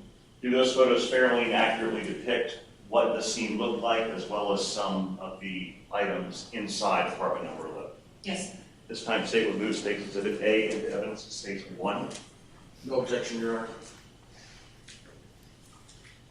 It will be admitted as State's Exhibit 1. It's a composite of 15 photos. May I publish? May. Showing you photograph 1 of State's 1. I may have to turn around and look behind you a little bit. She's got that on the screen. Oh, you do? I'm sorry. Okay. What does this show? That is the entrance to the four apartments in that area. And we see some yellow tape strung across the center of that photograph. What is that? That's the yellow privacy tape that officers We also see some white paper leading up the staircase. What is that? that is paper that we put down What's the purpose of doing that? to avoid tracking any debris or anything into the scene. And you said apartment number 11 was upstairs. Correct. Showing you photograph 2 of State's 1. What does this show? That is the top of the stairway, and the apartment in question is on the left. Photograph 3 of State's 1. What is this? That's the apartment number on the exterior of the front door. Did you see any damage to the exterior of the door or the door jamb into apartment number 11? No, Any indication the door had been broken or forced open in any way? no, sir. Is that door the only way to get into apartment number 11? Yes, When you arrived, did you at some point go inside apartment number 11? yes. Generally, can you describe for the jury what the inside of that apartment looked like? Was it clean? Was it orderly? Was it really messy? It was very clean and orderly. Nothing was out of place that I saw other than a couple of. Okay, we'll get to those things in a few minutes.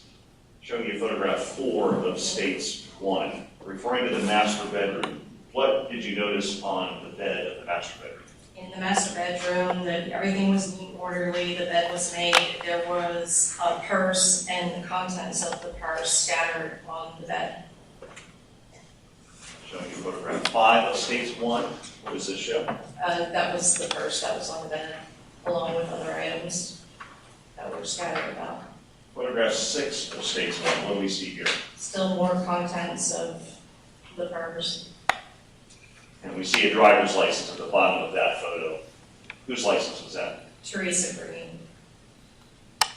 Showing you photograph 7. What are we looking at here? What part of the house is this? That is, as I was standing inside the master bedroom, looking out into the hallway.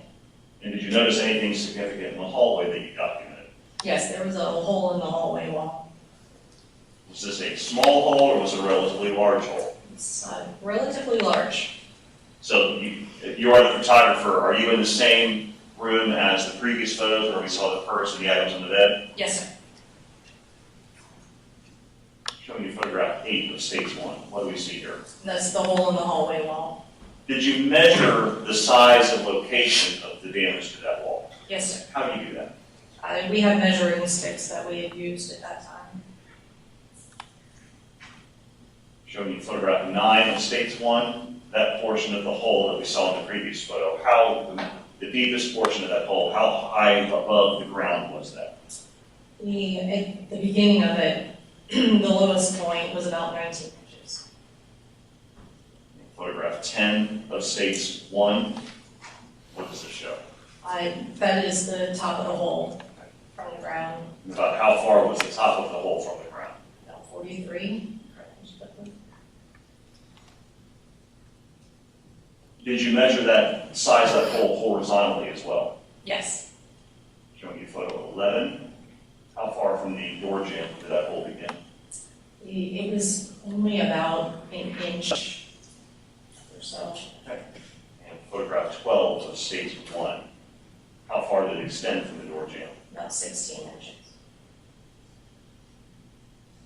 Showing you photo 8 of stage 1 again. So, based on your measurements, was the hole about 16 inches wide and about 24 or so inches tall? Yes. Did you also, you mentioned you also went into the master bedroom. Did you go into the master bathroom as well? It was the hallway bathroom, Okay. yes. Showing you photograph 13 of States 1. What do we see here? That is a view of the hallway bathroom and a lady's gold watch on the counter. Photograph 14 of States 1. What's the show? That is another view of that gold watch. It appeared that the band was broken. What about photograph 15 of States 1? That was the other end of the gold watch. Did you collect, at this point, did you collect any of these items of evidence that we have looked at, such as the gold watch? No, sir. Why not? We had a jurisdictional conflict at the time. What do you mean by that?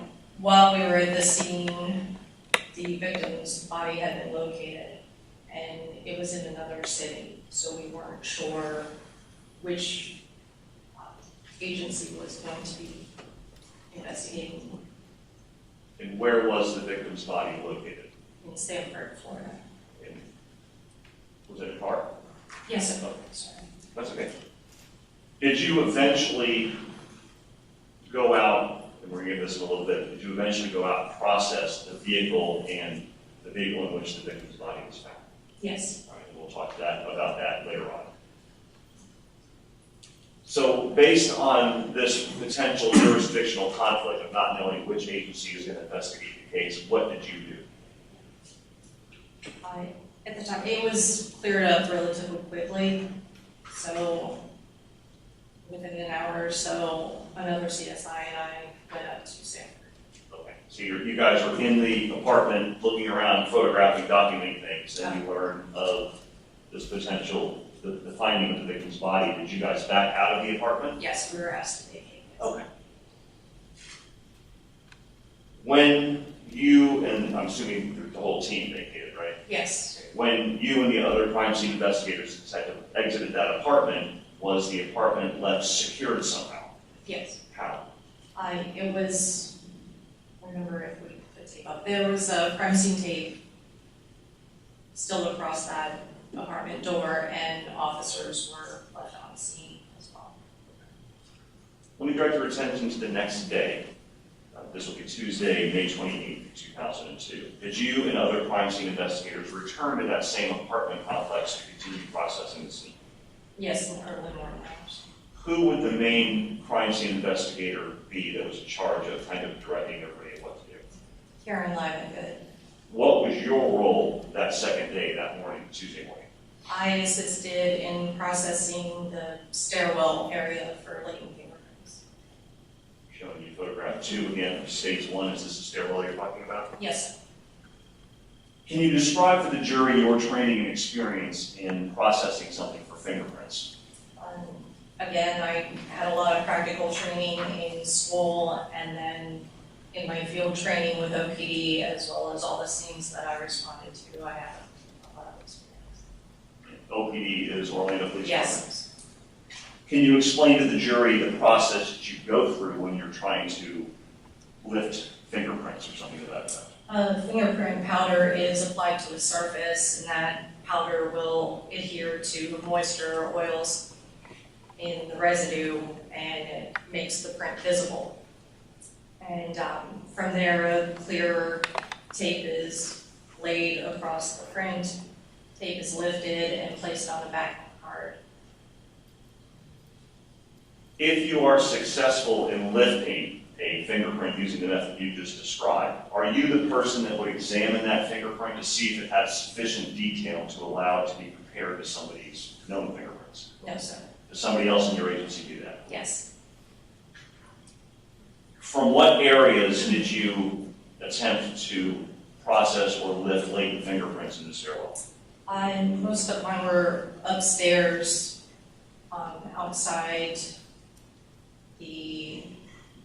outside apartment 11 and 12 and that back wall there. And apartment 11, I think you said earlier, is upstairs on the left. Correct. Where is apartment number 12? Directly across. And then that back wall that we see in the photograph with the fire hydrant, or the fire extinguisher is? Yes. Were you able to lift any fingerprints from that area you just described? Yes. How many? 3. And where were those 3 fingerprints? One was on the door frame, the inner edge of the door frame of apartment 11. Same with apartment 12, the inner edge of the door frame, and then the south wall there. May I approach, Your Honor? You may. Showing you what's marked as states exhibit B as in boy. Can you take a look at that item and tell me if you recognize it? Not the packaging itself, it's been repackaged.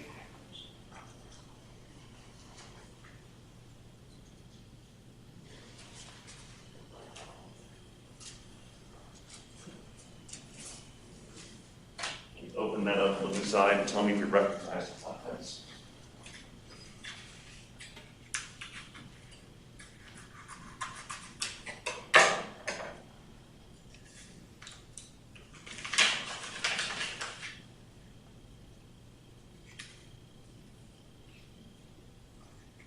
Yes. What's inside? There were the 3 latent lift cards that I had submitted to the waiting treatment. Do you recognize those? I do. How do you recognize them? My handwriting as well as my initials and the date. Your name currently is Kuzma, your last name? Yes. What was your name back when you processed this scene? Gerber, Okay. like the baby food. All right. Do those fingerprint cards, are they in the same or substantially the same condition as when you collected them that day? Yes, sir. This time statement would be in evidence of states 2, Your Honor. Any objection? No objection, Your Honor. Be received as states 2.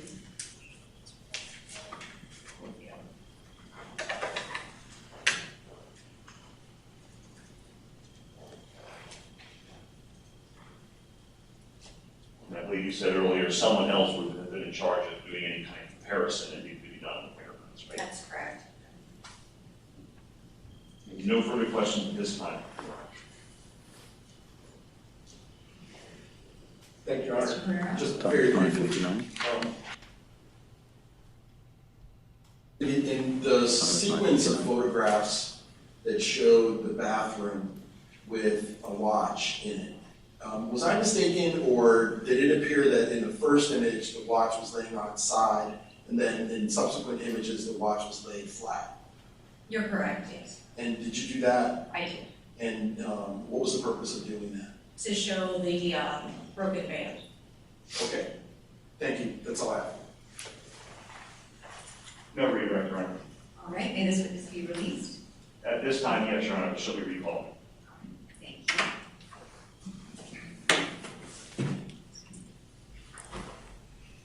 Are we recalling her now? All right. Your Honor, since we have the AV working properly now, I'm going to ask to just publish it out of order, publish the second half of her testimony. I feel the defense of the objection. All right. Sounds good.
Thank you, Ms. Guzman. You are already under oath. You please restate your name for me, ma'am? Marissa Kuzma. The last time you testified, you spoke about going to the Bay Run apartment complex and processing that scene on Monday, May 27th, 2002. Correct. After your initial processing of the scene, we know you photographed and documented things, you left that scene and you went someplace else, right? Yes. Where'd you go? We went to Sanford. When would you have gone to Stanford in relation to when you went to the scene, the apartment scene? When I initially went to the scene and backed out, it was within maybe an hour of that I went to Sanford. So would you have gone to Stanford that same day, or would it be early the next morning on Tuesday? It was after midnight. Okay. So let me direct you to the early morning hours now of Tuesday, May 28th of 2002. Did you respond to a Walgreens parking lot located at 2501 South French Avenue in Sanford? Yes. About how far away is that Walgreens from the apartment scene? I don't know exactly, just I'm not 5 minutes, 30 minutes? sure. It's, I would say, 20, 25 maybe. Okay. When you arrived at the Walgreens parking lot, what did you find? A white Oldsmobile was parked in the parking lot.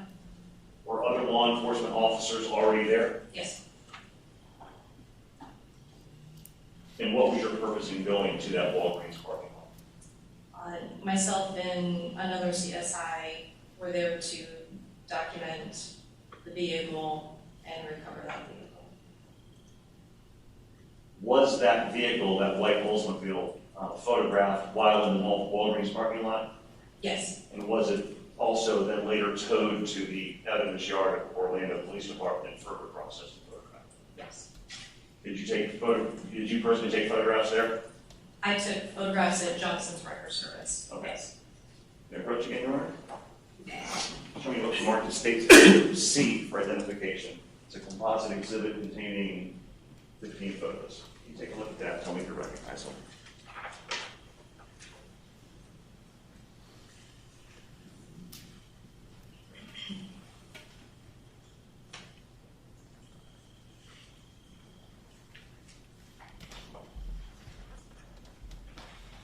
Yes, sir. Generally, what do those photographs show? The vehicle at Walgreens and then also at Johnson's Record Service. Do those photographs fairly and accurately depict the vehicle you found at Walgreens as well as the contents of that vehicle? Yes. This time, the state would move C into evidence as State's 3.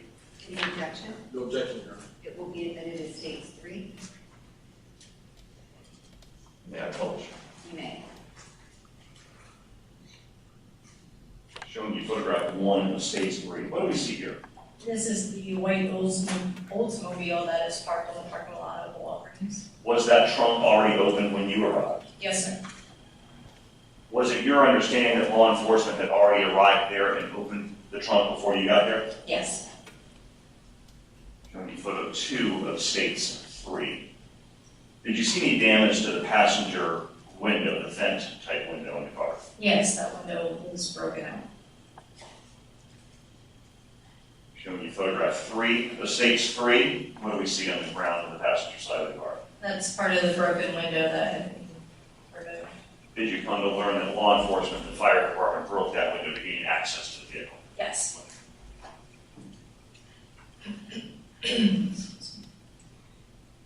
Showing you photo 4 of State's 3. What do we see here? That is a dismantled, well, that's the trunk lid of the vehicle and a broken lock. Did you also learn that law enforcement had broken that lock to gain access to the trunk? Yes. Photograph 5 of State's 3. What does this show? That is the locking mechanism that we found on the roof of the vehicle.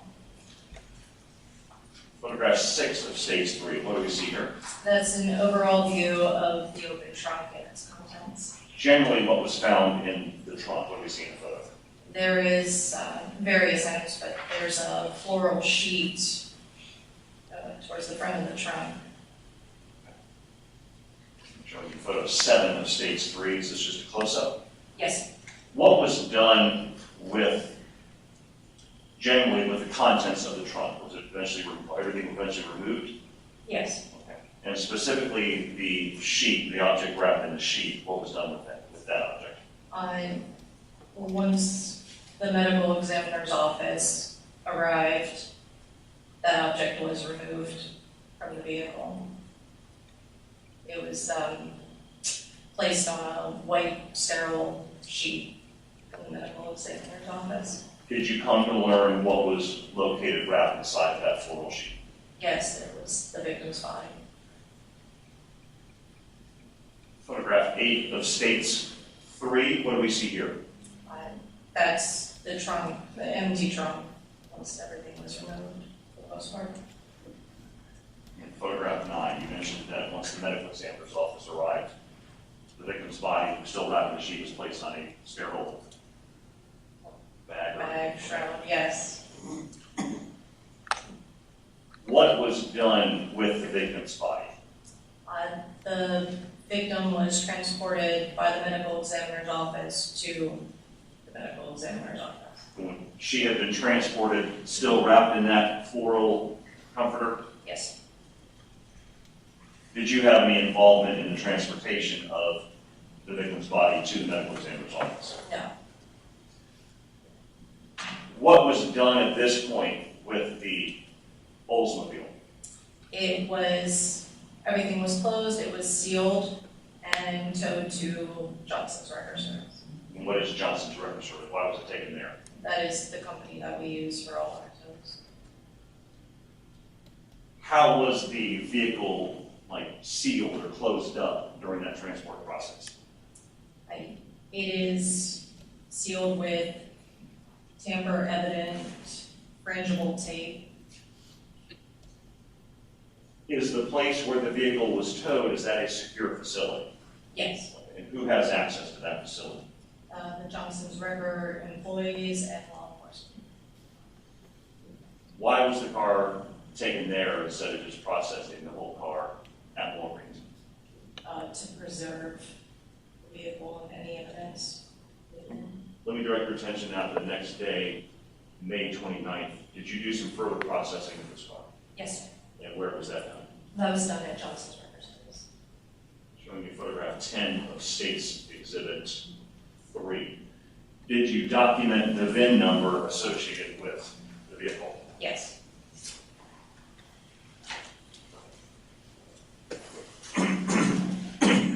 This time around, the state removed States Exhibit D as in dog, and evidence is States 4. It's the tag and title history associated with this vehicle and the VIN number. It's a self-authenticating document. Any objection? No, Your Honor. It will be received as State's Exhibit 4. May I approach? You may. Showing you the official tag and title history of that vehicle. There's a VIN number associated with these official records. Do you see that? Yes, sir. Is that the same VIN number that you documented in your photographs of this white Oldsmobile? Yes, it is. Turning to the first page of this item. According to the official Department of Highway Safety Motor Vehicle records, who is the registered owner of this vehicle? It is Theresa Green.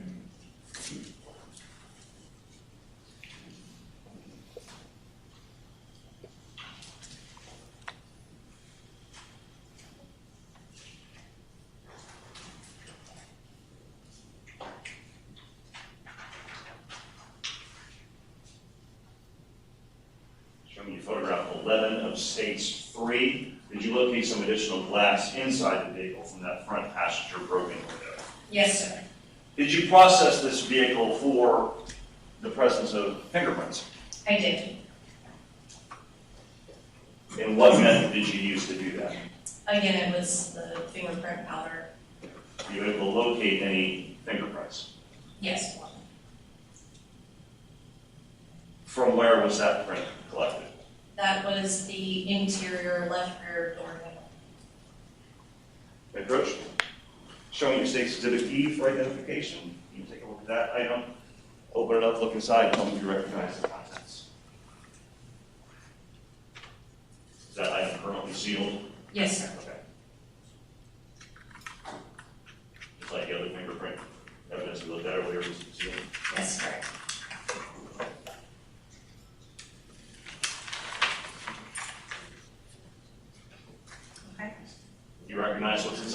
I do. What is it? Again, it's the late and live card that I submitted to the late unit. How do you recognize that part? Again, my handwriting and my initials. Does it have your former name and Gerber on it? Yes, sir. Is that in the same, substantially the same condition when you collected it during your processing of this ultimately? Yes. This time the state would move states E into evidence as states 5, I believe.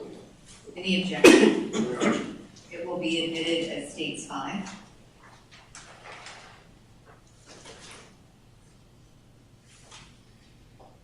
Like the other prints that you lifted from the apartment scene, did you have any involvement in the analysis or comparison of this print? No, sir. Showing you photograph 12 of stage 3. Did you further examine and document the items that were inside the trunk? Yes, sir. What does this show? Again, the open trunk and the items within, a green tote, some other items. Showing you photo 13 of stage 3. You mentioned a green tote. Yes. Showing you 14 of stage 3. What was inside the tote? Carjackings and jumper cables. Did you also locate a sun shield in the trunk of the car? Yes. Showing you photograph 15 of stage 3. What does this show? That is a close-up view of some suspected blood stains on that sunshade. Did you collect that sunshade? I did. Describe how you collected it. What was your process? Once it was documented in place, it was placed into a paper bag, transported to the Orlando Police Department. You may approach one last time, Robert. You may. Showing you what's been marked for identification in State's Exhibit F as in Frank. Can you take a look at that item and tell me if you recognize it? I do. Is that item also sealed? Yes, sir. How do you recognize that item? Again, my handwriting initials. Can you open it up, look inside, tell me if you recognize the contents?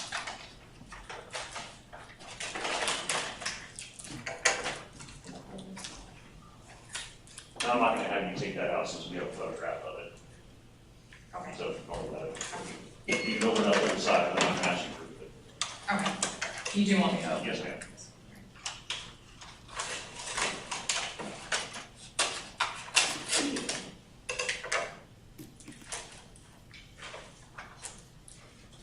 You recognize it? Yes, sir. And is that item in the same, substantially the same condition as when you collected it in the front of that old control? Yes. This time, state will move State's Exhibit F for identification into evidence as 6. Any objection? No objection, Your Honor, but I'd like to just quickly see what's in the bag. Okay. Thank you, Your Honor. It will be received as states Exhibit 6. Was that item later sent to the Florida Department of Law Enforcement for DNA analysis on that blood stain? Yes, sir. Did you have any involvement in the analysis of that blood stain at all? No. Is there anything else of relevance that you found in the trunk? No. I have no further questions this time. Thank you, ma'am. Cross-examination.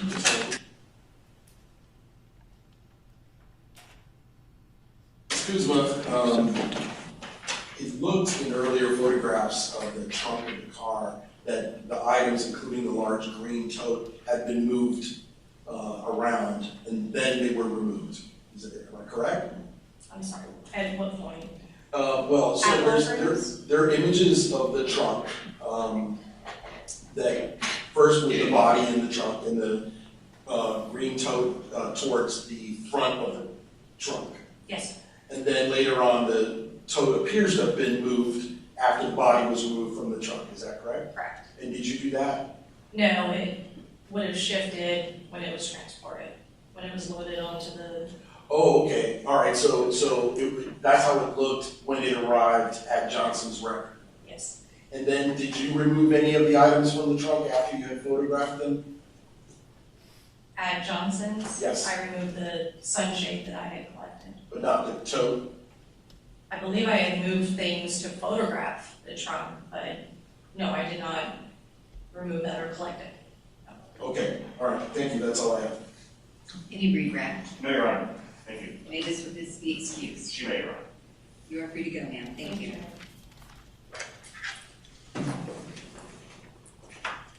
Excuse me, Your Honor,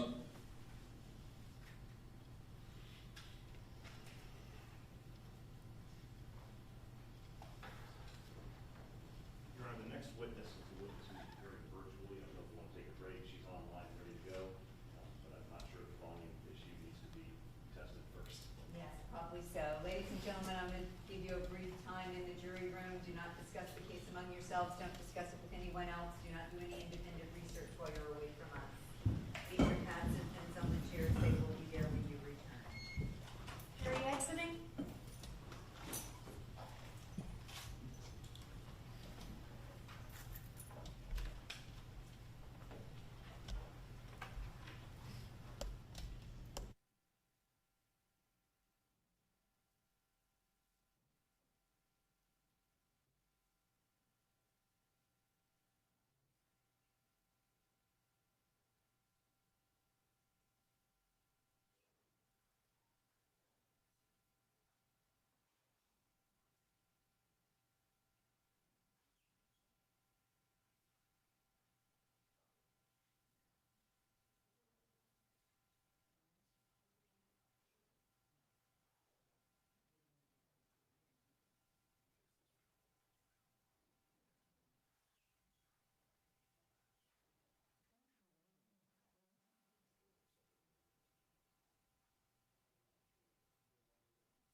tight, Miss Butler.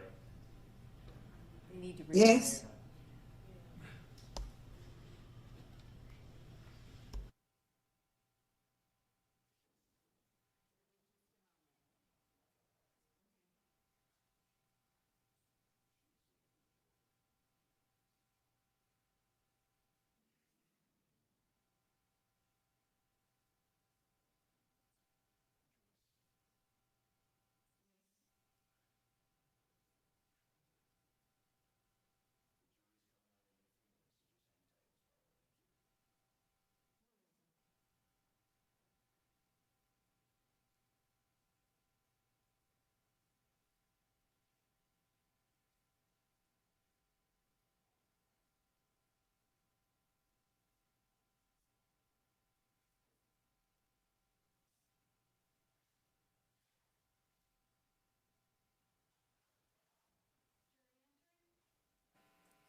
All right, you may be seated. Thank you for your patience, ladies and gentlemen. We got the very frustrating technical problems resolved. Mr. Buxman, you may call your next witness. The state calls Joyce Butler. Ms. Butler, could you raise your right hand to be sworn, please? Yes. Do you solemnly swear or affirm the testimony you're about to give will be the truth, the whole truth, and nothing but the truth? Yes. Thank you. You may, could you state your name, put your hand down. Could you state your name and spell your last name, please? Joyce Butler, Butler. Thank you, ma'am. Mr. Buxman. Good afternoon, Miss Butler. How you doing? Not too bad. I heard that you got sick this weekend, so I hope you're feeling a little better. Yes. Okay. What do you do for a living now, ma'am? I don't do nothing. You retired? I'm retired. Okay. Yes. Where did you work before you retired? I work at Florida Hospital. Okay. What did you do for the hospital when you worked there? Housekeeping? Okay. Do you know a man named Joseph Butler? Yes. Who is he in relation to you? That's my husband. Okay. Let me direct your attention back to May of 2002. Did you live in the Bay Run apartments located at 3216 Cornell Avenue? Yes. And did you guys live in apartment 12 then? Yes. Who'd you live there with?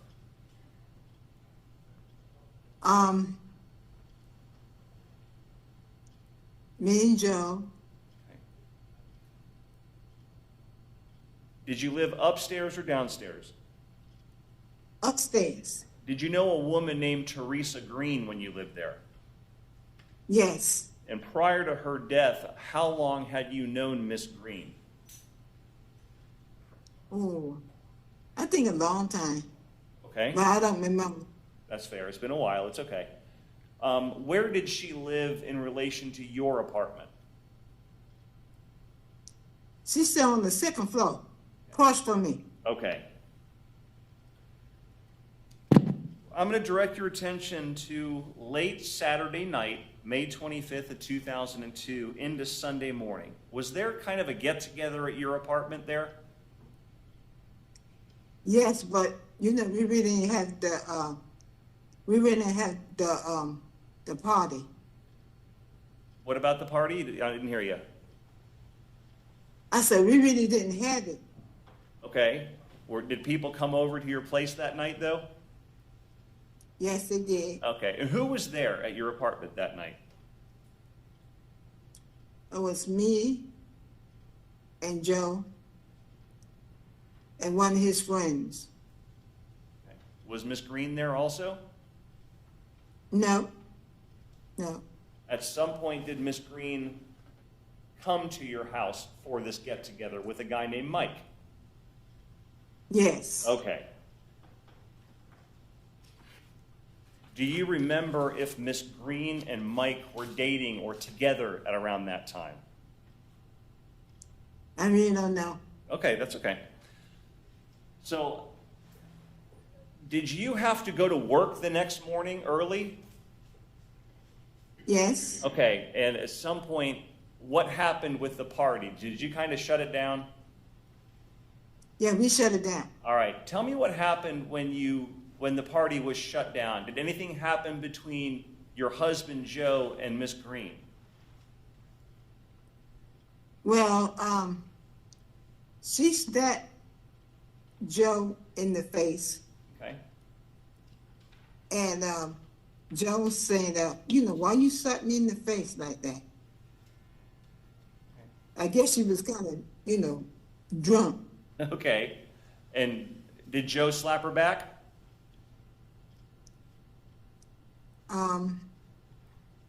Yeah, he did. Okay. He slapped her back. At some point, did there come a time where somebody fell down the stairs? Both of them fell down the stairs. Okay, tell me what happened. I guess they was drinking, and they both fell down the stairs. Okay, who fell down? Theresa and what's that guy name? I don't know the guy name. It's a guy with Theresa. Is that Mike? Yeah, Mike. Okay, so They both fell down the stairs. Okay, did you see that happen? Yes, I did. All right, what happened when they reached the bottom of the stairs? Was anybody hurt? No. Okay. What did you see them do after they reached the bottom of the stairs? They went back to the apartment. Whose apartment? Teresa's apartment. The one right across from yours. Yes. I understand. Did you see Theresa Green again after that day or that evening? I really don't know. Okay. Back then, do you remember what kind of vehicle Mike was driving? I think it was a white car. I'm not sure. But did he have a van also?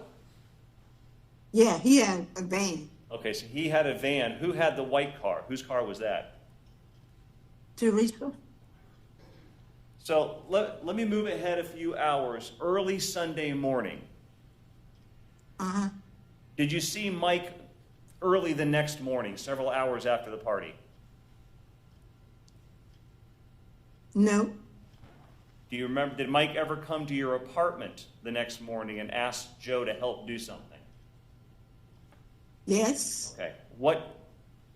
Tell me what happened. I guess he asked Joe to follow him to the car. To follow him? Yes, they went to they went somewhere. Okay. And did Joe agree to do that and follow Mike? Yes. What vehicle did Joe drive? Do you know? No. You don't know whether he drove the van or the white car? I think he drove the van. I'm not sure. Okay.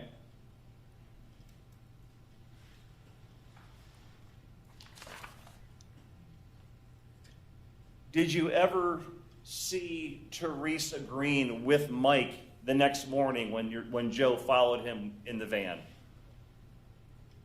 No. I didn't see her.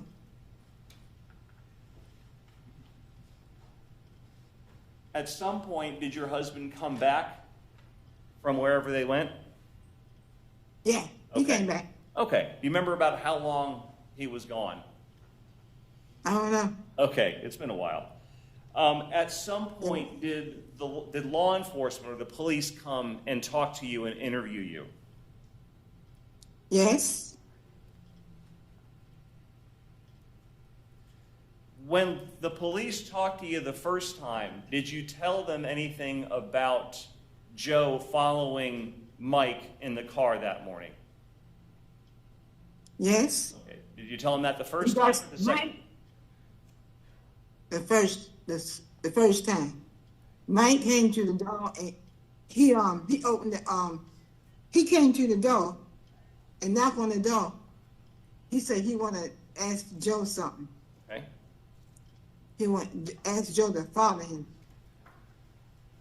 And do you remember if you told the police that the first time they talked to you, or was it the second time, or do you remember? I think it was the second time. Okay. Do you remember why you didn't tell them about that the first time they talked to you? No, I really didn't tell him that. Okay. Do you know why you didn't tell them that? No. Okay.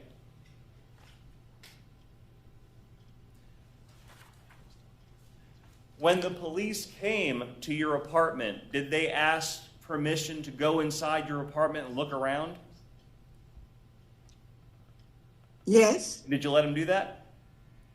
Uh-huh. Okay. Is that a yes? Yes. Okay. Now, a few days later, did you also talk to a female detective who showed you some pictures of some people? Yes. Okay. Do you remember being able to, did you pick out the person that you knew as Mike from those different photographs? Yes, I did. Okay.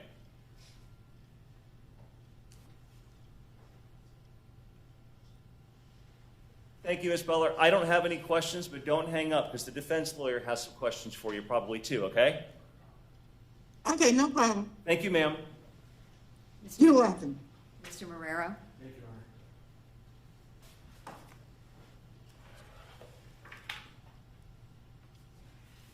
Good afternoon, Mrs. Butler. Can you hear me?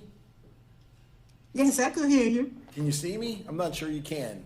I can't tell. No, I can't see you. But Oh, you can can? see me. Okay, good.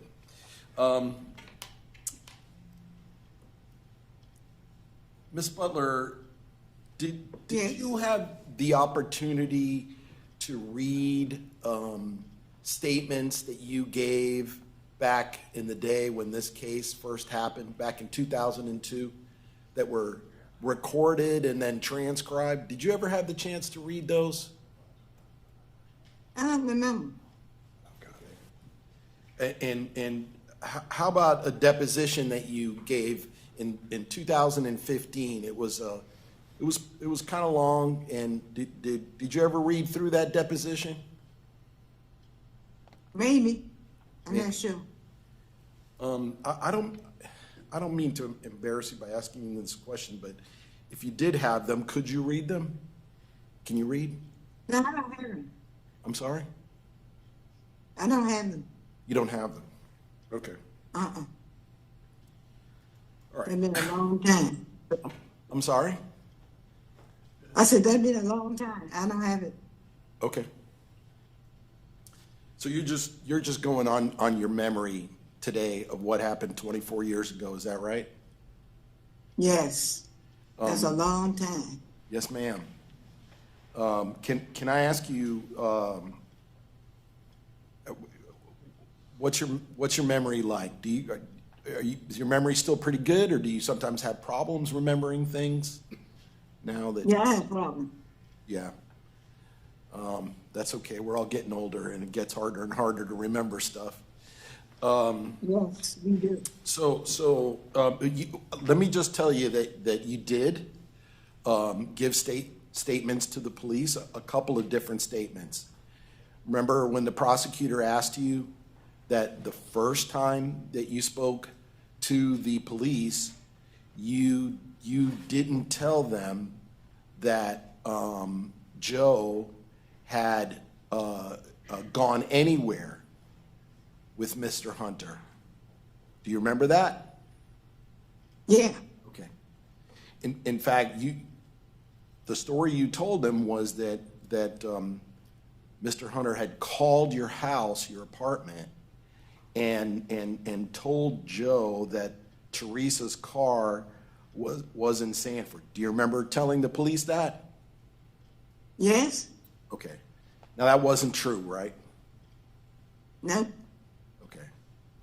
And the reason that you didn't tell the police the truth was because you didn't want them to know that Joe had been involved in whatever trouble had happened. Is that right? Right. Now, you and Joe were living in an apartment that was owned by Florida Hospital? Yes? And they Yes. rented to employees of Florida Hospital? Yes? And you believed back then that if any of you got in any kind of trouble, the Florida Hospital might, like if somebody called the cops and the cops came over and there was some trouble at your apartment, that you might get thrown out of your apartment, or you might even lose your job. Is that fair? That's true. Okay. Now, you had known Theresa for a long time. You liked her? Yeah, I like Theresa. She was a nice lady? Theresa was a good person. Y'all Yes. got along all right? Yes. So this night that you had this get-together at your house, and if you don't mind my asking, how come you don't like to call it a party? Well, I really don't like, parties, Okay. I really don't like, I'm just saying, if people get together and they're listening to music and drinking, that sounds like a party to me. But, Yeah. okay. Really do. And so some people were drinking, and Judge, I would, if Your Honor, if you don't mind, I would just ask that the other witness be asked to leave the room while she's testifying. I'm sorry. Ms. Moore? Yes. Ms. Moore, if you're in the room, we need you to leave. Thank you. Thank you. So, on the night that this get-together happened at your apartment, Miss Green was drinking, right? Yeah. She was drinking quite a bit? A lot. A lot. Now, you were not drinking, right? Oh, no, I don't drink. You don't drink, period. Okay. No. But Joe did back then, right? Yes. And do you remember him drinking quite a bit that evening as well? Yeah, he was drinking. And Mike, Teresa's boyfriend, he wasn't drinking. Is that right? I guess he was drinking. I'm not sure. You're not sure? Okay, No. that's fine. Now, you went to bed pretty early that night because you had to work the next day, correct? Yes. And Yes. and that was on a Sunday. was on a Sunday. So like Yeah. Sunday after midnight? No, in the morning. I had to go to work in the morning time. Yeah, okay, so, all right, I understand you now. What you're saying is that Sunday morning you had to go to work. So Yeah. Saturday night into Sunday morning is when everybody was over your place. Is that right? Yes. Now, while everybody was over, and just to be sure I got this right, it was you were there, Joe was there, Mike was there, and Theresa was there. Is that right? Yes. Do you remember your daughter Lisa being there? I don't remember. You don't remember if she was there or not? Mm-mm. Okay. Do you remember? And I'm asking these questions based on testimony that you've given in the past. Yes. Coming out at some point because the music's playing and people are talking kind of loud because people are getting drunk. Coming out there to ask them to turn the music down because you can't sleep. Yes. Yes. Do you remember if you did that more than once? A couple of times. A couple times. Do you remember Yeah, because, I had to go to work the next morning. I'm sorry, because you had to work the next morning, sure. It's hard to sleep That's with right. music and loud voices in the room right next door to your bedroom, isn't it? Yes. Now, do you remember Joe getting angry about your telling him to turn the music down and stop talking so loud? Yeah. And I did. I told him, I'm turn the sorry? music down. I was trying to go to sleep. Right. And he got angry about that? Yes, Joe he did? did. Do you remember him slamming the door in your bedroom? I think so. I'm not sure. Okay. Now, at some point, Joe did turn the music down, right? Yes, he did. And told everybody that they had to go, right? Yes. He told Now, me they had to leave. When this happened, you're not in bed, right? No, I was still up. You're up. You're in the living room? Yes. Now, if I told you that this probably happened around 2:30 in the morning, would that sound about right? Right. So it's pretty late. And you had to be at work very early the next morning? Yes, at 7 o'clock. And so you were in the living room when you saw Joe tell everybody that they had to leave? Yeah, I told him. And you were in I the told living him, room yeah, when he told me, Theresa, I told him, go home. I'm sorry, could you repeat that? Because I was not able to hear it. Joe told them they had to go home. Okay. Was he kind of angry when he was saying that? No. No? Now, you were in the living room when you saw Theresa walk up to Joe and slap him in the face. Yeah. And Joe said, why you slap me in the face? Right, sure. And then now you saw Joe slap her back, right? Yes. Now, you told Detective Bergen, who's one of the detectives that you spoke to, a woman with short hair, that when Joe smacked her, slapped Theresa, that she got a bloody nose from that. You remember telling her that? Yeah. And that was true, right? Yes. And then the two of them kind of started to get into it after that, right? Yes. Theresa was pretty angry and pretty drunk, right? Yes. And then, wait a minute. And then her boyfriend, Right. the boyfriend say, why you let Joe snap me in the face? You mean she said to her boyfriend, why do you let Joe smack me in the face? Is that That's right? right. And that boyfriend was Mike? Right? Mike, that's right. Okay.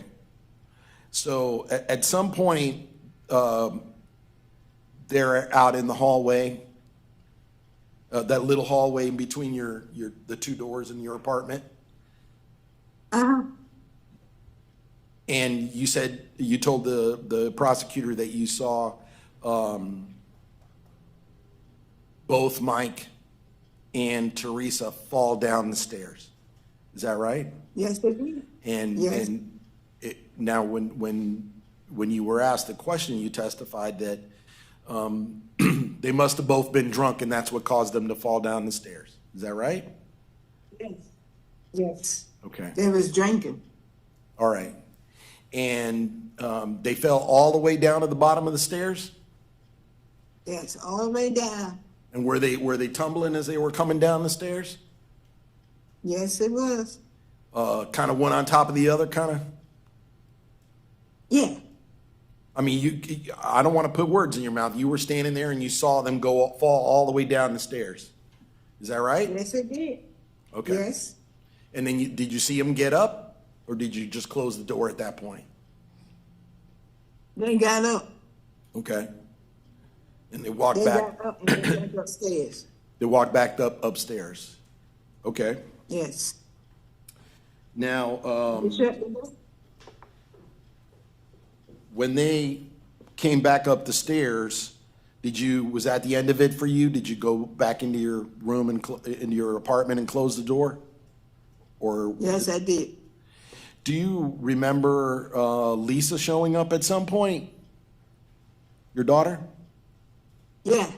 When did she come? Yes, After sure. after the fall or before the fall? Yes. After the fall? After the fall. Yeah. Okay. Did you ever tell Lisa that Joe was threatening you or that he hit you? No. Were you scared of Joe doing anything like that? No. So, you know that Lisa got a hold of your other son, and he came over. And I'm sorry, I've forgotten his name. Starts with an R. Raymond. Raymond. Raymond. Raymond. And she called Raymond, and Raymond came over that night? I guess so. You don't remember? If you don't remember, just say, I don't remember. I don't remember that. Okay. But you didn't tell Lisa to call Raymond, did you? Nope. And if Raymond did come over, it would have been after the fall, 2:30, 3 o'clock in the morning? I don't remember. Don't remember. Do you remember, you don't remember talking to Raymond at any point that night? No? Okay.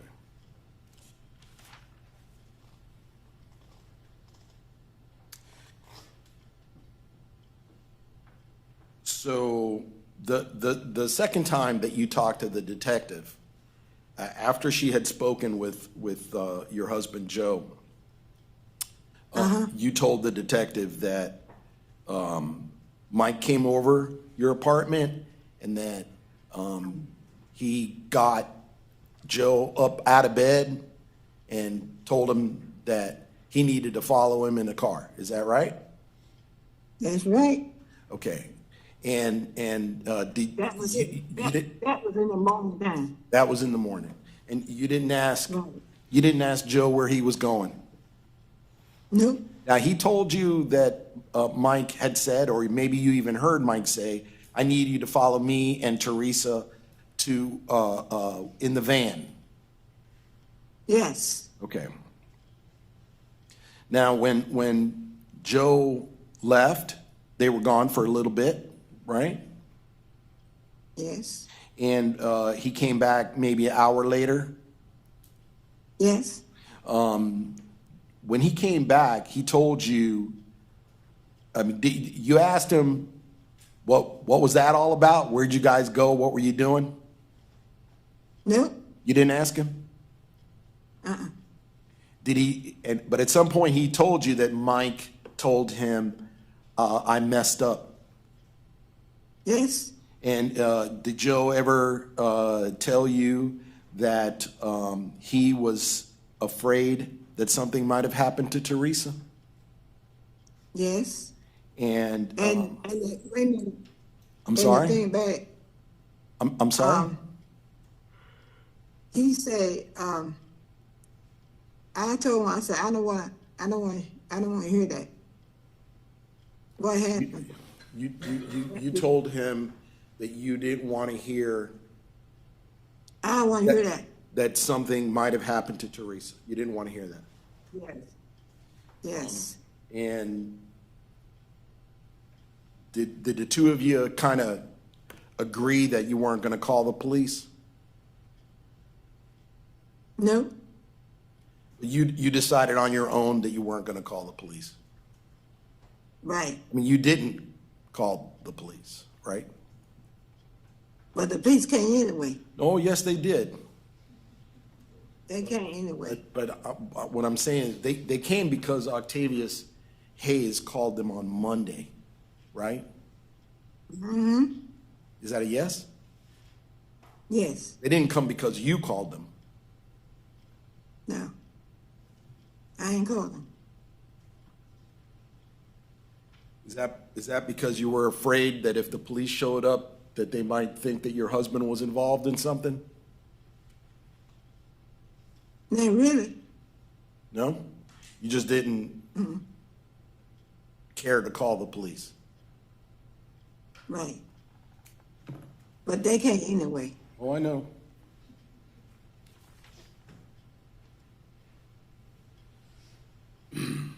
And really, that's a long time, you know? I'm sorry? That's really a long time. I said, that's a long time. Ago. Remember stuff like that. It is. But you remember today that you didn't call the police on Sunday, and you didn't call the police on Monday. You spoke to the police when somebody else called them, and they came to your place and asked you if you knew anything, right? Yes, yes. You remember a young boy by the name of Tate? Tate? Octavius Hayes? Does the name sound familiar? I don't know. Do you remember Theresa Green having a little boy? Yeah. Who lived with her? His son. Her son, right. Yes. Do you remember, you don't remember his name? No, I don't know his name. Okay. Now, on Monday, he says, on Monday, he came by your apartment and asked you and Joe if you had seen his mom, right? Yes. You remember that? He sure did. He sure did. Because his mom's door was unlocked and he hadn't heard from her and didn't know where she was. Right. That's true now. He was a young man at that time, right? About 13? Yeah. Yeah, 13. And when he asked you and Joe, have you seen my mom? Both of you said, no, we ain't seen her, right? Right, we didn't see it. We didn't, what?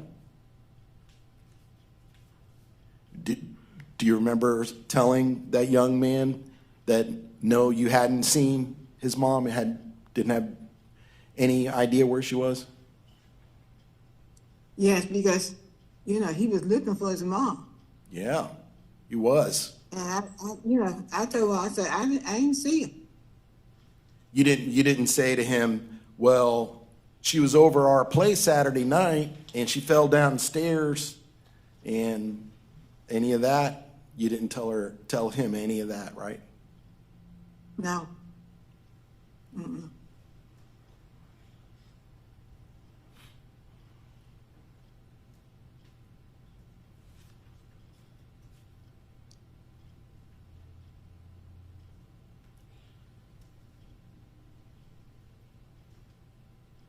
When you gave a deposition, that's when you were interviewed by some lawyers, not us. You and I have never met before, but you were interviewed by some lawyers about what had happened. That was in 2015. That was over 10 years ago now. Do you remember that? Yes. I know you told us that you haven't had the opportunity to read what you said, but the lawyer there asked you if over the 16 years that had gone by since Theresa Green went missing, if you and Joe ever talked about it, ever talked about what happened on that Sunday, and that he told you, I don't know nothing about that, right? I guess so, I don't know. And your response was, I don't either. I don't remember that. Well, I mean, as you sit here today, you and Joe, as the years have gone by, it's been a lot longer now. As the years have gone by, you and him have never talked about what happened that Sunday morning?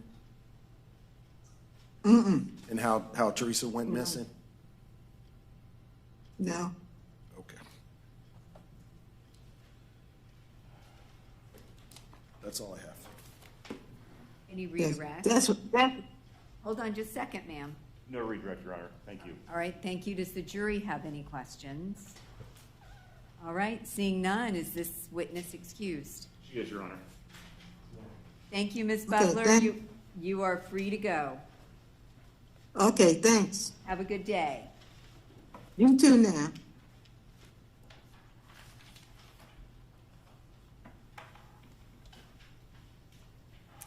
You may call your next witness. State calls Howard Kuhn.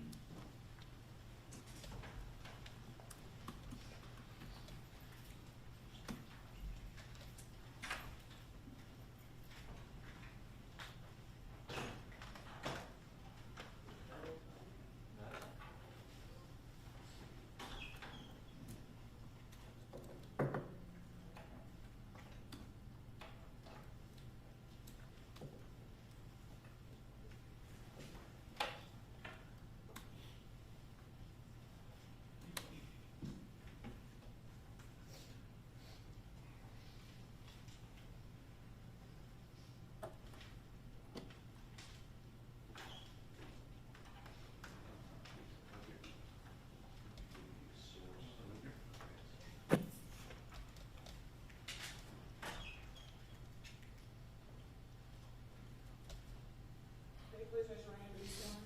Do you solemnly swear or affirm that the testimony you shall give shall be the truth, the whole truth, and nothing but the truth? I do.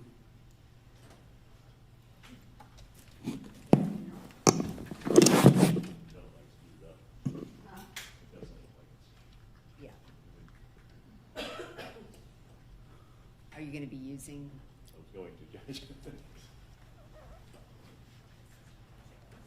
Okay. I could start and You may have.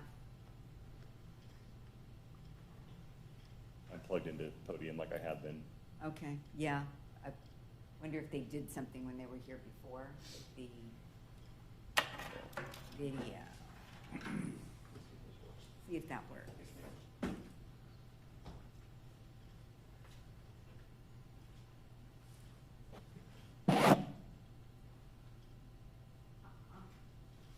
You may be getting some.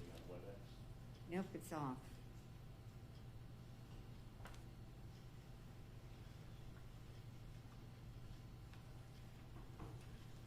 Completely out of it.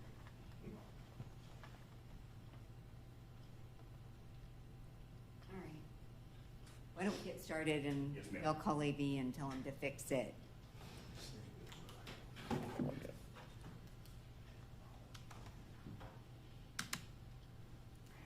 Has he been sworn, Judge? I think he has. I'm sorry.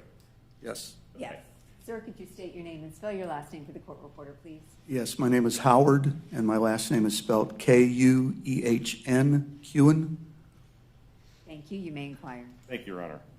Good afternoon, sir. Good afternoon. What do you do for a living now? I am currently retired. Where did you work before you retired? I worked for the Orlando Police Department. What was your role? Well, first, when did you start working with the Orlando PD? I started in February of 2002. What did you do before you worked for OPD? For OPD, I worked out at the airport for a subcontractor for Delta Airlines as a skycap. What did you do before that? Before that, I worked a multitude of jobs, including Orange County Sheriff's Office for a year, and prior to that, leaving high school, I worked for the FBI in Washington, D.C. When you started with the Orlando Police Department, what was your role with the agency? When I started, I was a crime scene technician, CST. And when did you start again? February 25th of 2002. So at the time this case happened, you were new with Orlando PD. Yes, I was in the third phase of my training. Describe the training that you had in doing crime scene work at the point where this case occurred. I had been shown in the first two phases of how to collect evidence, either physically or using powder to collect fingerprints that may be on something, collecting blood samples, as well as taking photographs of scenes in a particular order. Had you done any of those duties with Orange County Sheriff's Office or with the FBI previously? My Orange County and FBI experience were in fingerprints, but not in latent prints. It was mostly inked fingerprints and just doing searches.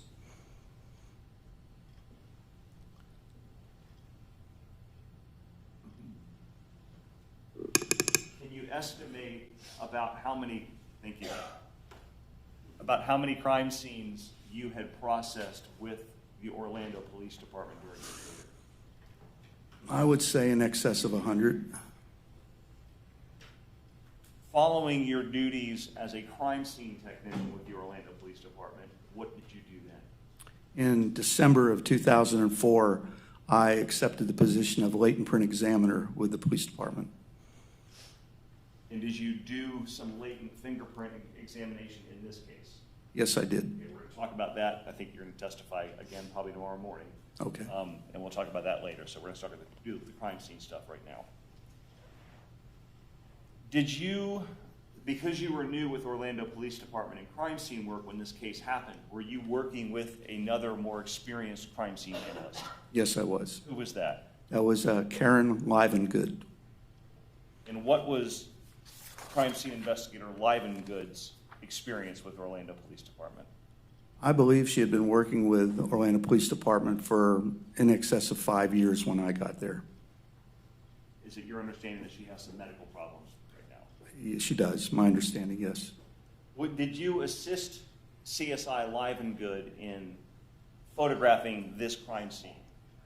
She actually photographed the scene. I helped her collect evidence, and I drew a sketch of the apartment. Did you also assist in lifting fingerprints and collecting samples for potential DNA purposes? I did. Okay. Describe the protocols that were in place of how you would document things that you collected at a crime scene, how you would document photographs, and from where you collected evidence. And when we were collecting evidence, wherever the items were obtained from, they would be placed in a brown paper bag, and on the bag would just be written briefly what was in there and what location they were picked up at.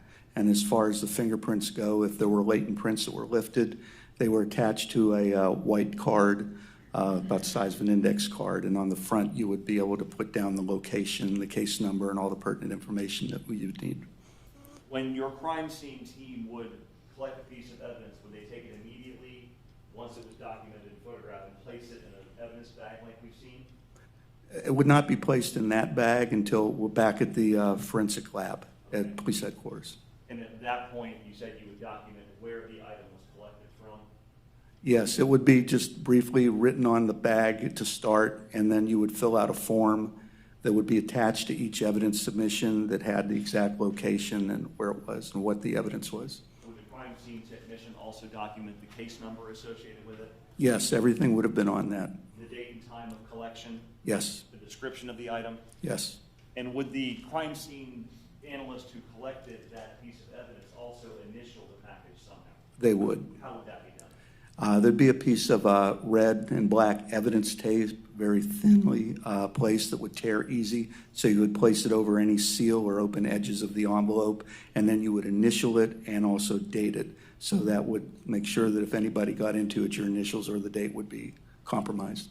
Is that how you collected pieces of evidence? Yes. And is that also how CSI, Karen Livengood, Doug Thomas, Marissa Gerber, then now Kuzma, also did that same process? Yes. During the course of working with Karen Livengood, how long did you work with her? I worked with her for about, I believe, 6 weeks. Okay. And have you worked with her after you even transitioned into the fingerprint analysis? Yes, I would work with her anytime she submitted any fingerprint evidence that would come to my office. I would work with her in that regard. And how long did that working relationship last? When did she retire? I'll be honest with you, I don't remember when she retired, sir, but I believe it was maybe a couple years before I did. Okay, so that working relationship stayed intact for many years? Yes. I see. During the course of your working relationship, did you come to know her handwriting and her signature? Yes. How she initialed her evidence packages? Yes. And how she documented certain things? Yes. I want to direct your attention to Tuesday, May 28th, 2002, and Wednesday, May 29th, 2002. As you respond to the Bay Run Apartments located at 3216 Cornell Avenue to assist in processing various aspects of this crime scene. Yes, we did. Did that process take several days? It did. So it's not like CSI where it's all wrapped up in a half hour? No, it's not. let's start with apartment number 11, the apartment rented by Theresa Green. Did you go inside and help Karen Livengood collect and document and process various things inside that apartment? I did. And were photographs taken of what you all found inside that apartment? Yes, sir.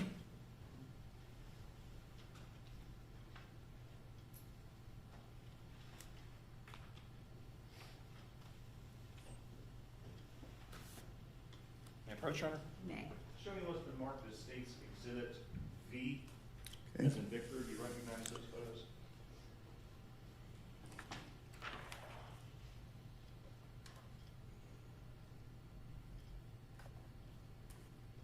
Yes, I do.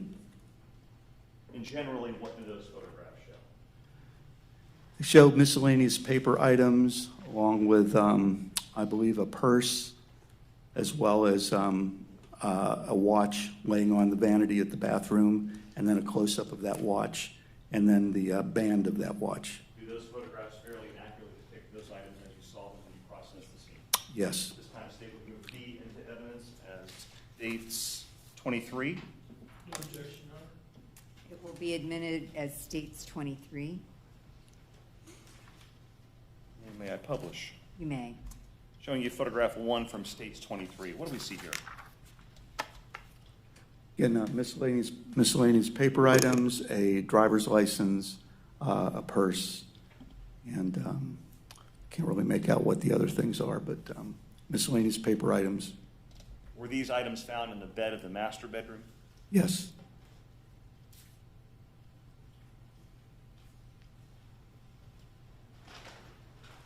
Was the black purse we see in the photograph collected?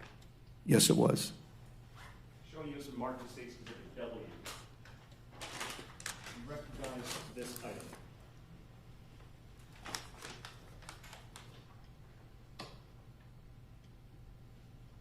Yes, I do.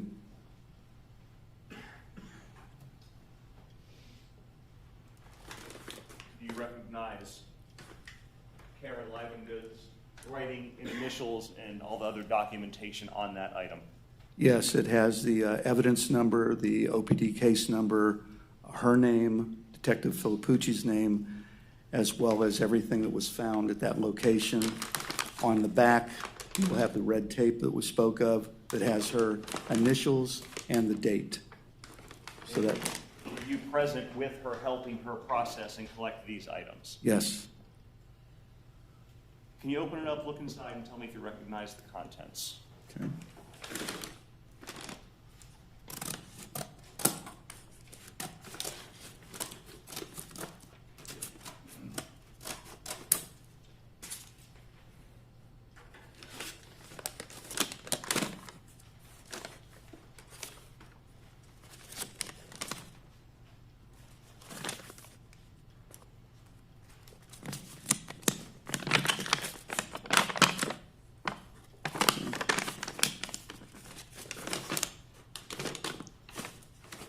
Yes, everything appears to be there, yes. And what's inside? You have her Florida driver's license. Go ahead and keep that just a Wallet? minute, or just keep it in your lap. Okay, sorry. That's okay. And a purse, Okay. Are they in the same or substantially the same condition as when they were collected from the apartment that as day? best I remember, yes, sir. This time, the state would move W into evidence as 24. No objection. It will be admitted as States Exhibit 24.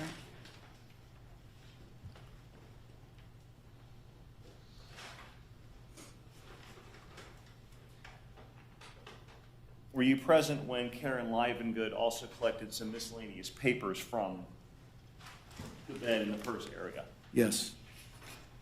Showing you the approach? Showing you those marked States Exhibit X for Okay. identification. You recognize that packaging as well as the handwriting and the initials on it? Yes, I do. What is it? Miscellaneous papers from black purse that was located on the bed in the southeast bedroom on apartment 11 at 3216 Cornell Avenue. You open it up, look inside, tell me if you recognize the contents.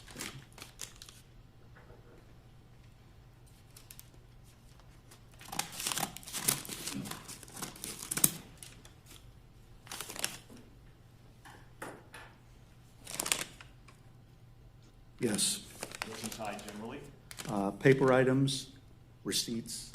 Are they in the same or substantially the same condition as when they were collected from Ms. Green's apartment that day?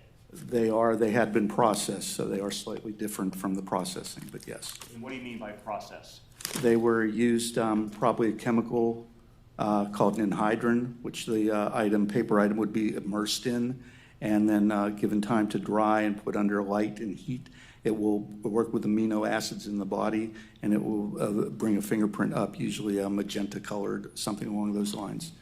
Does that change the color of some of the items? Right. Some of the colors are discolored. They're no longer white like they are in the photos. This time state would move X into evidence as 25, Your Honor. It will be admitted as State's Exhibit 25. So obviously, based on your last answer, these items were taken back to the lab and processed further for the presence of fingerprints? Yes, they were.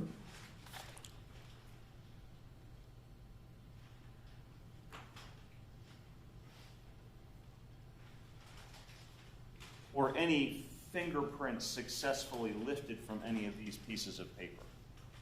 I believe there were, yes. Okay. And in fact, were you the fingerprint analyst who later examined those and compared to the various notes? I was. Okay.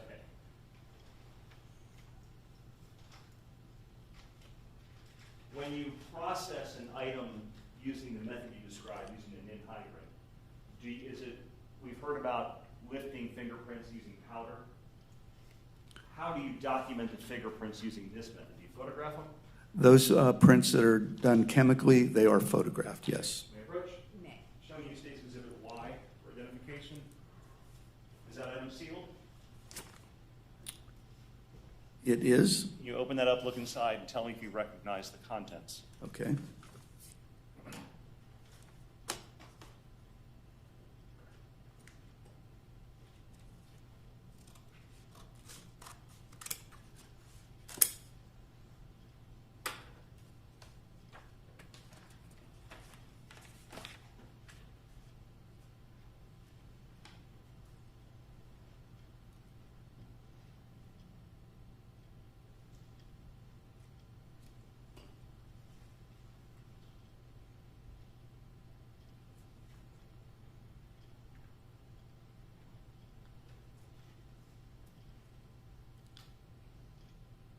Yes, I do. And what are those generally?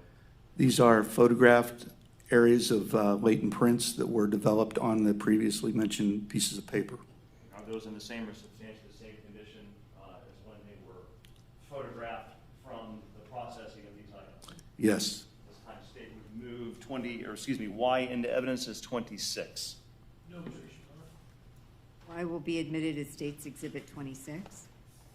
Is it common when photographs are taken of prints using this method to document or write on the photograph the location or what item the print came from? Yes.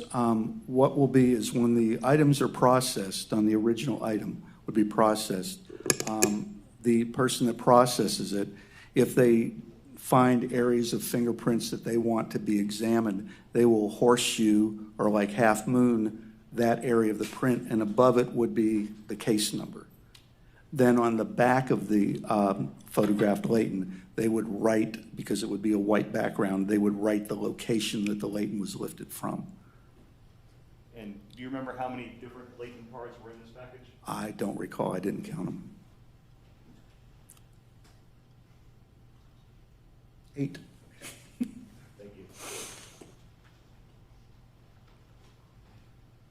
Were any fingerprints able to be lifted from the black purse, the wallet, the planner, or the driver's license? I would, sorry, I would have to look at that to make sure. Do you have your report handy? I do. Okay. If you could, with the court's permission, could you look at that to refresh his memory? May. If you'll bear with me just a moment.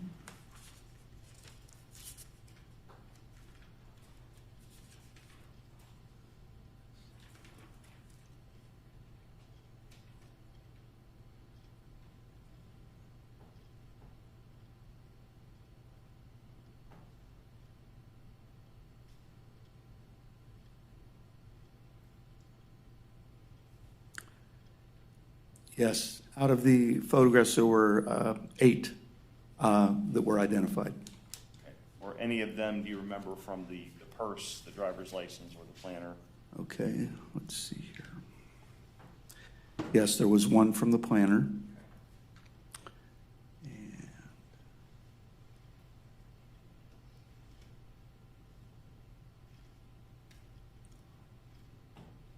one was identified to a receipt that was located in the victim's purse. There were two that were identified from the day planner. And the others were from the actual apartment themselves. Okay. Showing you photograph 2 of states 23. Did you go into the bathroom? I believe I did. All right. And do you remember, what does photograph 2 show in the bathroom? It shows a watch laying on the vanity next to the sink. Did you notice any blood or discoloration on that watch? Memory serves, I believe there was. I believe CSI Live and Good noted that.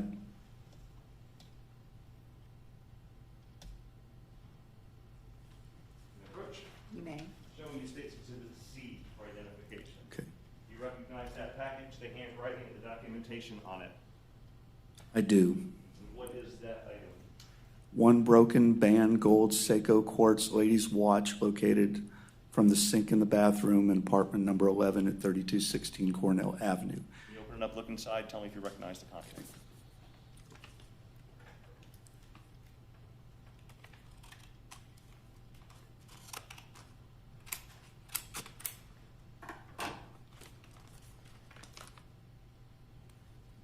Yes, I do recognize that watch. What is it? Is it the watch? It is the watch, yes. The same or substantially the same condition as when it was collected after the processing of this crime scene? Yes, sir. This time State would move Z into evidence as 27. Z will be admitted as State's Exhibit 27. Does have a bio.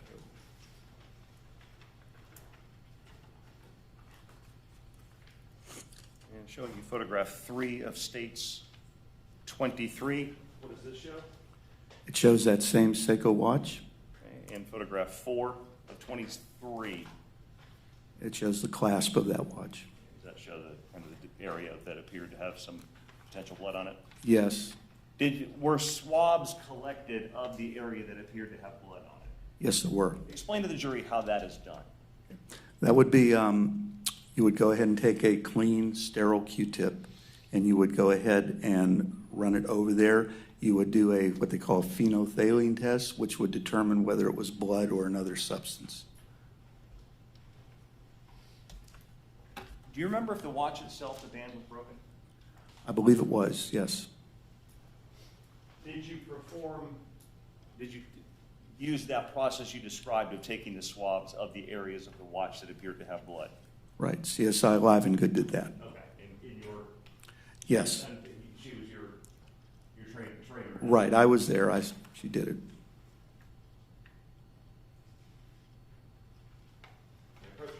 You may. Showing you State AA. You recognize that item, the packaging, as well as the signatures and documentation? Yes, I do. You open it up, look inside, tell me if you recognize the contents.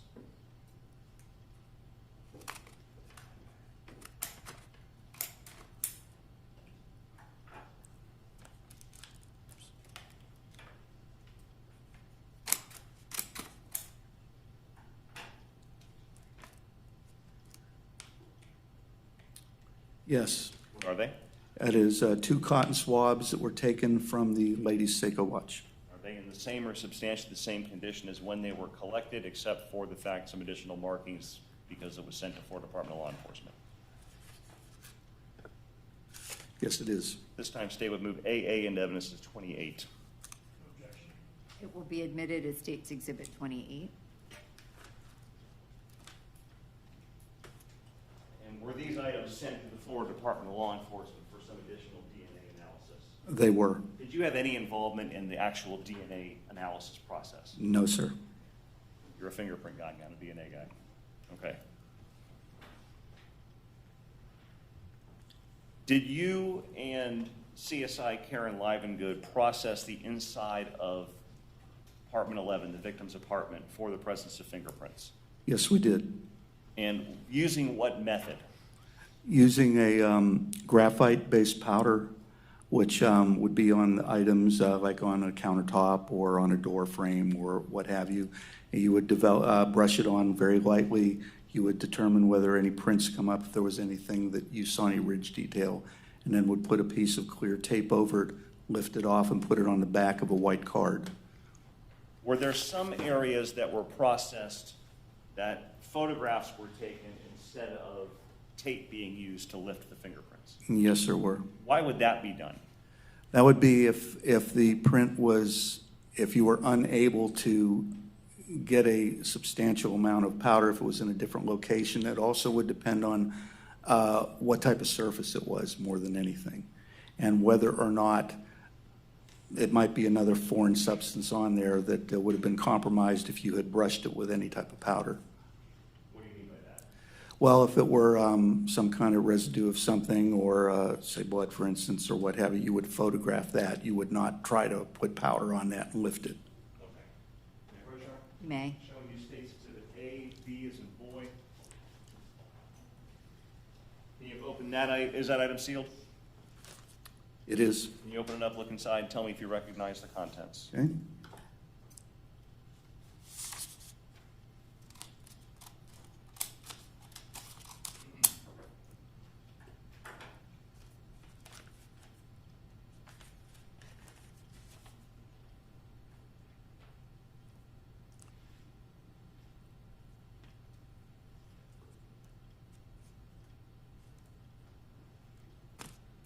I do recognize these. And what are they? These are photographed latent prints, photographed by CSI Livengood, or photographed by the photo lab, but processed by CSI Livengood. Are they in the same, substantially the same condition as when they were collected from the victim's apartment? Yes, they are. This time, State would move AB into evidence as 29. Objection? AB will be admitted as State's Exhibit 29. Again, when photographs are taken of prints, fingerprints, is it the location written on the back of the photograph? Yes, the location would be written on the back of the photograph. And how many different fingerprints were present in that package?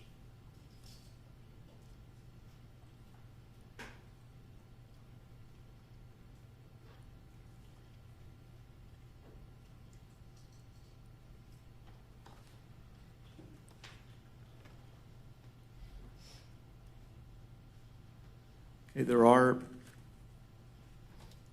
6 photographs. They contain various impressions of fingerprints that were photographed, but only a few of them were of any value. But they are on the back of each one is written the location. And how many of those ended up being of value, do you know? Would have been 3. Were multiple photographs taken of the same fingerprint? Usually they'll do it in different, contrast to see which shows up better. Okay. Yeah, that's right. And generally from where were those fingerprints collected? Okay. We have, if you'll bear with me, I will tell you. We have a door frame to the victim's bedroom door. We have interior of the victim's front door. Also interior of the victim's front door, but from roughly a different dimension, different area of that. And then this last one was located on the interior front door, just above the door handle. So they're basically on the door frame or the door itself. Okay, I'll let you do that here. You want this back? Yes, sir. Okay.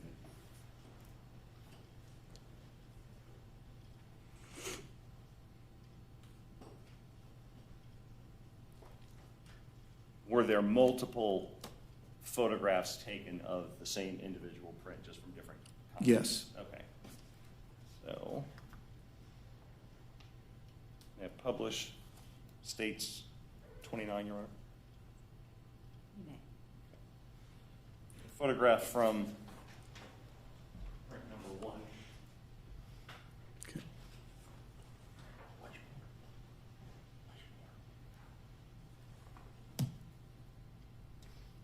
Where was print number 1 taken from? Print number 1 was taken from the door frame to the victim's southeast bedroom, north side of the frame, 4 1/2 inches from the left rear of the door frame, 56 inches from the floor, in apartment number 11 at 3216 Cornell Avenue. And we see on the photograph some information. First, under the centimeter section, it says 1.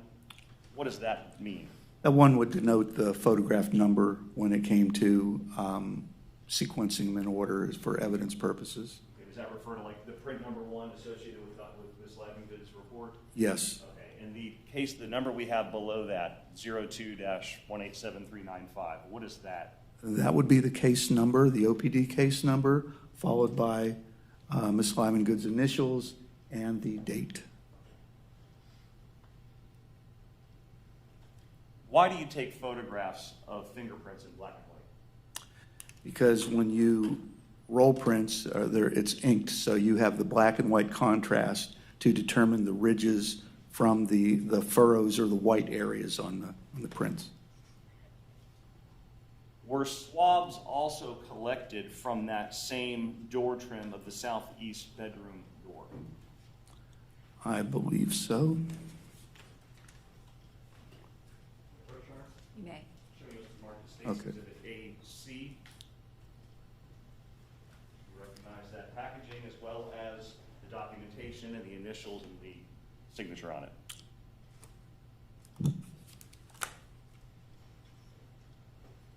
Yes, I do. What is it? Okay, these are 2 blood samples from the southeast bedroom door trim, south side door, in apartment number 11 at 3216 Cornell Avenue. Can you open it up inside? Tell me if you recognize the contents.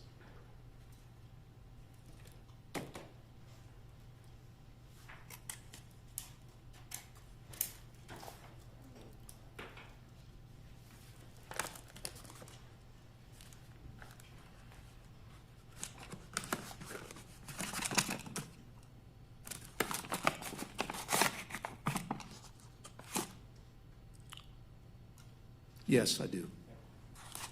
The swabs you mentioned earlier. Yes, they are. Are they in the same or substantially the same condition as when they were collected from that southeast door trim? Yes, sir. This time, State would move AC and evidence is 30, Your Honor. Any objection? No objection. AC will be admitted as State's Exhibit 30. Was this item also sent to the Florida Department of Law Enforcement for further analysis? It was. All right. Going back to the fingerprints, referring to fingerprint number 2, where was that fingerprint? From where was that fingerprint collected? That fingerprint was collected from the interior of the victim's front door, 30 inches from the left side of door, 55 inches from the bottom of the floor, bottom of the door, in apartment 11 at 3216 Cornell Avenue. Fingerprint number 3 from that set of fingerprints, where was that collected from?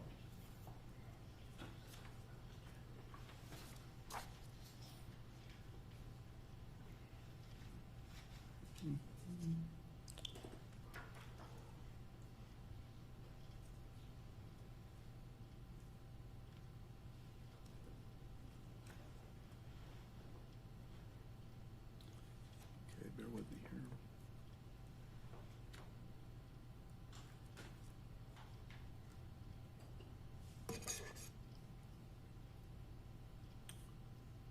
I think you read them off earlier. Right, I did. Okay. I was just looking, I'm sorry, I don't.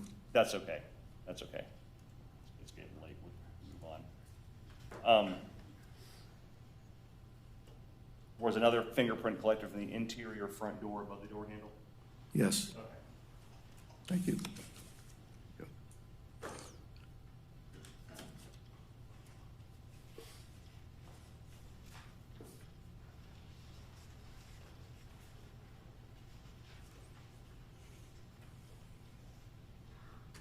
Were you also personally tasked with processing the victim's apartment 11, for fingerprints? Yes, I was. And were you successful in lifting some fingerprints from the left side of the bathroom sink and the cover of a ceiling fan found in the bedroom?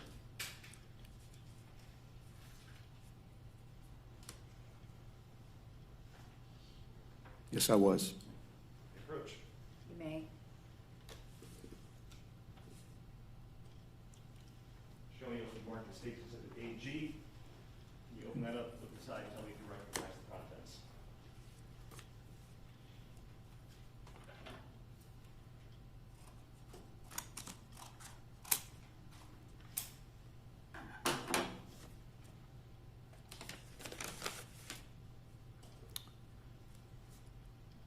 Yes, I recognize these. What are they? They are 3 latent fingerprint lift cards that I personally lifted from apartment number 11. From where? Okay, one was from the exterior cover to the white ceiling fan found on the floor of victim's bedroom. Left side bathroom sink countertop, which was the second lift, and the first lift was from the same place, the left side bathroom sink countertop. And are those in the same or substantially the same condition as when you lifted them at the scene? Yes, they are. At this time, the State would move State's AG into evidence as 31. AG will be admitted as State's Exhibit 31.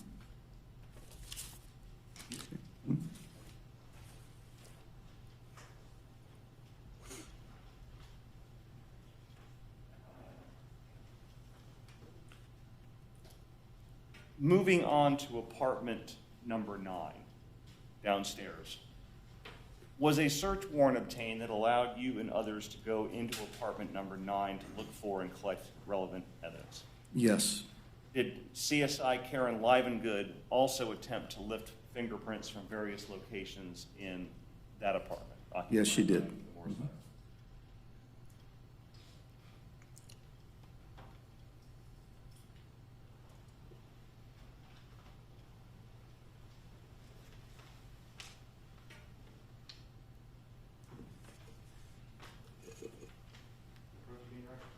Showing you State's Exhibit A, D as in dog.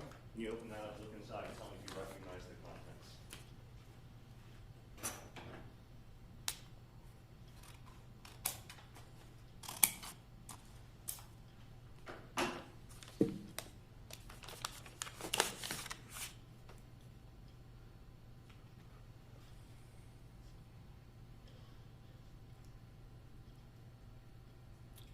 Yes, I recognize these. Does that package contain fingerprints lifted from both the victim's apartment and apartment number 9, Mr. Hunter's apartment? Yes, sir. So they have to be all combined into the same package? Yes, sir. How many different lift cards are there according to the packaging? 21. And are they in the same or substantially the same condition as when they were collected? Yes, sir. And do you recognize the handwriting and the documentation on those cards? Yes, I recognize CST Livengood's handwriting on the cards. This time, State would move State's Exhibit A, D as in dog, into evidence as 32. AD will be admitted as State's Exhibit 32.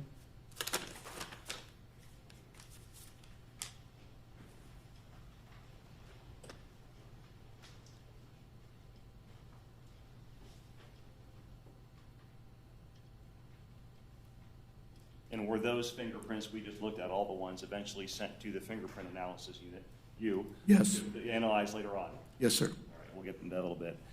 Was anything else of relevance found in apartment number 9, the apartment owned by, or occupied by Demorris Hunter? I don't believe so, sir.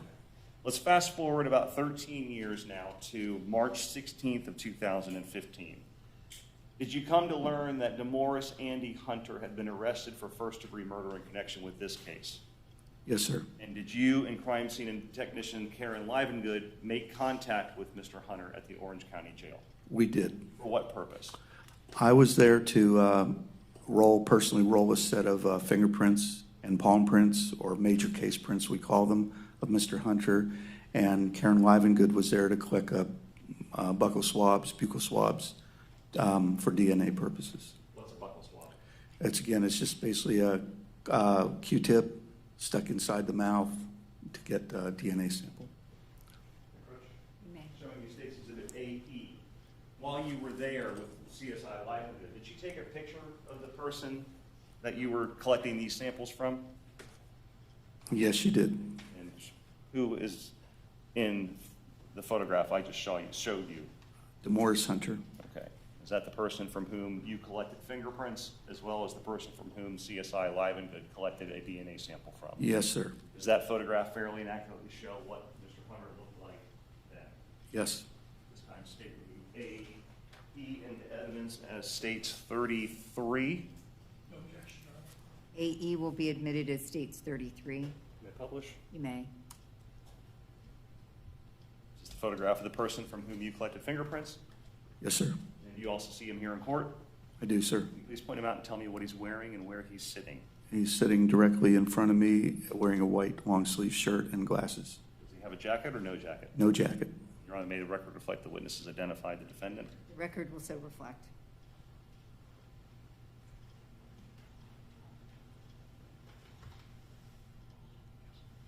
And may I approach again, Judge? You may. Show me what the marked states exhibit AF.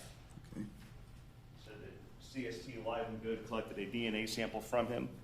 What is that item I just showed you? That is the swab collected from Demorris Hunter on 3/16/15. Do you recognize the handwriting and the documentation on that package as well? Yes, I do. Can you open it up, look inside, tell me if you recognize the contents?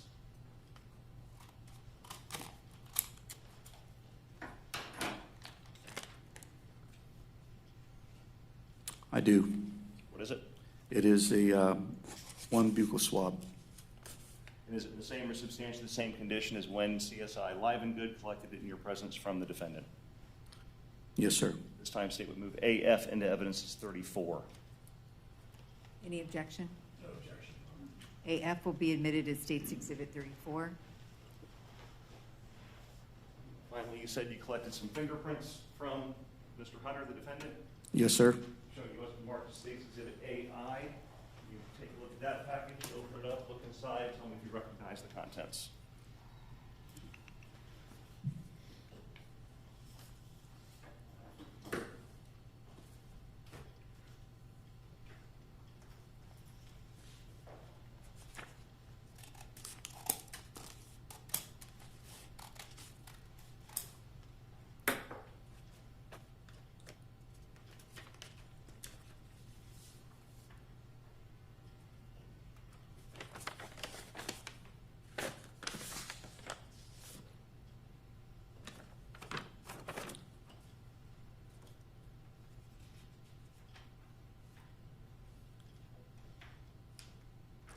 Yes, I do recognize those. What is it? It is a fingerprint card, an inked, It's not introduced yet. That's okay. it's an inked fingerprint card of Mr. Hunter, which contains his name, the case number, my initials or my signature, and the date they were taken, and then a set of palm prints of him as well, bearing the same thing. How do you actually collect those fingerprints?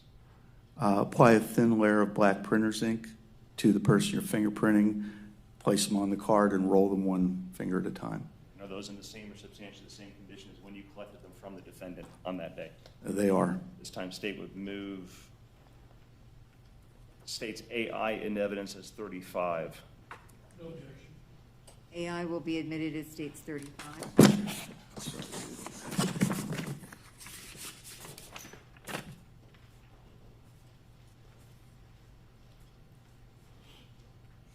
Did the defendant also sign the fingerprint card? I don't recall if he did or not.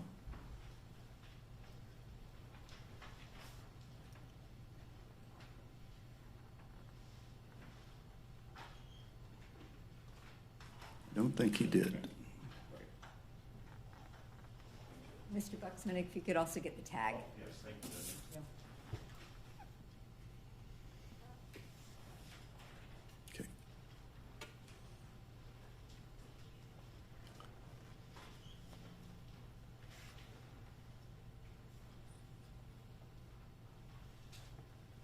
Thank you, sir. I have no other questions at this time, Your Honor. If I could have a counsel approach, please.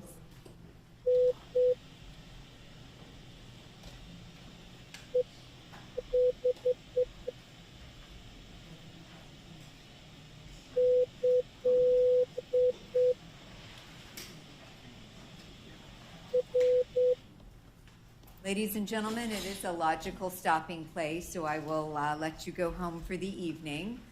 I've got the same instructions I've had before. Do not discuss the case among yourselves. Don't discuss it with anyone else. Do not do any independent research while you're away from us. And when you leave your pads and pens on the chairs. They will be there when you return. I'm going to ask that you be back in the morning at 9 a.m. and we will resume this trial at 9 a.m. in the morning. Does anyone have any questions? All right, then I will see you back in the morning at 9 a.m. Jury exiting.